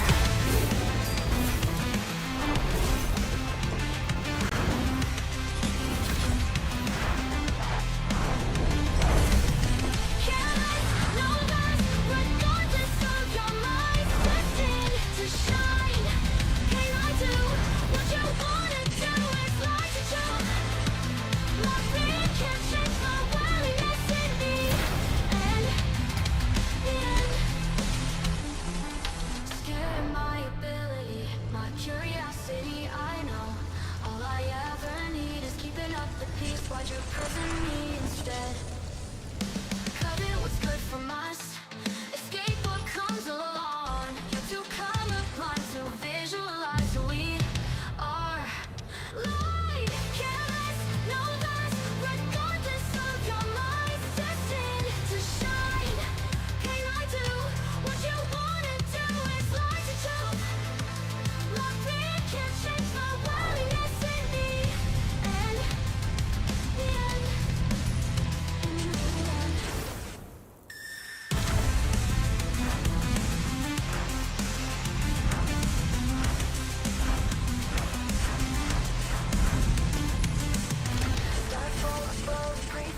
wonder what they wish for, what they wanna live for.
A statement has been made by Alliance, and that statement is, we're here and we're here to win. What a phenomenal performance out of them. Again, Leon in particular, the first back-to-back chicken dinner we've had, also their third chicken dinner so far here in our group stage. And you mentioned Leon. I mean, he was alive with 8 teams still surrounding him for him to survive all of that.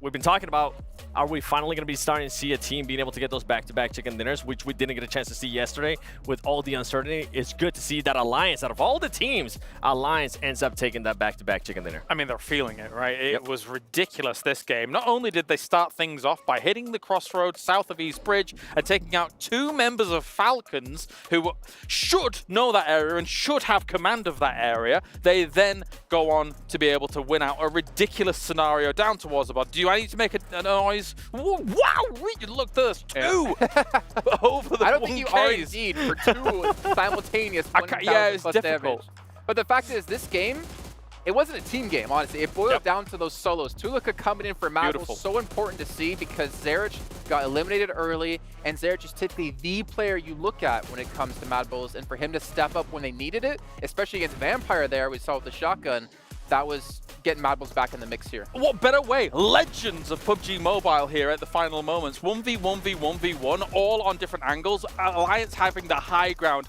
Big, pivotal decision maker here for this final moments. It really was. And then for me, Top, I was hoping we'll start seeing Top being able to clutch it up.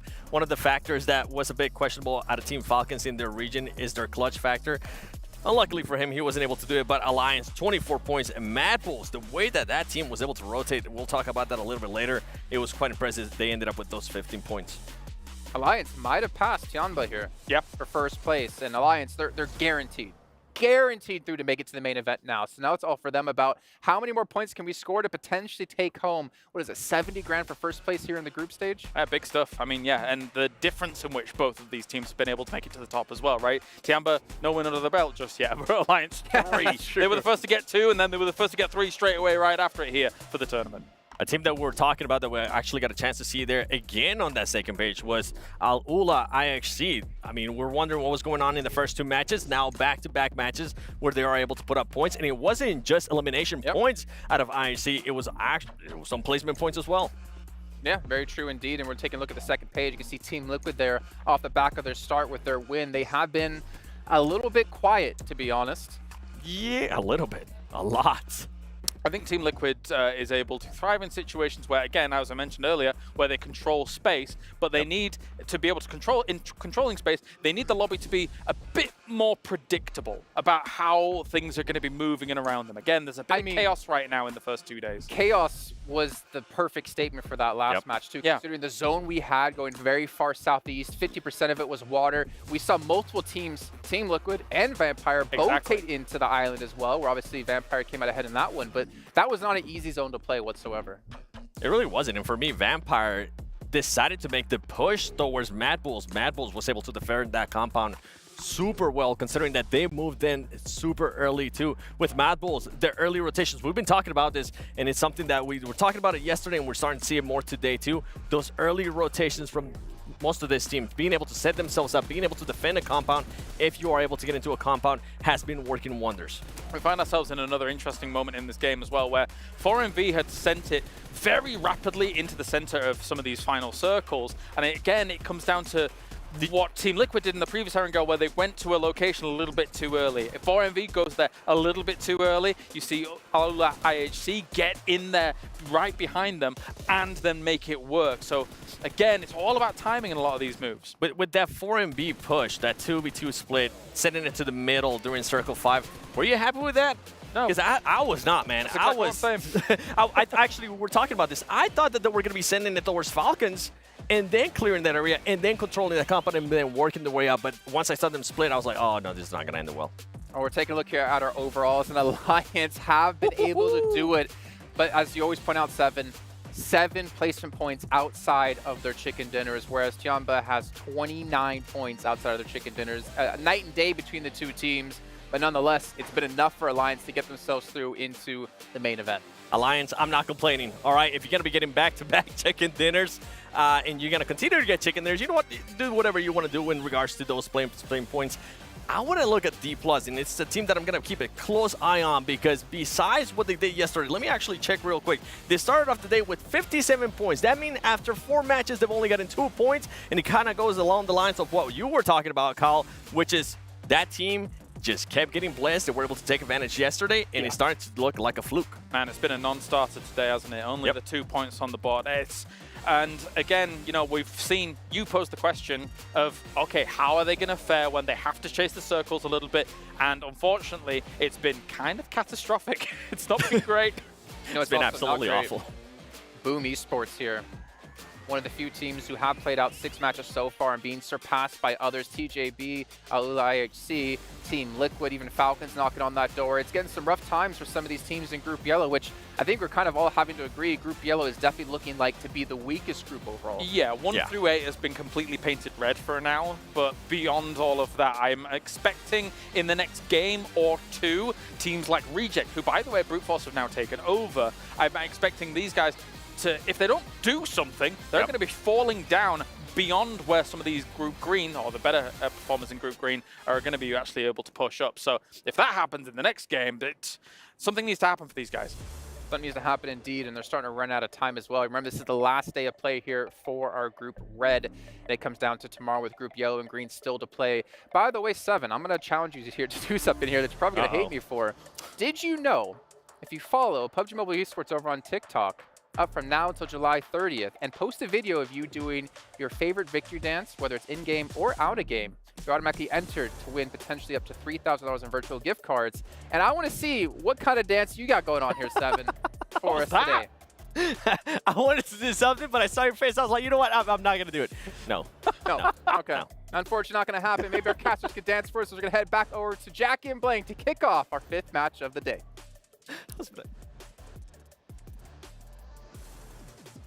Udo Alliance currently #1 in the crowd right now. You know, if anyone's dancing, it'll be Udo Alliance dancing on top of the death crates coming through from the rest of the squads here in the lobby, because they are taking names, taking numbers, putting up points here, and it's going to be incredibly hard, if not impossible at this point, to drop them out from that top 12. Oh yeah, if you're dancing on at home and want to get your victory dance in, get those fingers up, do the one finger blank, because all it takes is one man. Leon's proving that individually with some show-stopping maneuvers and giving it the gravitas that this grand stage really deserves, right? There's no better time to make a play like that than in this building. Match 4 as well. Unreasonable behavior. You just come off the back of the halfway point, everyone's feeling kind of chilled out, going to bring up the energy a little bit, and they just go off. They just go off. Everyone's like, well, what's going on? Where have they got this energy from? It's Pepsi Max. Oh yeah, it's refueled them, tanked them up, much like the path plane that's now departing. And of course, like, you can be refueled if you grab yourself the GT20 Pro as well, Blank, so you can be dialed in no matter where you are in the world when competing in PUBG Mobile. That's what you need to do. This phone looks awesome, plays awesome. You need to grab one at the end of the day. But here we go, heading into our 5th match here. Miramar's all the way to the end of this one. We've got one coming up right after this, but stick around because this has been a slobber knocker of a tournament so far. Just plays galore. You never know what's going to happen next. You might do now, though. Alliance might just keep putting up numbers. And I said it might be very difficult for them to drop out of the top 12, but it might make it even more difficult for teams to jump into the top 12. You're playing alongside them, and they are just stealing points right now. Yeah, they can gatekeep. Like, they really can. Big time. They've got control of the ladder at the minute. In a game of snakes and ladders, Blanks, it's all about trying to climb those ladders and avoid the snakes, but it's hard when they're poisonous and they're winning 1v4s back to back to back. Dude, you're talking about snakes here, but Leon's, as a solo, more like a hydra in that last match. Unbelievable plays coming through from this guy. But at the moment, we have a very much Western-leaning playing path, dropping a lot of teams into uncomfortable positions. At the moment, you got IHC up towards Monte Nuevo. A couple of teams giving ground towards them. Reject dropping towards San Martin. A lot of teams probably going to be getting on their bikes here, getting in their buggies, trying to head a little bit further up towards that northeast side. Will limit the loot time, though. That is the big thing here for a lot of teams. Teams like D+ Kia, IHC, Brute Force will be looted and booted, ready to go in this game, but they will have to push through a lot more teams than a team like Team Liquid, who is already heading up towards that northeast side. I'm going to do it again. Who's going to win, Blank? Bro, I think I'd be remiss not to say Alliance. Yeah? Really, yeah. I think that's a fair choice at this point. I It'd think be kind of rude to go against them. Yeah, a hat-trick's on its way, apparently. But we'll see. We will see. Currently, they're down towards that south side, playing around Los Leones. We'll see what they can get done from that position. They got a couple of squads around them. Bro Harami, who honestly threw that last match away. They really did, bro. That rotate had us scratching our heads. I don't know what was going on. Yeah, it didn't make much sense. I mean, Harami's a good team. What are you doing? Also, check out our cool skins here for PMWC. There is some pretty awesome ones in there, including the Violet set too. So, obviously, we'll be heading into the game looking cool, looking fresh, looking for some big, big maneuvers. On our map at the moment, Mad Bulls down towards Puerto Paraíso. Just absolutely excluding themselves from anyone else, isolating themselves in Paraíso itself because they need some paradise after that last game. It was crushing. You're in a 3v1 times 3. Yeah. Like, what have you done? Man, how have you achieved this? Just the backstabs as well. The way you could see the wheels come off, the whole thing start to unravel. Like, it's gut-wrenching to watch, but you imagine how bad it feels to play in those scenarios where you're just watching it unfold. Massively. I mean, for Mad Bulls as well, you're on the up and up on that game. Yeah. You've had a horrid day so far. To then get to a point where you're like, I'm dominating this lobby. We're absolutely nailing it. Tulik is feeling good. And then for it all to just crumble in front of your eyes. You've got to also imagine the talks in between the team. Like, Tulik has got to be mad. Bro, the guy was sitting at like, what, 1.2k damage, still on the climb. Like, he was hitting some mad shots, finding opportunities to rotate on himself. You're right, but also the other thing is, right, you got like, what, 10 minutes max? How do you even unpack the bag on that one and reset? You got to just look past it. Just get in, just like, look, guys, forget about it. And we'll go again. We'll try and get some points scored towards the end of the day. So we've at least got a good inning coming into tomorrow. It's sad, though, bro. It's really, really sad. Looking at the map, though, we do have some teams taking residence towards the center now. You got Vampire, as well as Team Liquid, Reject, hovering around Power Grid right now. Bit of a split from them. I think it's okay for now. Most teams are more worried about getting that loot on board with the Western leading playing path. Yeah, I'd like to see Reject as well. I know I am like the #1 Reject guy. I'm always in the corner. I even brought my own homemade flag. Yeah, bro. I got it for you are Reject. Yeah, I always get rejected. Well, luckily you accept me, Blank. I do accept you, bro. Yeah, That's what keeps me going. I accept your choices in game. I mean, to be honest with you, yesterday Reject looked kind of nice. Yeah, they did. And we said it before and we'll say it again, it just feels like Reject just cannot play close quarters combat. And I think that that's something that they'll need to work on. Right now they are safe. But you imagine that's going to change tomorrow. I think that they need around about 70 points at the end of this day to feel a little bit better about their position. You know, 2 days of play, 35 points. That's not a bad average. It's not the best average in the world, but it should be good enough if some of these teams down below aren't able to play their hearts out. The difficulty is tomorrow, Red is not going to be playing. Yeah. Which means Alliance is not going to be playing. And we all know that Alliance is the one been sucking up a lot of these points, and it might be a case that with Tiamba, Alliance out, both really big teams here, it's going to enable a lot of these squads in green and yellow that just shoot up the lobby. So Reject's kind of been put in a really difficult group here, I would say. Yeah, if you're going to straighten up and fly right, I think it has to obviously start here and then have a big finish towards the end of the day. You need some back-to-back momentum, try and farm as many points as you can. Because like we said, you can't leave it in the hands of someone else. If you're sat on the wayside watching tomorrow, that's going to feel so rough when you look at it and go, all right, I guess we just have to try and survive. I mean, exactly, like coming into this group, I do think that Reject has been hurt just by being sat in Group Red. Because if you look at it, DX Xavier, great team. Besiktas Black been able to put up some really good performances. Alliance, insane.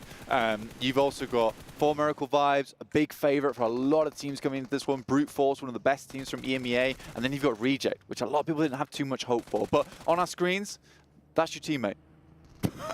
He's not got the medic bullets. Can't get him back on his feet. Oh, he's so dialed in. He's so dialed in. That's what that is. Just shows how confident he is in the firefight. Trying to take everyone out of commission.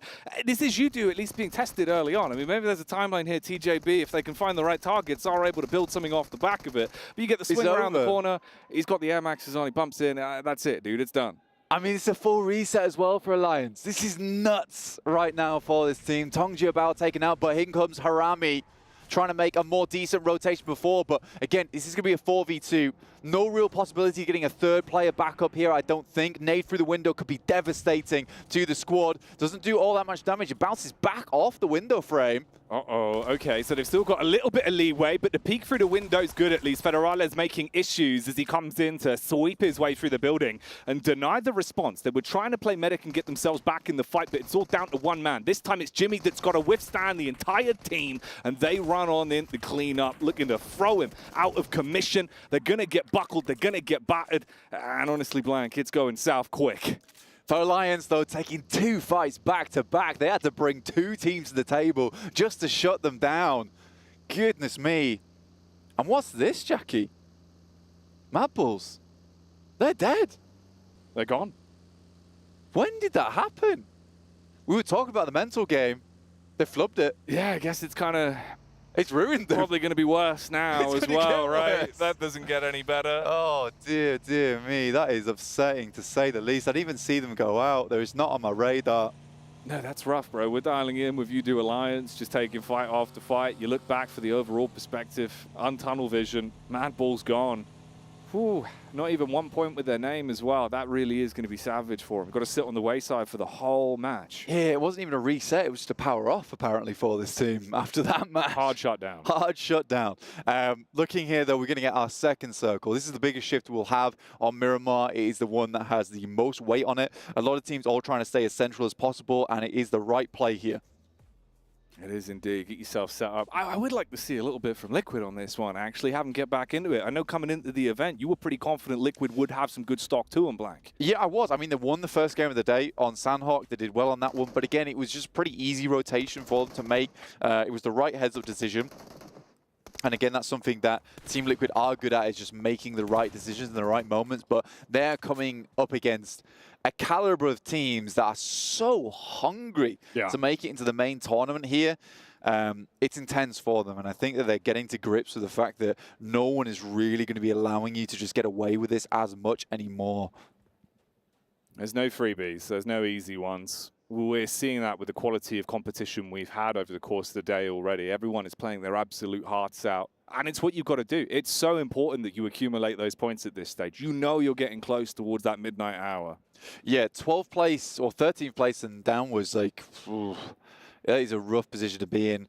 The survival stage is so brutal. We'll be covering it very shortly after tomorrow's games, where we'll clear all this one up for you, tie a little ribbon on it, and get gone straight into those 2 days of grueling play for the main tournament. But right now, we've got to set our sights on Miramar, set our sight towards that central position. You've got that high ground over towards that northwest side, which a lot of teams are taking advantage of right now. We're looking at Brute Force, as well as IHC, Falcons looking down towards some of these teams. DXAV did pick themselves up a nice position, but we're getting a replay right now on this fight between Bro Harami as well as Alliance. Again, didn't feel all that impressive with the fact that Alliance had already taken a massive beating from Tongji About earlier on. Still came back from it. Yeah, I mean, I suppose as well, you know, we're talking about the potential of the point hoover that is just going to be sucking up so many of those points and bloating in that first place. At least there you starve off that potential. Still found a way to get themselves 4 Elim points off the game as well, though. All things considered, it's been a pretty good day in the office for them. Breaking the triple digits, they're looking at around about a 9-point average per game, which is nuts. Probably higher than that because we've not even concluded our 6th match. And they get 120, you're on a 10-point average, which is sort of CCT levels, you know, championship caliber team. Also defined as gross. Really quite outrageous. I would give you that one as well, mate. Yeah. It's filthy. You know, the way they've been playing. We were really impressed yesterday, and I think they've only leveled up more. So if that's something where that power level is going to increase, bud, you look in towards the main event, boy, that could be absolutely outrageous if they can maintain this. Obviously tougher competition, but it could be tasty. Yeah, I like that viewpoint from Chips there. Just looks over, sees a flaming UAZ across the horizon. I don't know what's going on there, but it doesn't look good. Next circle did hit whilst we were rambling, yapping on the broadcast. Head down to the south side here, cutting out a lot of that high ground up towards the northwest and more centering up towards Picardo. And a Picardo finish is always fun. Get the crate drop, see if anyone's able to pick this one up. whilst we're waiting. But yeah, down to 13 teams already. The fact that we've already kicked out 3 from the lobby this early on in Miramar is pretty massive, considering how big the map is as well. Yeah. Like, you're not expecting teams to come into close contact so early, but with that playing path, it just clumped everyone up. Yeah. Feeling like you want to force the fights a little bit as well. As soon as they saw that opportunity onto YouTube, it makes sense why that one occurred. The Mad Bulls situation's a whole nother kettle of fish, but... Yeah, we don't talk about that one. No, we don't talk about Mad Bulls Fight Club. We do not. I don't want to talk about it, really. I think I'd prefer to have the boys just have a bit of a reset for themselves. Guys that have been casting for a long, long time, and it just doesn't feel good seeing them have this sort of display here. Feels like a team doomed to the bottom 12 really at this point, unless there's an absolute change in performance tomorrow. D plus Kia, Talon, try to head over, have a scout. Is instantly sent away by Osal. Nice lob on the nade as well. It was clean damage. Ooh, they really want to follow it up with the Mini 14. A few pot shots going out. Yeah, bandage yourself back up and try to get away. Almost had him as well. I think one more shot. Headshot would have done him in. Popped him out the back there. Scout that could have gone very wrong for Talent. Equally at the moment, not doing so hot for themselves. 23 points currently on the games. Got to remember that they have only had 1 day of play though. You sort of compare that to a Tiamba who, it was all the rage earlier today. Just broke their triple digits as well with their 4 eliminations on this game. I think it must have been Tiamba that took down Mad Bulls in that case. Love to see a replay on that one. I'm sure that we'll have it either on the desk segment or on the recap at the end of the day. Who knows? I couldn't tell you right now. I don't have that kind of power. We'll get you the Mystic Ball.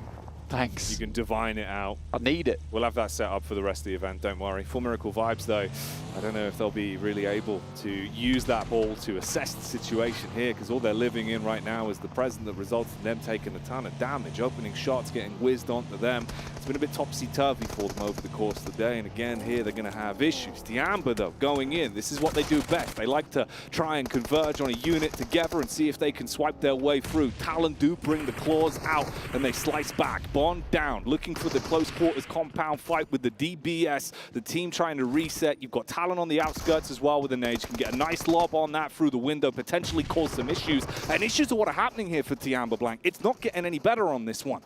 Nice bounce on the nade there from QZ. Is it going to be enough though, really, as there's just damage pouring in through the windows at the moment. QZ has had some incredible moments for himself, burning now at the top of the stairs, taking a lot of damage off the back of that one. Nade going to be set around the side. Could have been a huge DBS shot. What was that? I heard the shot. It was on target. It felt like it just didn't hit. It looked like it just didn't hit. It felt like he was set up for the play, right? The instant sweep down the stairs. I'm baffled, Blank. The bullets have just flowed round him. On either side of his body. There was 2 players there. Right in front of him, dead center. He was set up for it. Could have been success on the stairway. You clean tube. Oh, it's gone. It's gone, but I can't tell if the shot didn't register or it's just a minute lag where you hear the shot, but he's already been taken down at that point. But he felt like he'd been robbed there. That's rough. That is rough to watch, and it's got to feel even worse for Tiamba to actually experience it. They thought they had a golden opportunity, one that was put on a platter there. They're going for the swoop down on the Talon, but they withstand. Nice position from Reject at the moment. I love this spot when you play along this ridge side up towards the northeast. Good shots. The drive-by comes through. Tony K laid bare there by the boys on Besiktas. Tony K, he's a man that you need to keep down if you can. Don't give him any room to breathe. Bullets now coming through from all angles. Liquid have a lay of the land from the side. You've got Falcons close by as well, and Reject up on the hill. You go from finding one opportunity to establish a knock to realizing you could have that happen to your whole squad in quick succession now. And they get themselves into a position here where I think they assume they'll be pretty safe, but I think they all had to head in towards the shack there. I think it was a bit overzealous trying to take advantage of the overlook. There's too many teams looking over towards that position right now. You've got a huge amount of squads who all move nice and early up towards that northeast side to get away from that western plane path, who are now all just stuck in a room together. On the other hand of things, if you cut this circle down the middle, you basically just got 2 teams out on the west. The DX Xavier as well as IHC. Nice shot from Jappy, though, taking a couple of pot shots as they find that opportunity. You look to set up with the response. I mean, Brute Force have a little bit of leeway in the back line, but the rest of the squad is taking so much damage that it's crumbling away. Any opportunity they might have really had there now looks like it's starting to crumble. Whereas you've got the Bro Boys starting to push up, looking to clap back. They've got the brass knuckles on blank. They want to commit to this one. left, right, good night here on the Brute Force team. Like you said, they've got the force, they're brutish, but the defense is not there. Wearing the Barbarian's outfit here. No knight in shining armor. They're bruising here in this game. Cruising for a bruising and not the way they would want it to go with how this one is starting to pan out. So many squads on top of one another as well, and that utility really will go the extra mile. Looking to see if you can get those nades on target, take the vehicle out. They know where Vampire is. You really have to try and provide yourself a bit of cover here. Heal yourselves back up and reset from that. Circle about to pop here. We're waiting to see where this one goes because it can favor a lot of teams.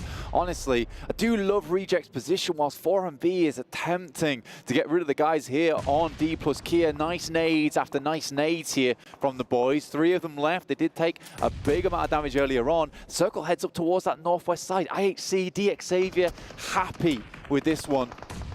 DX Xavier will be over the moon, but I tell you who won't right here on your screens. You can see those nades have not stopped the barrage that has been blowing away anything for D plus Kia and making them feel like they need to bail out on this. It's uncomfortable. You've got to get the quick moves on the reset, see if you can top yourselves back up and maybe close the gap a little bit, pushing somewhat up the hill. You give yourself a bit of cover to play with. Try and get ahead of the arc on these nades for Miracle Vibes. If they can get in close, you might be able to finally put the pin on this one and slow it down.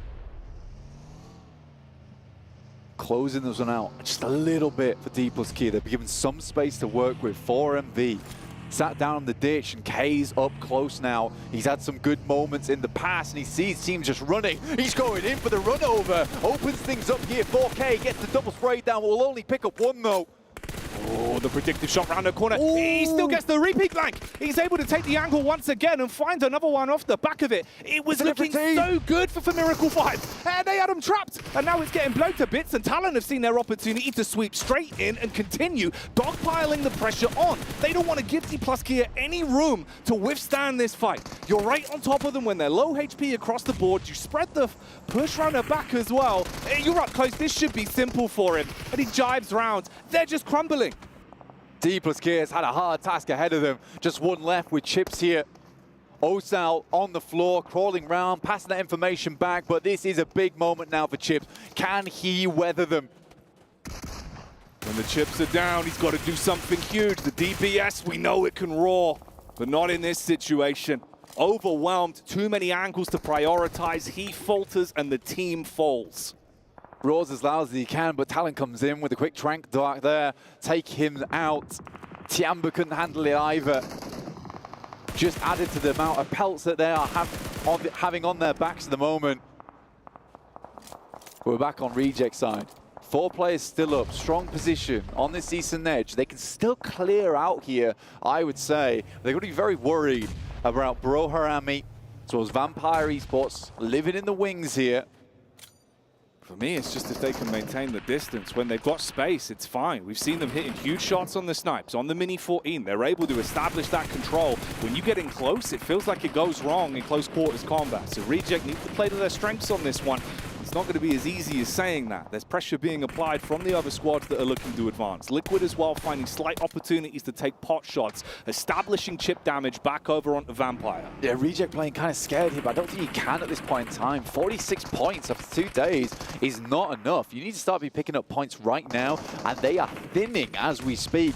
32 players, left alive. And only so many of those points are available. 28 eliminations, but with the amount of action that's going on, Falcons coming up to have a little peek over towards Team Liquid's position and just nades pouring over the top towards Harami. Vampire trying to clear them out off this high ground, but it's very tough.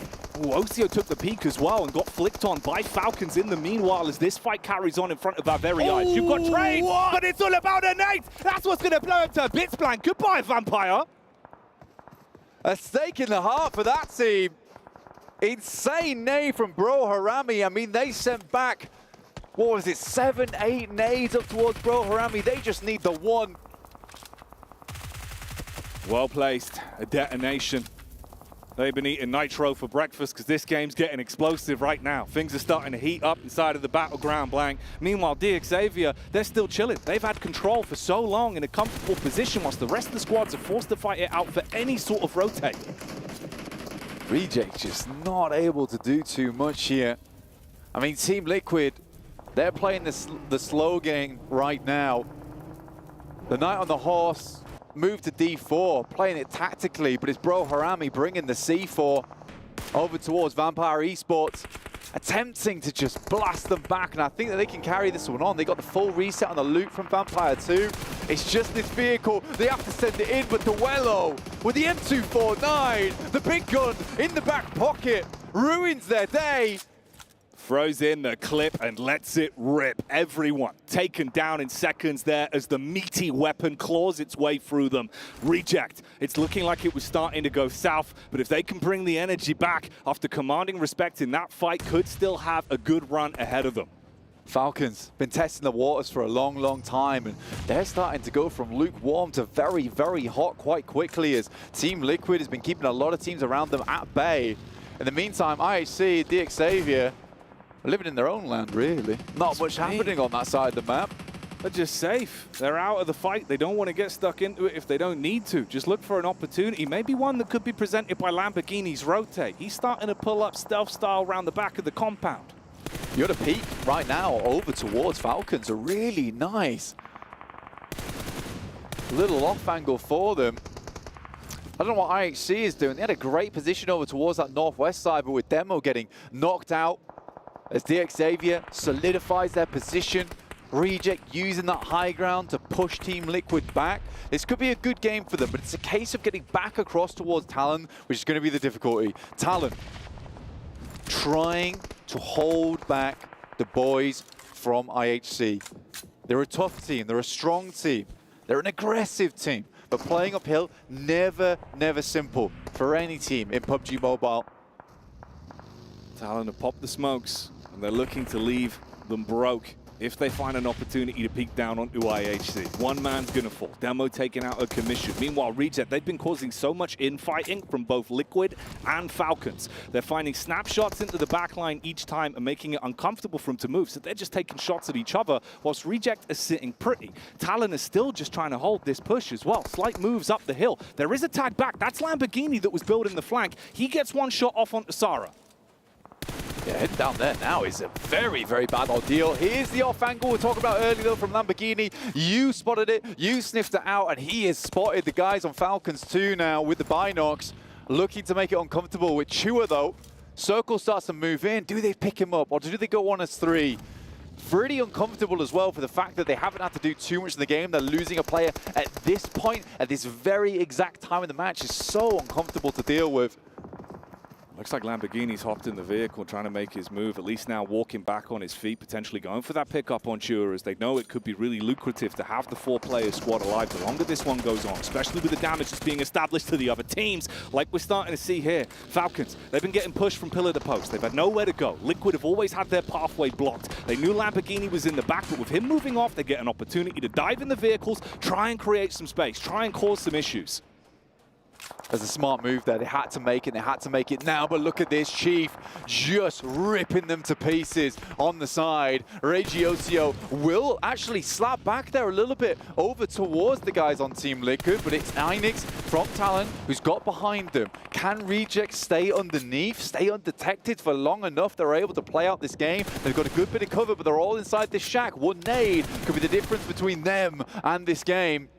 They draw the crosshair off slightly with the peek up towards the backside, keeping them guessing. They're so close in elims right now, competing amongst each other. Talon with 8, Reject with 7 to their name. But like you say, they're in a bit of a bad spot. You've got to build off the back of it. Hope you get an opportunity presented by some of the other squads that are firing bullets uphill towards Talon's angle.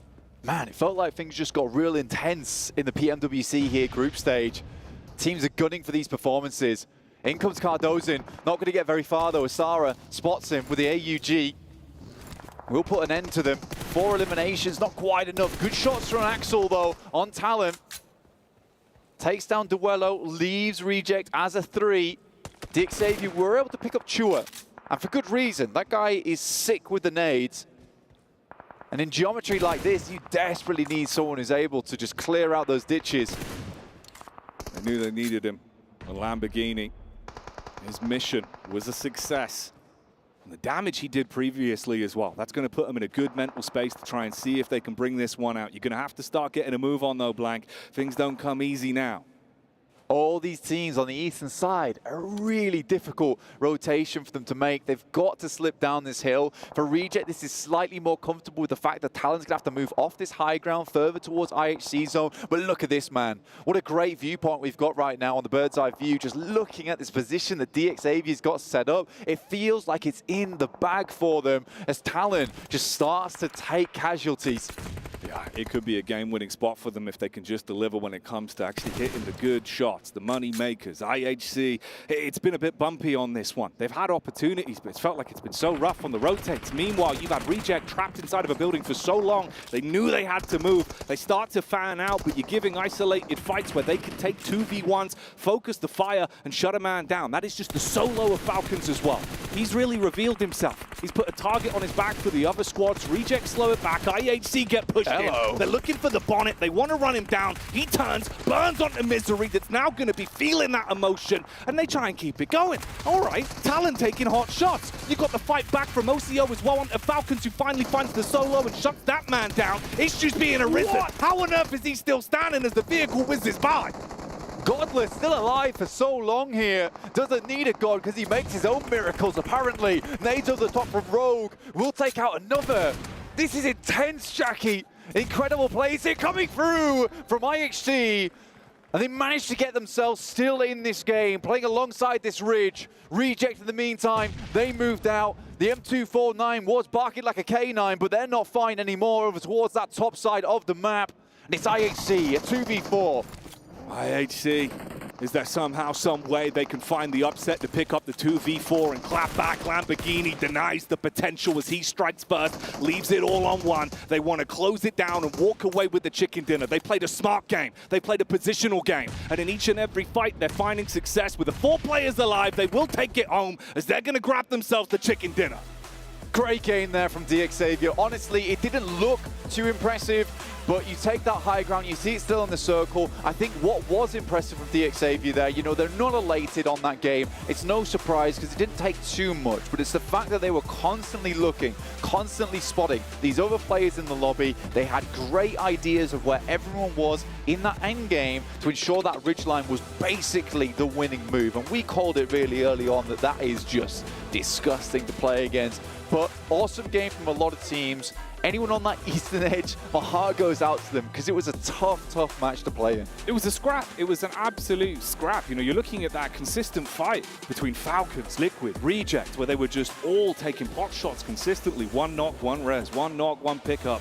It's rough, but DXavia, like we said, they just played the classical game. They played the numbers and it pays off. Yeah, exactly. And I think for DXavia, that is a nice match for them. I don't think they were too far down the standings either, so that's just some more points in the pocket. I think that sits them up towards the 70s point, which I said earlier is sort of where you really want to be to feel pretty safe. They've got one more game to tackle as well, where they'll be able to get some more points on the board. This was just unbelievable to watch, though. The fact that he was just alive for so long and they could not deal with him. He opened the floodgates for a second place for IHC. Yeah, he was mad. It actually was ridiculous. So you're looking at the way he was playing this one. There's a timeline he does go on to just entirely take the squad, but it could have been huge. It could have been massive, honestly. Again, though, Reject do a really good job in that game. I'm proud of them there. They know they need more points. It's their final day to play in. One more match, though, on Miramar. See if they can do something similar. I do think if you get that circle going further over towards the eastern side, potentially they have a better game there. Potentially, but I tell you what, we've been getting good games all damn day. It's been delivering it today, Blank. It's been a good day. Day 2 has been really quite spicy. Yeah, I've been loving it. It's like we said yesterday, it's full of jalapenos, you know? It's the jalapeno gameplay. I love it so much, but things are still going to get more spicy at the end of the day. In the meantime, let's head to a quick break.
Là một thành viên mới của team DX thì em cảm thấy rất là vui và hãnh diện khi được là đội tuyển đại diện Việt Nam đi thi đấu.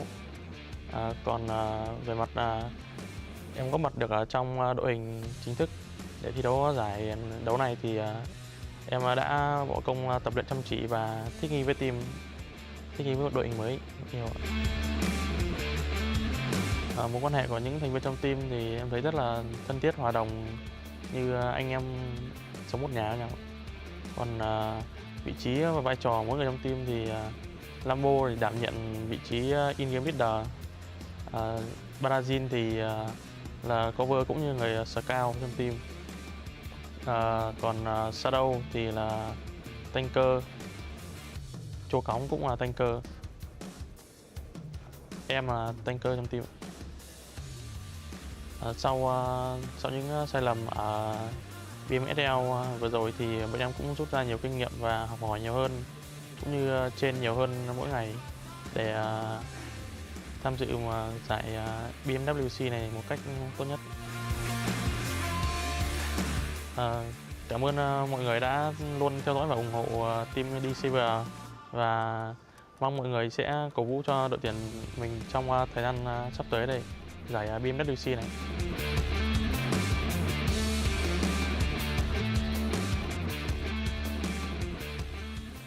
The Dingoes, our standout team from Vietnam, able to get themselves a chicken dinner and honestly some points desperately needed when it comes to PMWC.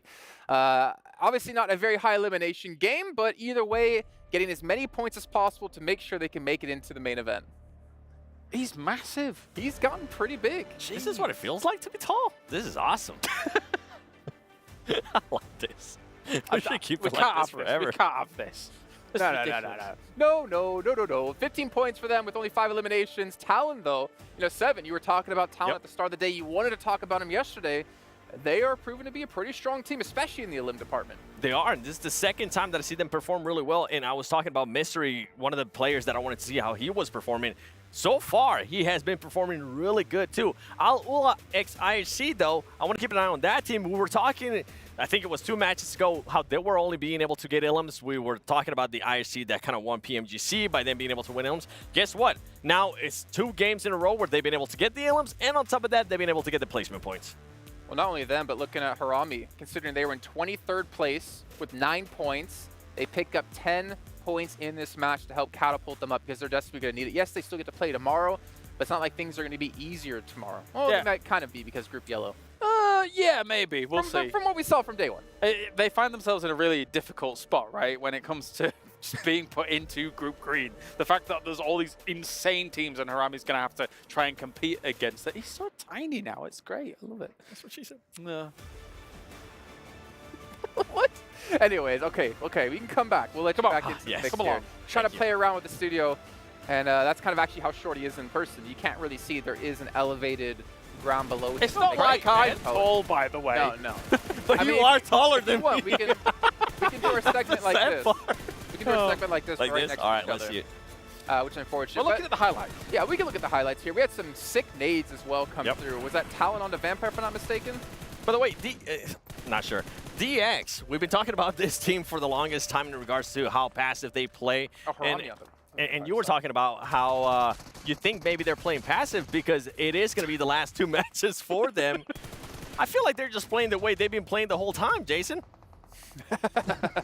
And he's still on a box. You just can't see it. Yeah, I think we're having a couple of teams we did talk about before, Claris, with playing with a little bit of hesitation. And I think we're kind of seeing it more clearly here, especially for teams in Group Red, because this next match is their final match until it's decided of who potentially is going to make it or not. Yeah, and this Miramar Circle kind of exacerbated that a little bit as we take a look at the overall leaderboards. I mean, like, the Circle didn't allow anybody to head towards the center for a long time because it was so edge heavy. So very, very difficult for all of these teams to try and get something going towards the center. That means all the crashes were happening on the edge. That means it happens a circle, 2, even 3 circles earlier. Very difficult. Yeah, and for me, I mean, we're going to have to talk about it. You were just talking about it too, Jason. With Group Red, they're going to be playing their last match. D plus Kia today, I mean, after such a dominant day 1, we're left wondering, was that going to be a fluke? So far, it's looking like because this team... gotten a single placement today. It's just insane. They've only gotten 5 points today, and it has all come from eliminations. And luckily, we're seeing this now, because if we would have seen them before, they got 3 more points this last match. It would have been even worse. Well, I hate to be the bearer of bad news, but no, I love being the bearer You of love bad it? news. Yeah, what am I saying? Where are you? Yeah, but it's Evil Loris. No, I think D plus Kia, obviously yesterday, they made me look a little bit foolish in terms of like their initial placement with how things were going. But again, the circles came to them, and when they've had to chase today, they've not been able to really solidify themselves in some of these games, so it's tough. Look at 7th place though, Besiktas. We have to point them out really quickly. 20 placement points outside of their win, but 24 elims. They have the least amount of eliminations on this top 8 out of every group or every team in Group Red. That's not a good sign for them, but they are playing, it seems to be like, just to try to qualify at this rate. But 24 limbs, this is not going to cut it. If you want to win PMWC, you got to bump those numbers I mean, we've got 3 groups, right? And if you're taking 4 teams from each of those groups, likely Red is going to be hoping that it's probably their top 4 that are probably going to make it if you're averaging things out. That's not how it always goes when it's 3 groups style, but the 4 that are at the bottom in Red have to be very, very scared about this next game. They really do. I mean, with the ways that some of these other teams are playing, right? Talon Esports right now at 38 points. On top of that, Al-Ula IXC, with them being now in the top 12 as well, that's impressive. And then we're going to be looking at some of the other teams that are going to be coming in tomorrow when Group Jello comes around, like DRX.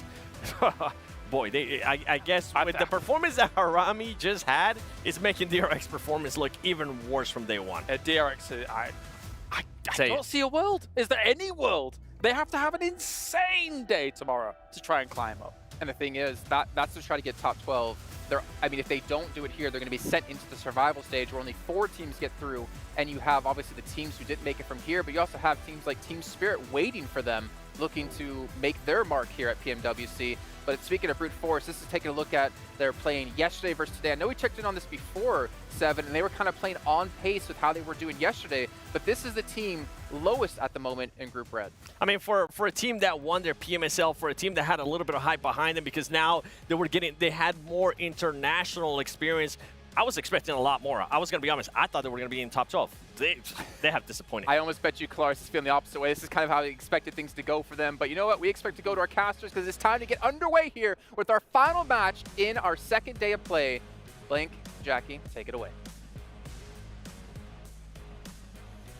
Jason, your expectations are correct. Myself and Blank in the building. Last game of the day. The games have been delivering today, Blank. We have had some intense moments from start to finish, but the grand finale, we've been keeping that waiting in the wings, and I can't wait for it. The 6th game to take the cake here. I'm ready to see it. I'm ready to watch things explode on the screens. We head to Miramar for one final time today, and then Group Red's done. That is the big thing to look out for here, is that Group Red will no longer be playing. So let me just rattle those off for you. Brute Force Tiamba, For Miracle Vibes, Reject, D plus Kia, D Xavier, Besiktas Black, and the one and only Udo Alliance. And remember, if you're at home thinking, damn, this looks good, but could it look even better? Maybe on a 144 Hz screen at 120 FPS with low response time, get yourself a GT20 Pro. Just get it. It's that easy. They're flying off the shelves. Super simple. Like Jackie says, they're flying off the shelves, so just watch out. Might hit you in the face, but just try and grab one. Yeah, You're good to go. use the defense pan.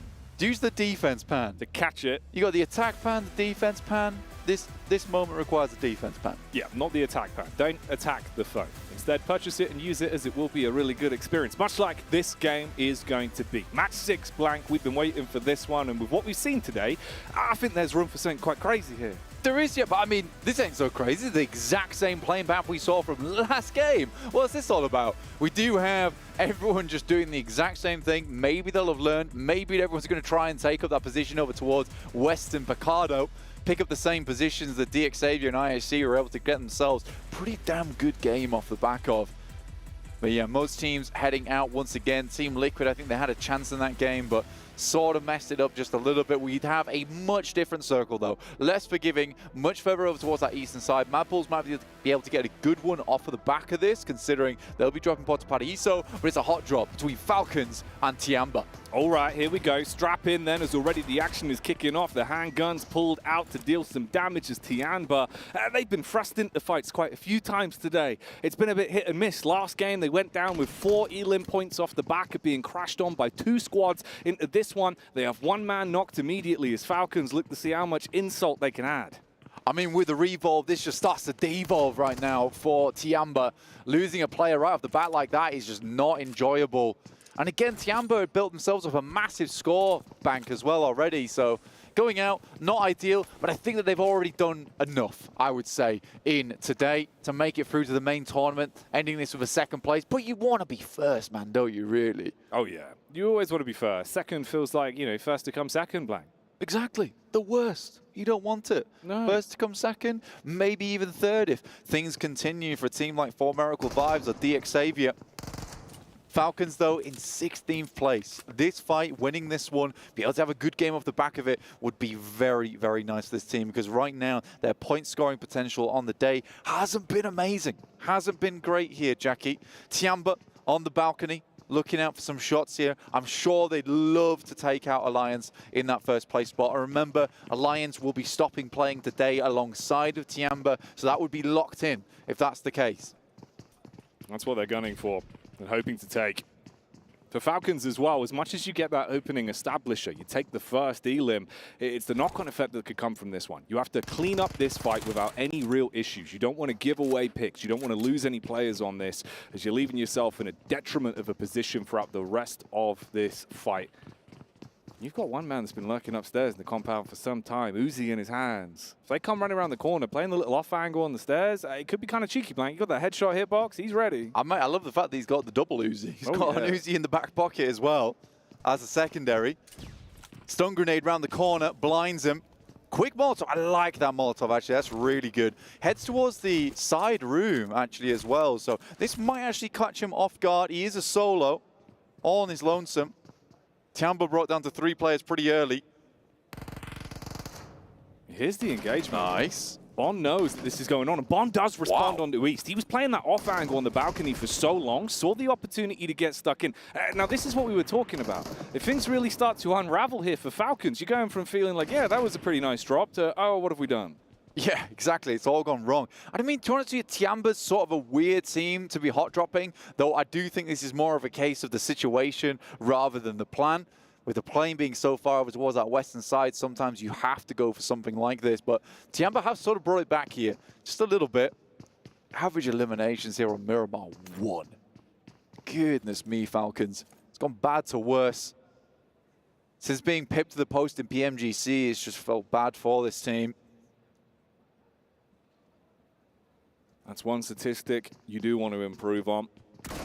Meanwhile, for Tiamba, things looking a little bit better on the numbers game. And XC up close. Oh, he's coming around the corner swinging. He's throwing out the left hooks, the right hooks. He's even got uppercuts to give out to Falcons. And he makes it uncomfortable. They had the numbers to work with, but you still got a bit of a backline. They do find the peak towards the top floor. Bond, lucky to make his move. Can at least go for the medic mission. I mean, the best part about this is that they've just identified where the last player is.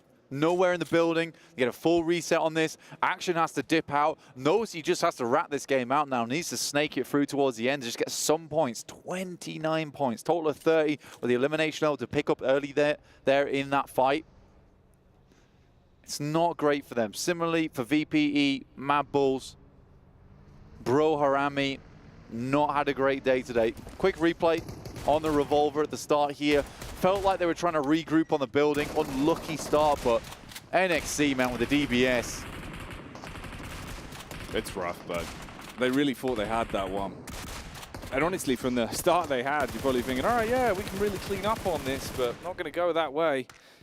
That was the knockback that resulted in just a reset, so it doesn't matter too much. Pretty smart play from NXC as well, because all he shows from that top floor is the micro Uzi. Yeah. Doesn't let him know he's got the DBS until it's too late when they try to push him. So very, very smart play. Obviously, he could have gone topsy-turvy if Falcons had a DBS to themselves, but surely they would have pushed up the stairs and gone for the refrag on that if they had it. So for NXC, he knew he was in a good spot. He knew he's in probably one of the best spots in that situation. So I think for NXC, plays that really smartly, and that's why Tiamba's currently on top. 103 eliminations now, 1 point ahead of Udo Alliance. You know, but sometimes that's all you need. If Udo Alliance go down, 4 players out, in the next few minutes, they've already won. They've taken first place. I'll be happy with that. Like you said earlier, man, put a ribbon on it, ship it off, and just be content with the day as a whole. You2 Alliance, though, as much as it felt like a bit of a blip with the uncomfortable fights they were thrown into last time around, I don't hope that that'd be the same situation here. I think from what we've seen, they've looked good individually, but it's been the team play as well. Yeah, I think for You2 Alliance as well, that last game, like you said, felt unlucky, right? They took a really good fight versus Tongjiabao and then just had the unfortunate nature of coming against Bro Harami pretty much instantly afterwards. So I think for Alliance, unfortunate situation, not much you can do about it. Everyone was so close together at the beginning of the game there that Tongjiabao really shouldn't have taken that fight in the first place. But yeah, once they were locked in, they were locked in. There was no escape from it. The key was thrown away. Look at the map though. Tongjiabao currently with a nice central position. Mad Bulls moved out early, headed up towards Impala. They're on their outer edges right now. And DXavier moving in from the north. So those are sort of the big teams I'm looking at. But Reject do have a central spot. Again, Reject wanting to put up more games, more points on this game. They need it. 6th place right now. It looks good, but it could get bad tomorrow. Yeah, that's the thing. You could slip down quite quickly when they rotate them out and switch up the group. So you'd hope if they have any fight left in them, this is when we'd start to see it displayed, especially here in the last matchup of the night, Game 6. You want them to give us something to root for. Next circle popping soon. See where this one heads off to. Again, a lot of interesting ground around here. I think a lot of times the most uncomfortable finishes would be a hard eastern shift over towards Impala, where you got a lot of that rocky high ground, but instead we're heading down towards the south, towards Los Leones. A bit more of a urban finish that we could end here. It does encompass the entirety of Los Leones as well, which actually cuts out a lot of space, Jackie. Yeah, restricting that map, making it a bit more awkward for them. Everyone now on their mass migrations as they usher themselves into the new zone and look to try and get ahead of the curve, find themselves any kind of map control to work with. As we can see, everyone moving in. You2 Alliance up on the hill. Other squads down below. Mad Bulls further ahead. Chulika had a banging game, but then they went really south in the follow-up. You'd hope here that man and the rest of the squad can deliver, and there might be an opportunity for it. You're going to take shots in the side, at least on the rotate. Luckily, the geometry there giving him a little bit of a shroud on the road. That's a killer rotate from the Mad Bulls, actually. The fact they've been able to make it through as well, that's just an instantaneous rotation. They were stuck out on the eastern side. Impala, DXavier took their position before, but wow, the fact they've been able to get in here on the outer skirts of Los Leones, incredible rotate. Not entirely sure how no one was able to pick off a single member from this team, but they took the right plays, isolated a lot of the line of sights as well as they headed through.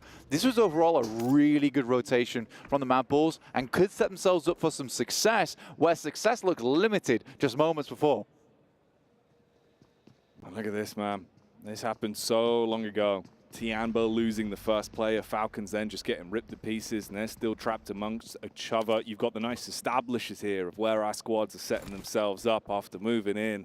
That's the only two that's miles away from the rest of the pack that are now all inside of the zone. Team Liquid trying to get some scouting done here. Ricardo's and Federalis spots him. He crashes out. Will need to try and live this one. Tries to get some cover. The reload goes through from Federalis and he's behind the rock, but in comes DXavier. Chua here as well. Easy nade for Federalis. Only has one nose, has to make it count. First aid kit might go off in time, but no, it will deal the damage necessary to take Cardozo down. Now picking this player back up, dangerous task. Yeah. Probably not one that you want to invest into with the rest of the team so far out in the distance on the northeast.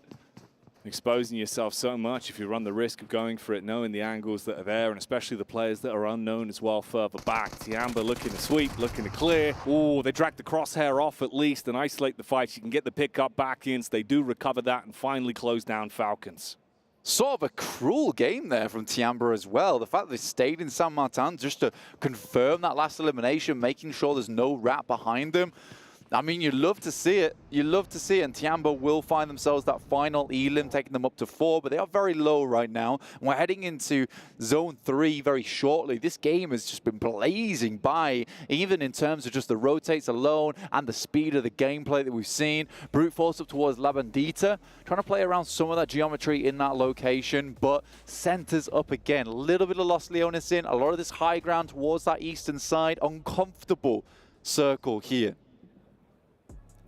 Nothing cozy about this one. The only thing that really is the close grouping.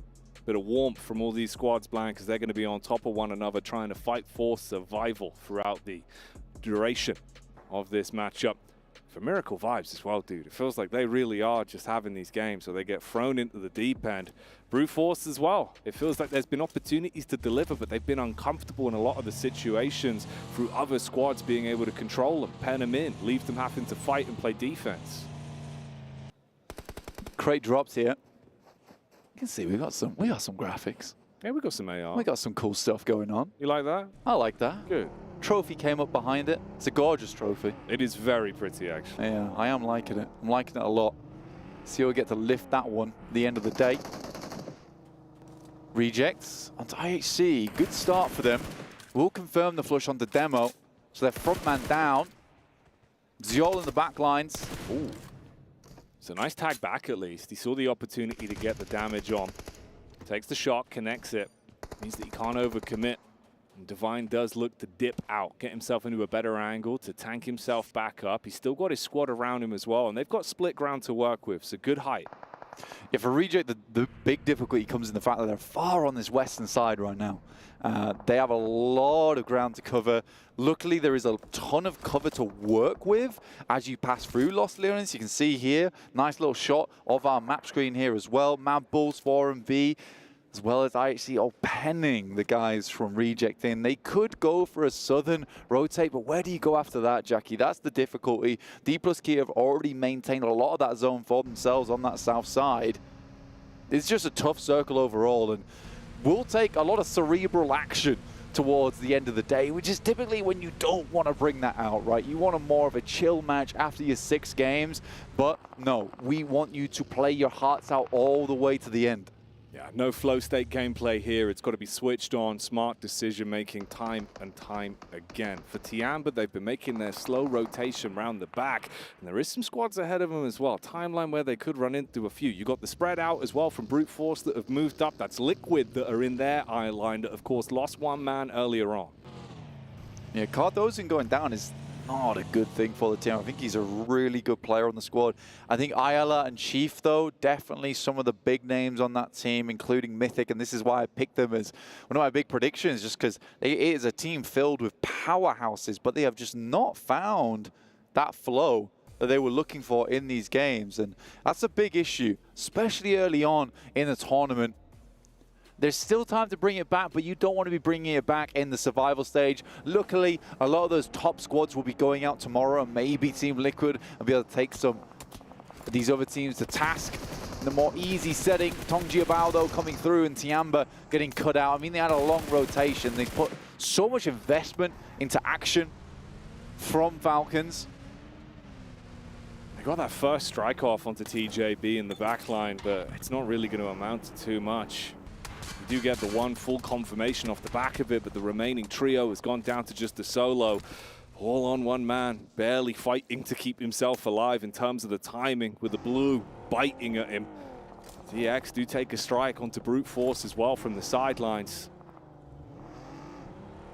Reject's not done too badly here, actually. I mean, with the circle just crushing in slightly, being more central, it's been given an opportunity to get rid of IHC, which means that backstop, that backline that might have caused some big problems in the future has been removed.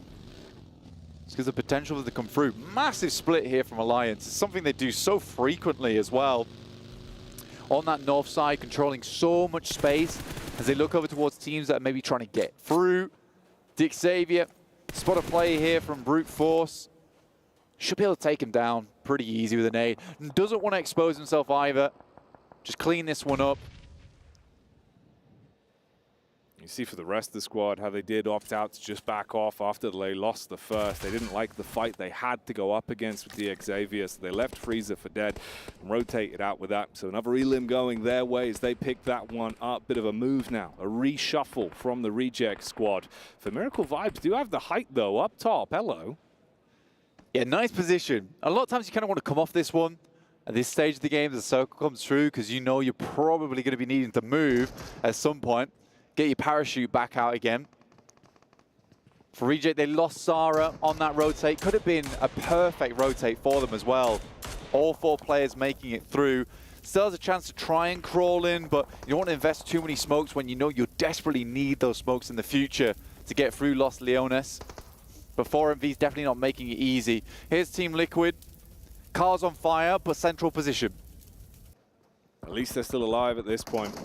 It's looking a bit iffy for them with some of the engagements they were thrown into, had to split up and cut their losses. You probably will have to make some concessions if you want to survive this one. Vampire looking for the backstab as well as they fire out the shots, getting the tracing off. There is some damage done, but that's from the camp of You Do again as Alliance find that opportunity. Tongji about.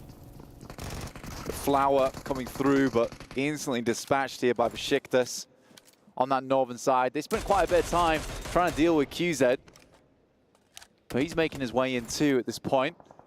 Vampire, quite a lot of teams on this northern edge actually trying to play around these ridges on the valley with Alliance, making that split a little bit smaller right now, constricting, controlling a bit more space, a bit more firmly, as opposed to having that split. But a lot of times this is what Alliance does well, it's just accruing a lot of that information early on in the game. So they know what they need to do later. It's what DXavier did last game to get themselves a nice chicken dinner off the back of it. This is such a difficult circle, Jackie. You can see where the crossroads all meet, the high ground that sits all around it. It really is a case where there's at least 4 winning positions here in this game on the high grounds. Team Liquid is desperate for a southeast shift. QZ's not long for this world, that's for sure. I mean, it was pretty brazen of him. I'm pretty lucky that he's even survived this long. Tried as best he could. Was looking for any opportunities, but they were few and far between. So it makes sense in the end. He is going to be shut down and taken out of the equation. From the high ground you once had, he starts to make his move as well. For Miracle Vibes, looking to potentially group back up a little bit here as Reject have given space between them to be aware of this. So they know they've got that timeline. OCO still looking up towards the high ground, believing him to be there. So seeds of doubt in the mind. Yeah, that's the difficulty, just wondering about where these players are a lot of times for Reject as they pass through perilous ground, let's be honest. Luckily able to get through, but this is the cover I was talking about. It gives you ample chance to get in. They still are on the outskirts of the city and the outskirts of the circle too, but I think that they've circumvented enough of 4MV that this should be a possibility to get in. But with 13 teams still alive, there's been a lot of survivors in this game. Barely holding on by a thread for some of them. But for a good chunk of the squads, everyone's sitting pretty, looking pretty comfortable with how they've been able to establish themselves in the game. And the confidence to stay spread as well for You Do Alliance. That's been a big boon for them in the fights they've been taking. These individuals have been really powerful in the 1v1s, in the third parties when they take these backstabs, these little shots to put pressure on. Like again here, the long range fight coming in, that is rough. It's a nice shot as well because that's their initial scout as well. So it's not likely the rest of the team's going to get in. And there's just some great overlooks that Alliance has been controlling. It seems to be the plan from the very beginning of the game. I like this from this team, just cutting out a lot of these rotations on the northern side and just carving themselves out a lot of space to work with going into the end game. Because like I said, 13 teams is a lot, but it's mainly favored that highly just because of a lot of the urban area around here, a lot of the ditches, a lot of the ridge sides where you can sit teams and keep them hidden. Another push out and Toshpik straight into the rock. There's potential here for some more shots and he has to go back. Ooh, sent packing immediately as he was looking for the getaway, has to turn the vehicle around. How has he hit that? Mate. All right, engine block's gonna blow. He'll get shut down by the shrapnel on that one, so the getaway mission not gonna be completed there. Just directly into that rock, just ruins the rotate. Tony K is here to play, and he will hit some decent shots over towards Besiktas.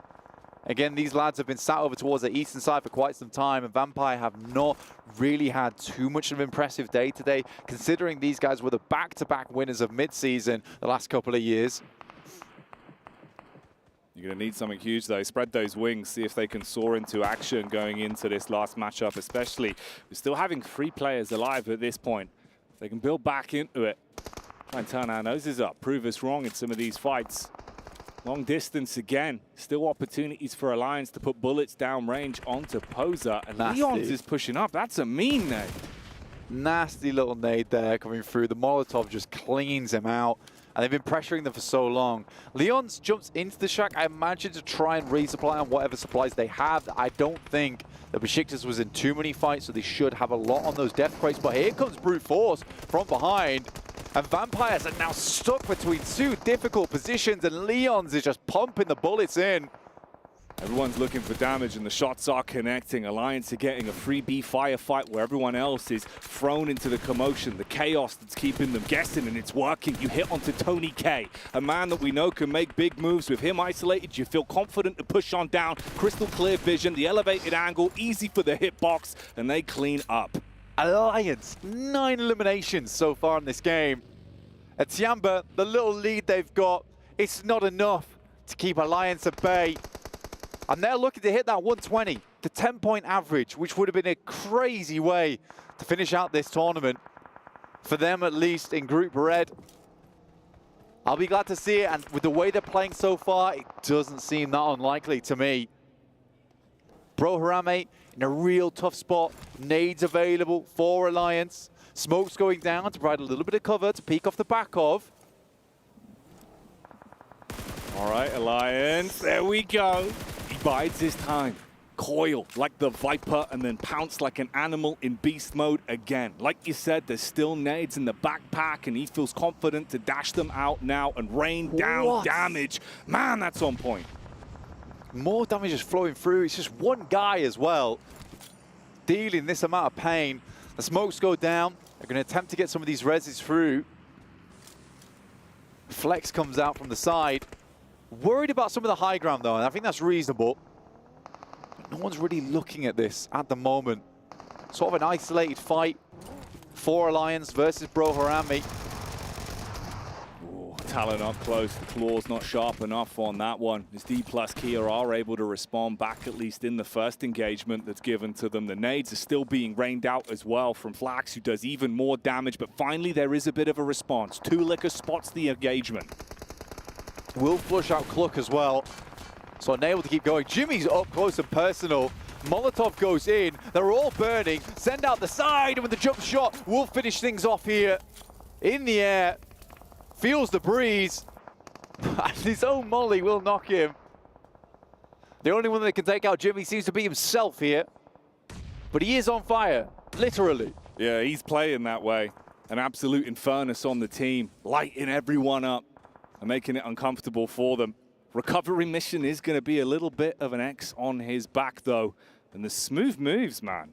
Jimmy, he's at good rotation, but good in the firefights as well, Blank. This is what we're talking about. That momentum they've got behind them right now. They're willing to go for confidence plays. This is what that engagement was supposed to be, with Talent looking to take the fight against DK+. It's really looking awkward. I mean, you've got the high ground. They're down towards the bottom of the ridge, priming an aid, hoping maybe that would be a nice tap across. Misery. He's wanted to get stuck into some of these fights. He's had some unlucky engagements over the course of the past few games. It feels like he gets isolated. He goes down easy. If he can step up here, it'd be a big boon for the team as they go for the push up the hill, closing the gap, trying to get those SMGs in close range. The shotgun's causing problems as the bullets rattles off, but it's barely any damage done onto Talon as they are taking shots and cleaning their way through them bit by bit. A D plus key is down.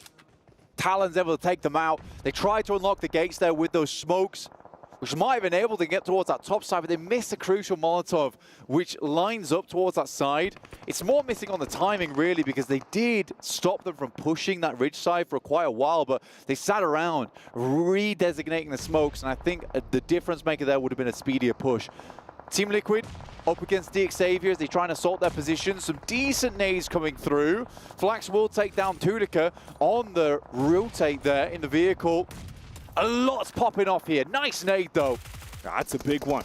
Mythic. C4 thrown on the door. Let's see if they can close their gap on it. They want to get up close, Blank. They're really taking the fight towards the Xavier here. There is shells being fired off all over the shop, inside of the smokes. Hard to contain the commotion that's going on, but the Xavier are on the wrong end of the sword. As the S-lane, it continues to go on as well. Oh, mate, what's happening? A nuts engagement there from Team Liquid, honestly. Mythic goes crazy in those endgame moments, almost wins the trade versus Talon on the high ground, and Reject still in with their little cool rotates towards being in the game, just micro-stuttering their way into the circle. This is big, and this is Jimmy's instantaneous knocks over towards all these guys, walks back into his own Molotov. I think he was just riding the high at that point.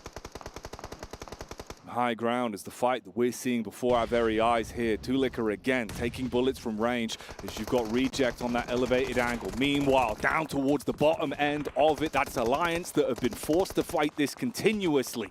Mad Bulls, they got some of the business here. They're looking to see if they can keep themselves alive. Small shroud of the smoke, that's going to dissipate. Bullet will connect off the clean angle as Reject gets stuck into that one. This high ground is just disgusting to play against. These nades coming through, massive one onto Misery. That might just open things up a little bit here for Reject. They get this high ground, they have a real winning chance in this game. Another nade over the top, a good amount of chip damage, but it's Axel who has to be the linchpin here. That one looks close, goes a bit too far. The airburst is not there, and the two players in the back now trying to attempt to keep Axel at bay. But this gives time for Alliance to regroup, reconsider their options. 13 eliminations once again. This has been one of the most elimination-heavy teams in the game so far. And Reject, it looks so strong with how they were playing it up on top. But Axel's backline with the response back from Misery as well. They put the pressure back and flipped the script, making it uncomfortable for him to hold. And you're split. Your attention's now between two different pathways when they want to converge onto you. And this gives time for the other squads. Like you said, you can reset, start to move up, get yourselves into a better position. And whilst they're infighting, you can scale up. Apex. Real close here. The nade goes along from Reject. Not able to take him down. Baron playing a perfect backstop mentality for the team, allowing Apex to get nice and close. Does drop off the angle for a second here. For Miracle Vibes. Back towards the compound side. Alliance slowing it down. The two duos versus the two trios that are still alive and kicking. High ground could be so prevalent, it could be so beneficial. Misery, scouting down below, clearing all these angles, wants to have a good assess of the lay of the land and know exactly where Alliance could be. Doesn't over-egg the pudding though, Blank. He pulls back, plays with the rest of the squad. They're looking to play this smart. Yeah, for Talon, this should be in the back pocket, right? They just have to play intelligently, not push too far out, and not shake the boat on the top of this mountain. Because the opportunity is here for them to get a ton of points off the back of this one. But again, this is a team that has been struggling in the group stage. Alliance underneath, biding their time. You wouldn't believe it, but we're in the final circle here. This is going to crunch everyone in, and it's very dangerous for Talon because they've not been able to get enough done at this point in time that the circle's going to push them off that high ground into the jaws of Alliance and 4MV. Misery. His scouting mission worked to at least get the info. But now it's not his nades that are being thrown in. They're taking the splash damage that's thrown across from Reject, trying to keep them penned in. You can see it with the split here from the top-down view, the way both sides of the coin are looking very similar. But Talon look to take the initiative, and with the use of the utility and their gun skill, they shut down Reject, reject the chance of them finding supremacy on this one, claim control of the hill, and make their lives slightly easier. For Miracle Vibes still have utility to play with, and they really are. Throwing out the dynamite, say goodbye to the first man. Talon forced to recoil and reset. Crunch of a grenade there onto another one over the top from Baron. The Barony is in session, and Refus in the meantime is taking down Alliance. This could be a full sweep onto Talon here, and they will do it. Apex Predator inside the lobby. Now looks towards Alliance here to break them up. Their last game of the day. Refus drops down from up on high.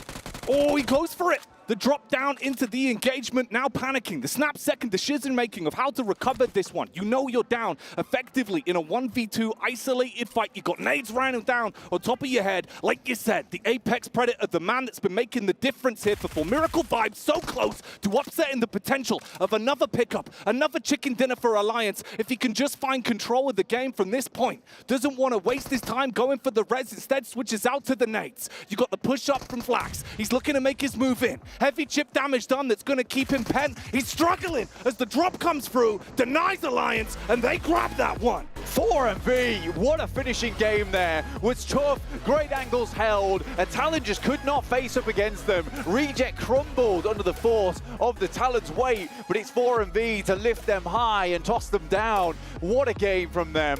Not easy whatsoever, taking 2 fights at the same time to enable themselves to take that game, and in the final moments, a 1v1. Not an easy decision to make that jump off the top side and hit the air shot as well. Really, really well played from 4MV, and I think this is the 4MV a lot of people are expecting to see on the stage here at PMWC.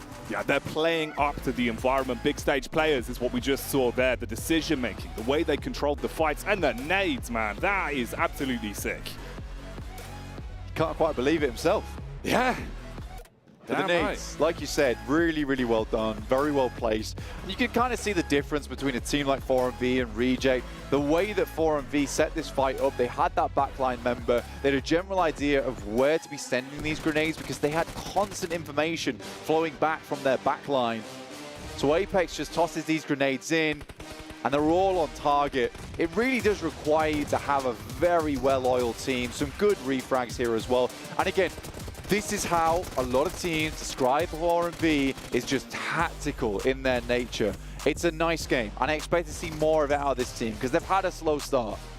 Doesn't matter how you start, though, if you can finish strong and bring that momentum out when it matters most. And that is going to be a good one, at least in terms of the energy as well. You're going to go home feeling pretty happy with that result. Yeah, you absolutely are. And I mean, for 4 Miracle Vibes to finish things off there in Group Red with a win, going into, hopefully not survival stage for them, but into the main tournament, that is a nice bit of momentum to have, honestly. And it's one you desperately need because you don't want to be going through the group stage thinking, this is really tough, and then having to play against the best of the best again in that main tournament.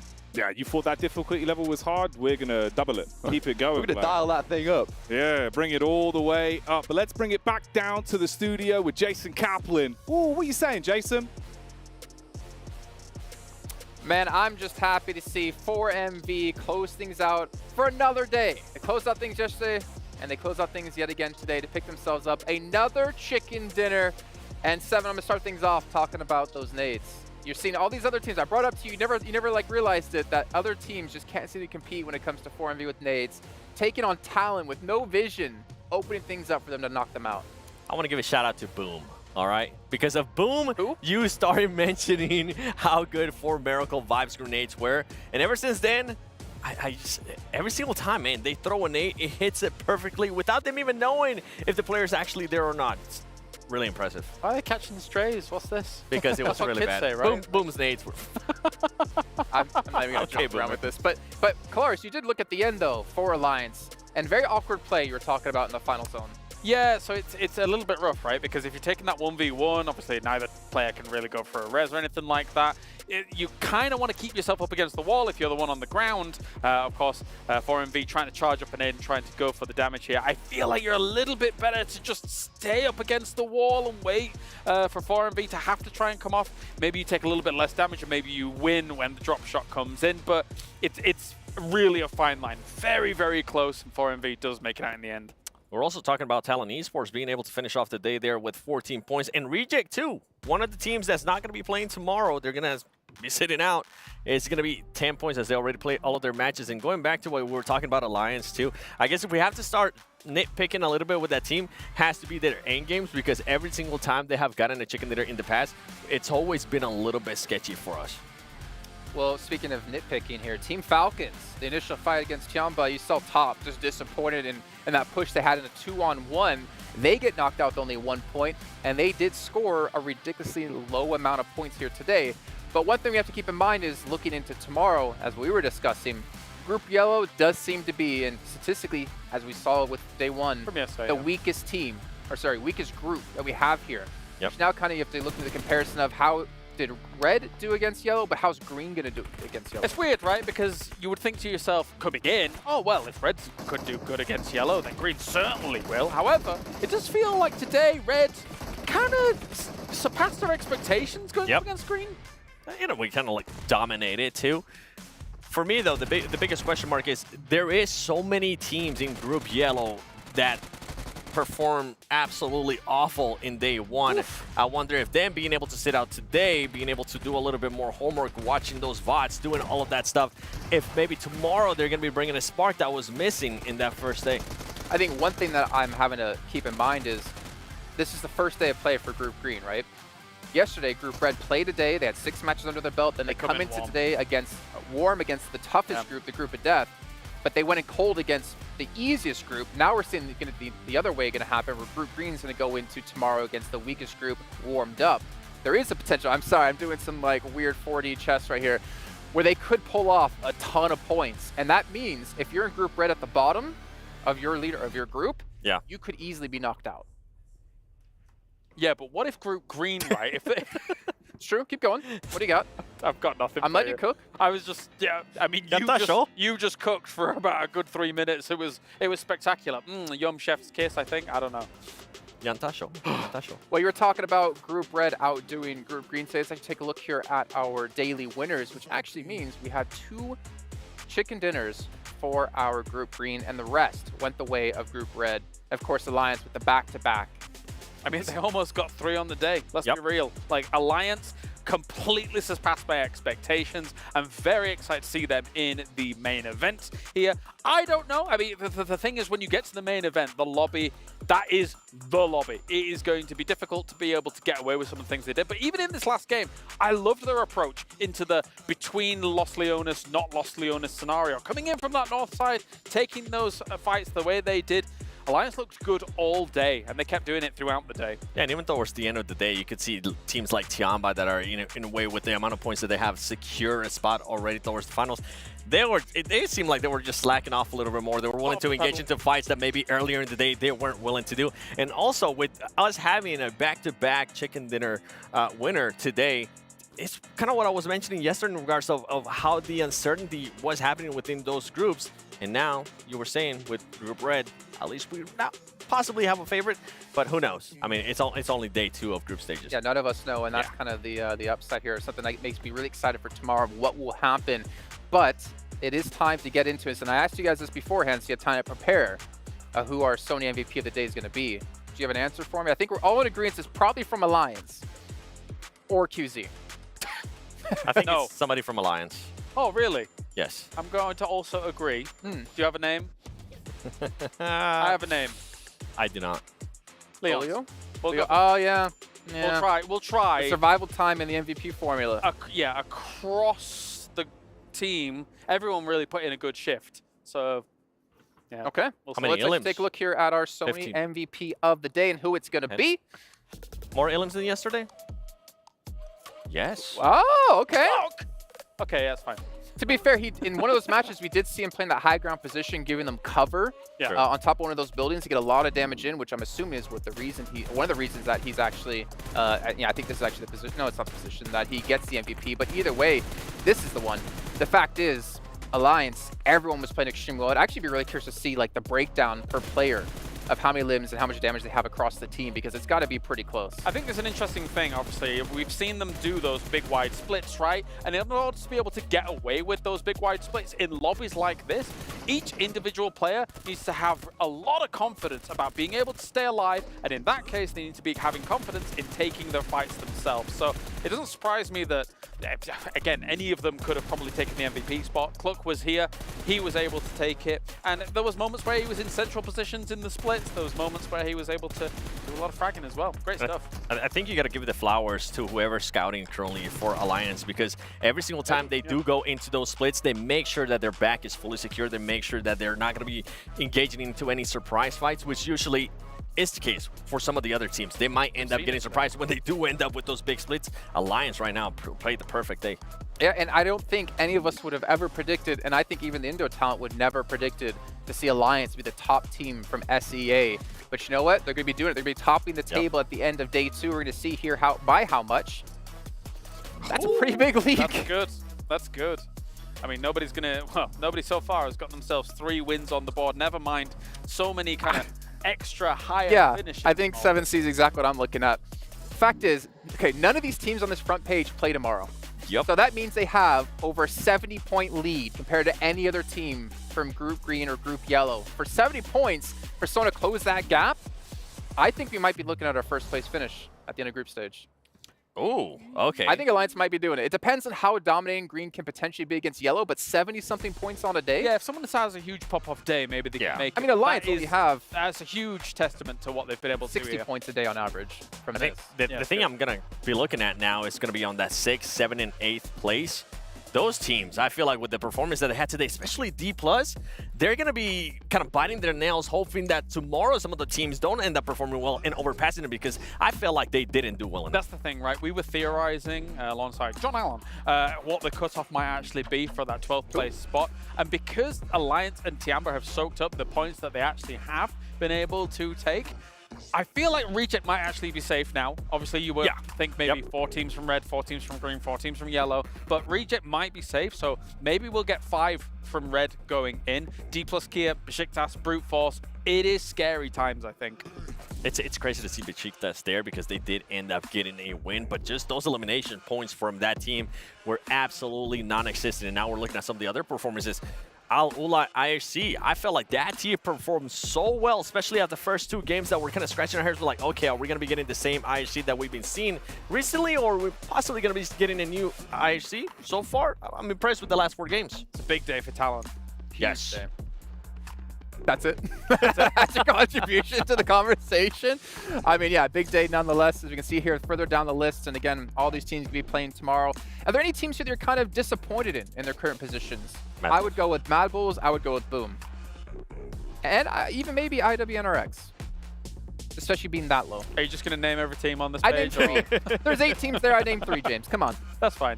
Yeah, I mean, I actually expected quite a bit, even though I wasn't super confident about South Korea's chances, which D+ now might find themselves in a bit of a danger zone. I did expect more than 8 points from DRX yesterday. Tomorrow, going to have to be a huge day for them. I do think they're already down into survival, but if they were to somehow make it, it would have to be massive. For me, Inco. I'm going to be looking forward to seeing how Inco is going to respond tomorrow. Are we going to be seeing the Inco that we're used to seeing in the regional tournaments, or are we going to be seeing the Inco that we end up seeing every single time when we get to an international event, which just feels like they always end up falling short? And it's starting to become a trend with Inco where they end up going to survival stage. Yeah, they barely survive once in a while, but right now I can't wait to see what the first game's going to be like. It's rough to be so overshadowed in your region. Like, Inco is not a bad team at all. If you put them in any other region, in the actual regionals themselves, Inco likely getting podium, no doubt, absolutely. But then you've got Team Liquid, who actually didn't have a great day today, as well as Alpha 7. But these 2 teams are like challenging at the internationals, right? So, yeah, it's tough for Inco. Team Liquid, actually, now that you mention it, bit of a rough day. Underperforming day. They started up hot, and then they didn't do so well. The rotations were What's that about? Where are these hand motions coming from is what I want to know. I don't know, you barely see them. It was all about sugar. 7 in the shot, so I was just like, I don't know what's going on. What's happening here? I like how you put it at his height, too, but then again, what are these rotations, 7? What's going on? In the meantime, before we do get to come back and finish off our closing thoughts about the day, it's time to head down to the stage with Barney for an interview. Welcome back to the STC Arena, where we are joined by QZZ from Tiamba. What an unbelievable performance you and your team had today. For yourself, 23 eliminations over the past 2 days, and you're also the 3rd highest damage dealer throughout this competition so far. How is your confidence with you and your team at this point? 你在这场比赛就是这2天已经赢得了，就是淘汰了23位选手，然后你是属于排名第3，伤害最高的选手，然后想知道一下你对自己的心情觉得怎么样？对自己的心情吗？我现在的心情很好，因为我们团队大家都打得很不错，然后配合的也很不错。I'm really good mood because everyone been playing really well and cooperation everything is so good. It is indeed, and you've managed to secure so many points over the past 2 days. However, no chicken dinners. What do you think has been holding you back?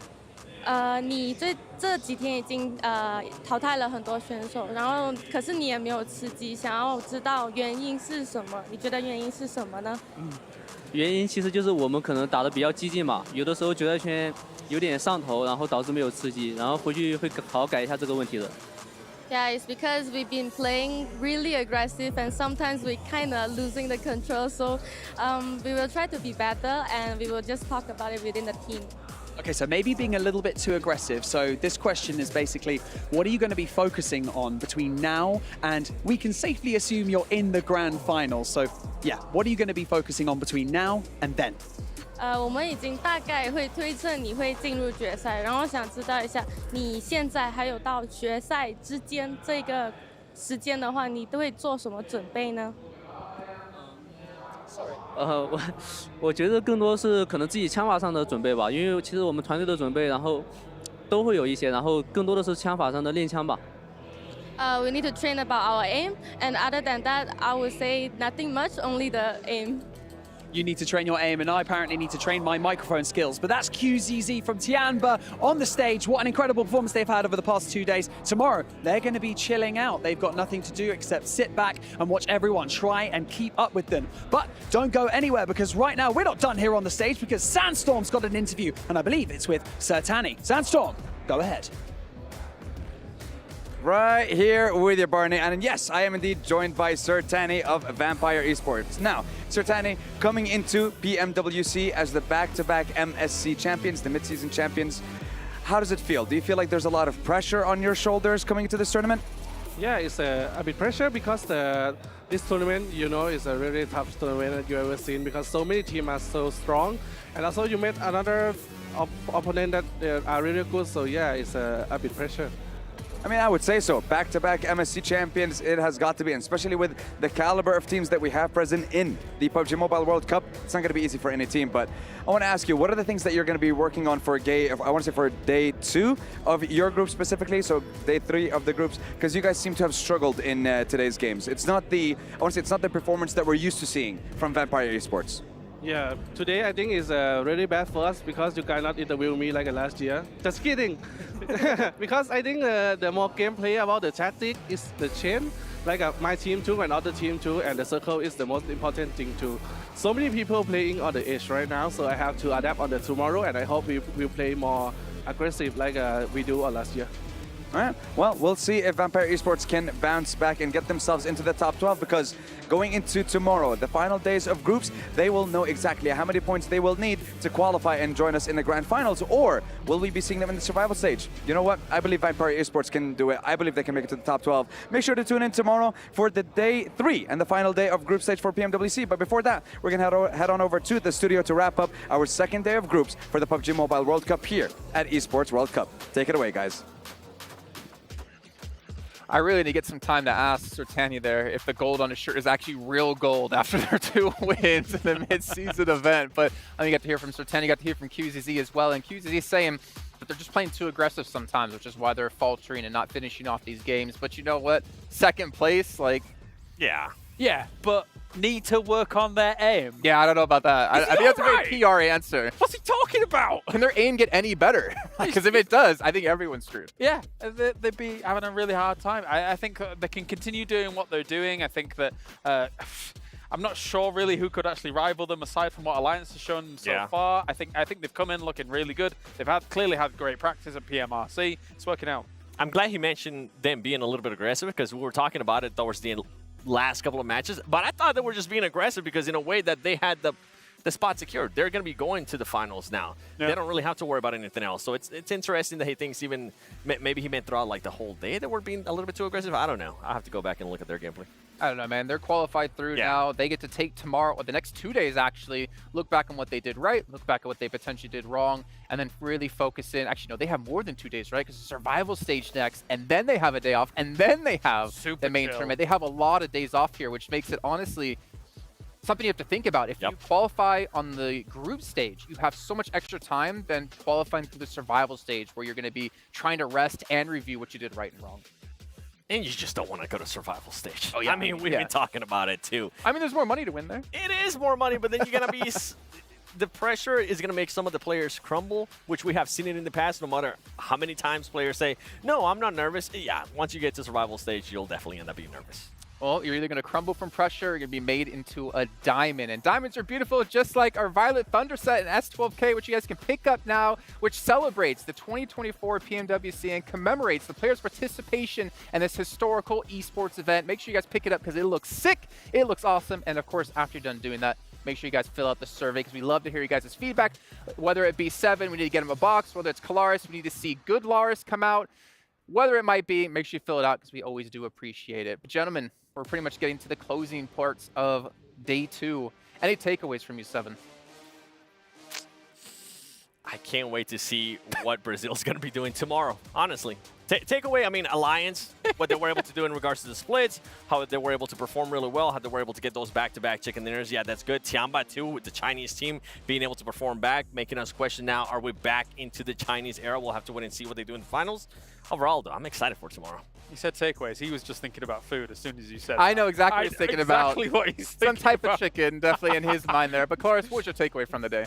Very impressed by Alliance. I really did not expect them to look as good as they did, especially today. Yesterday, obviously, it was totally fine. Today was another level from Alliance. I would love to see that in the main event. A little bit disappointed to see some of the slip down from some of these teams in Group Red. They are going to be at the mercy of tomorrow's games, and with that comes a whole lot of anxiety. Well, not only slip downs from Group Red, but even Group Green with teams like Team Falcon not performing too well, obviously putting Easton instead of having Nerzed. But you know what? That still means they have another day of play. But that ends off our second day of play and ends off all play from Group Red, who have to sit and just watch to see what happens tomorrow in our matches here at PMWC. Thank you guys again for tuning in, and make sure you guys tune in tomorrow for some more PMWC action. Hey guys, we're MVPs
Ready, set, go.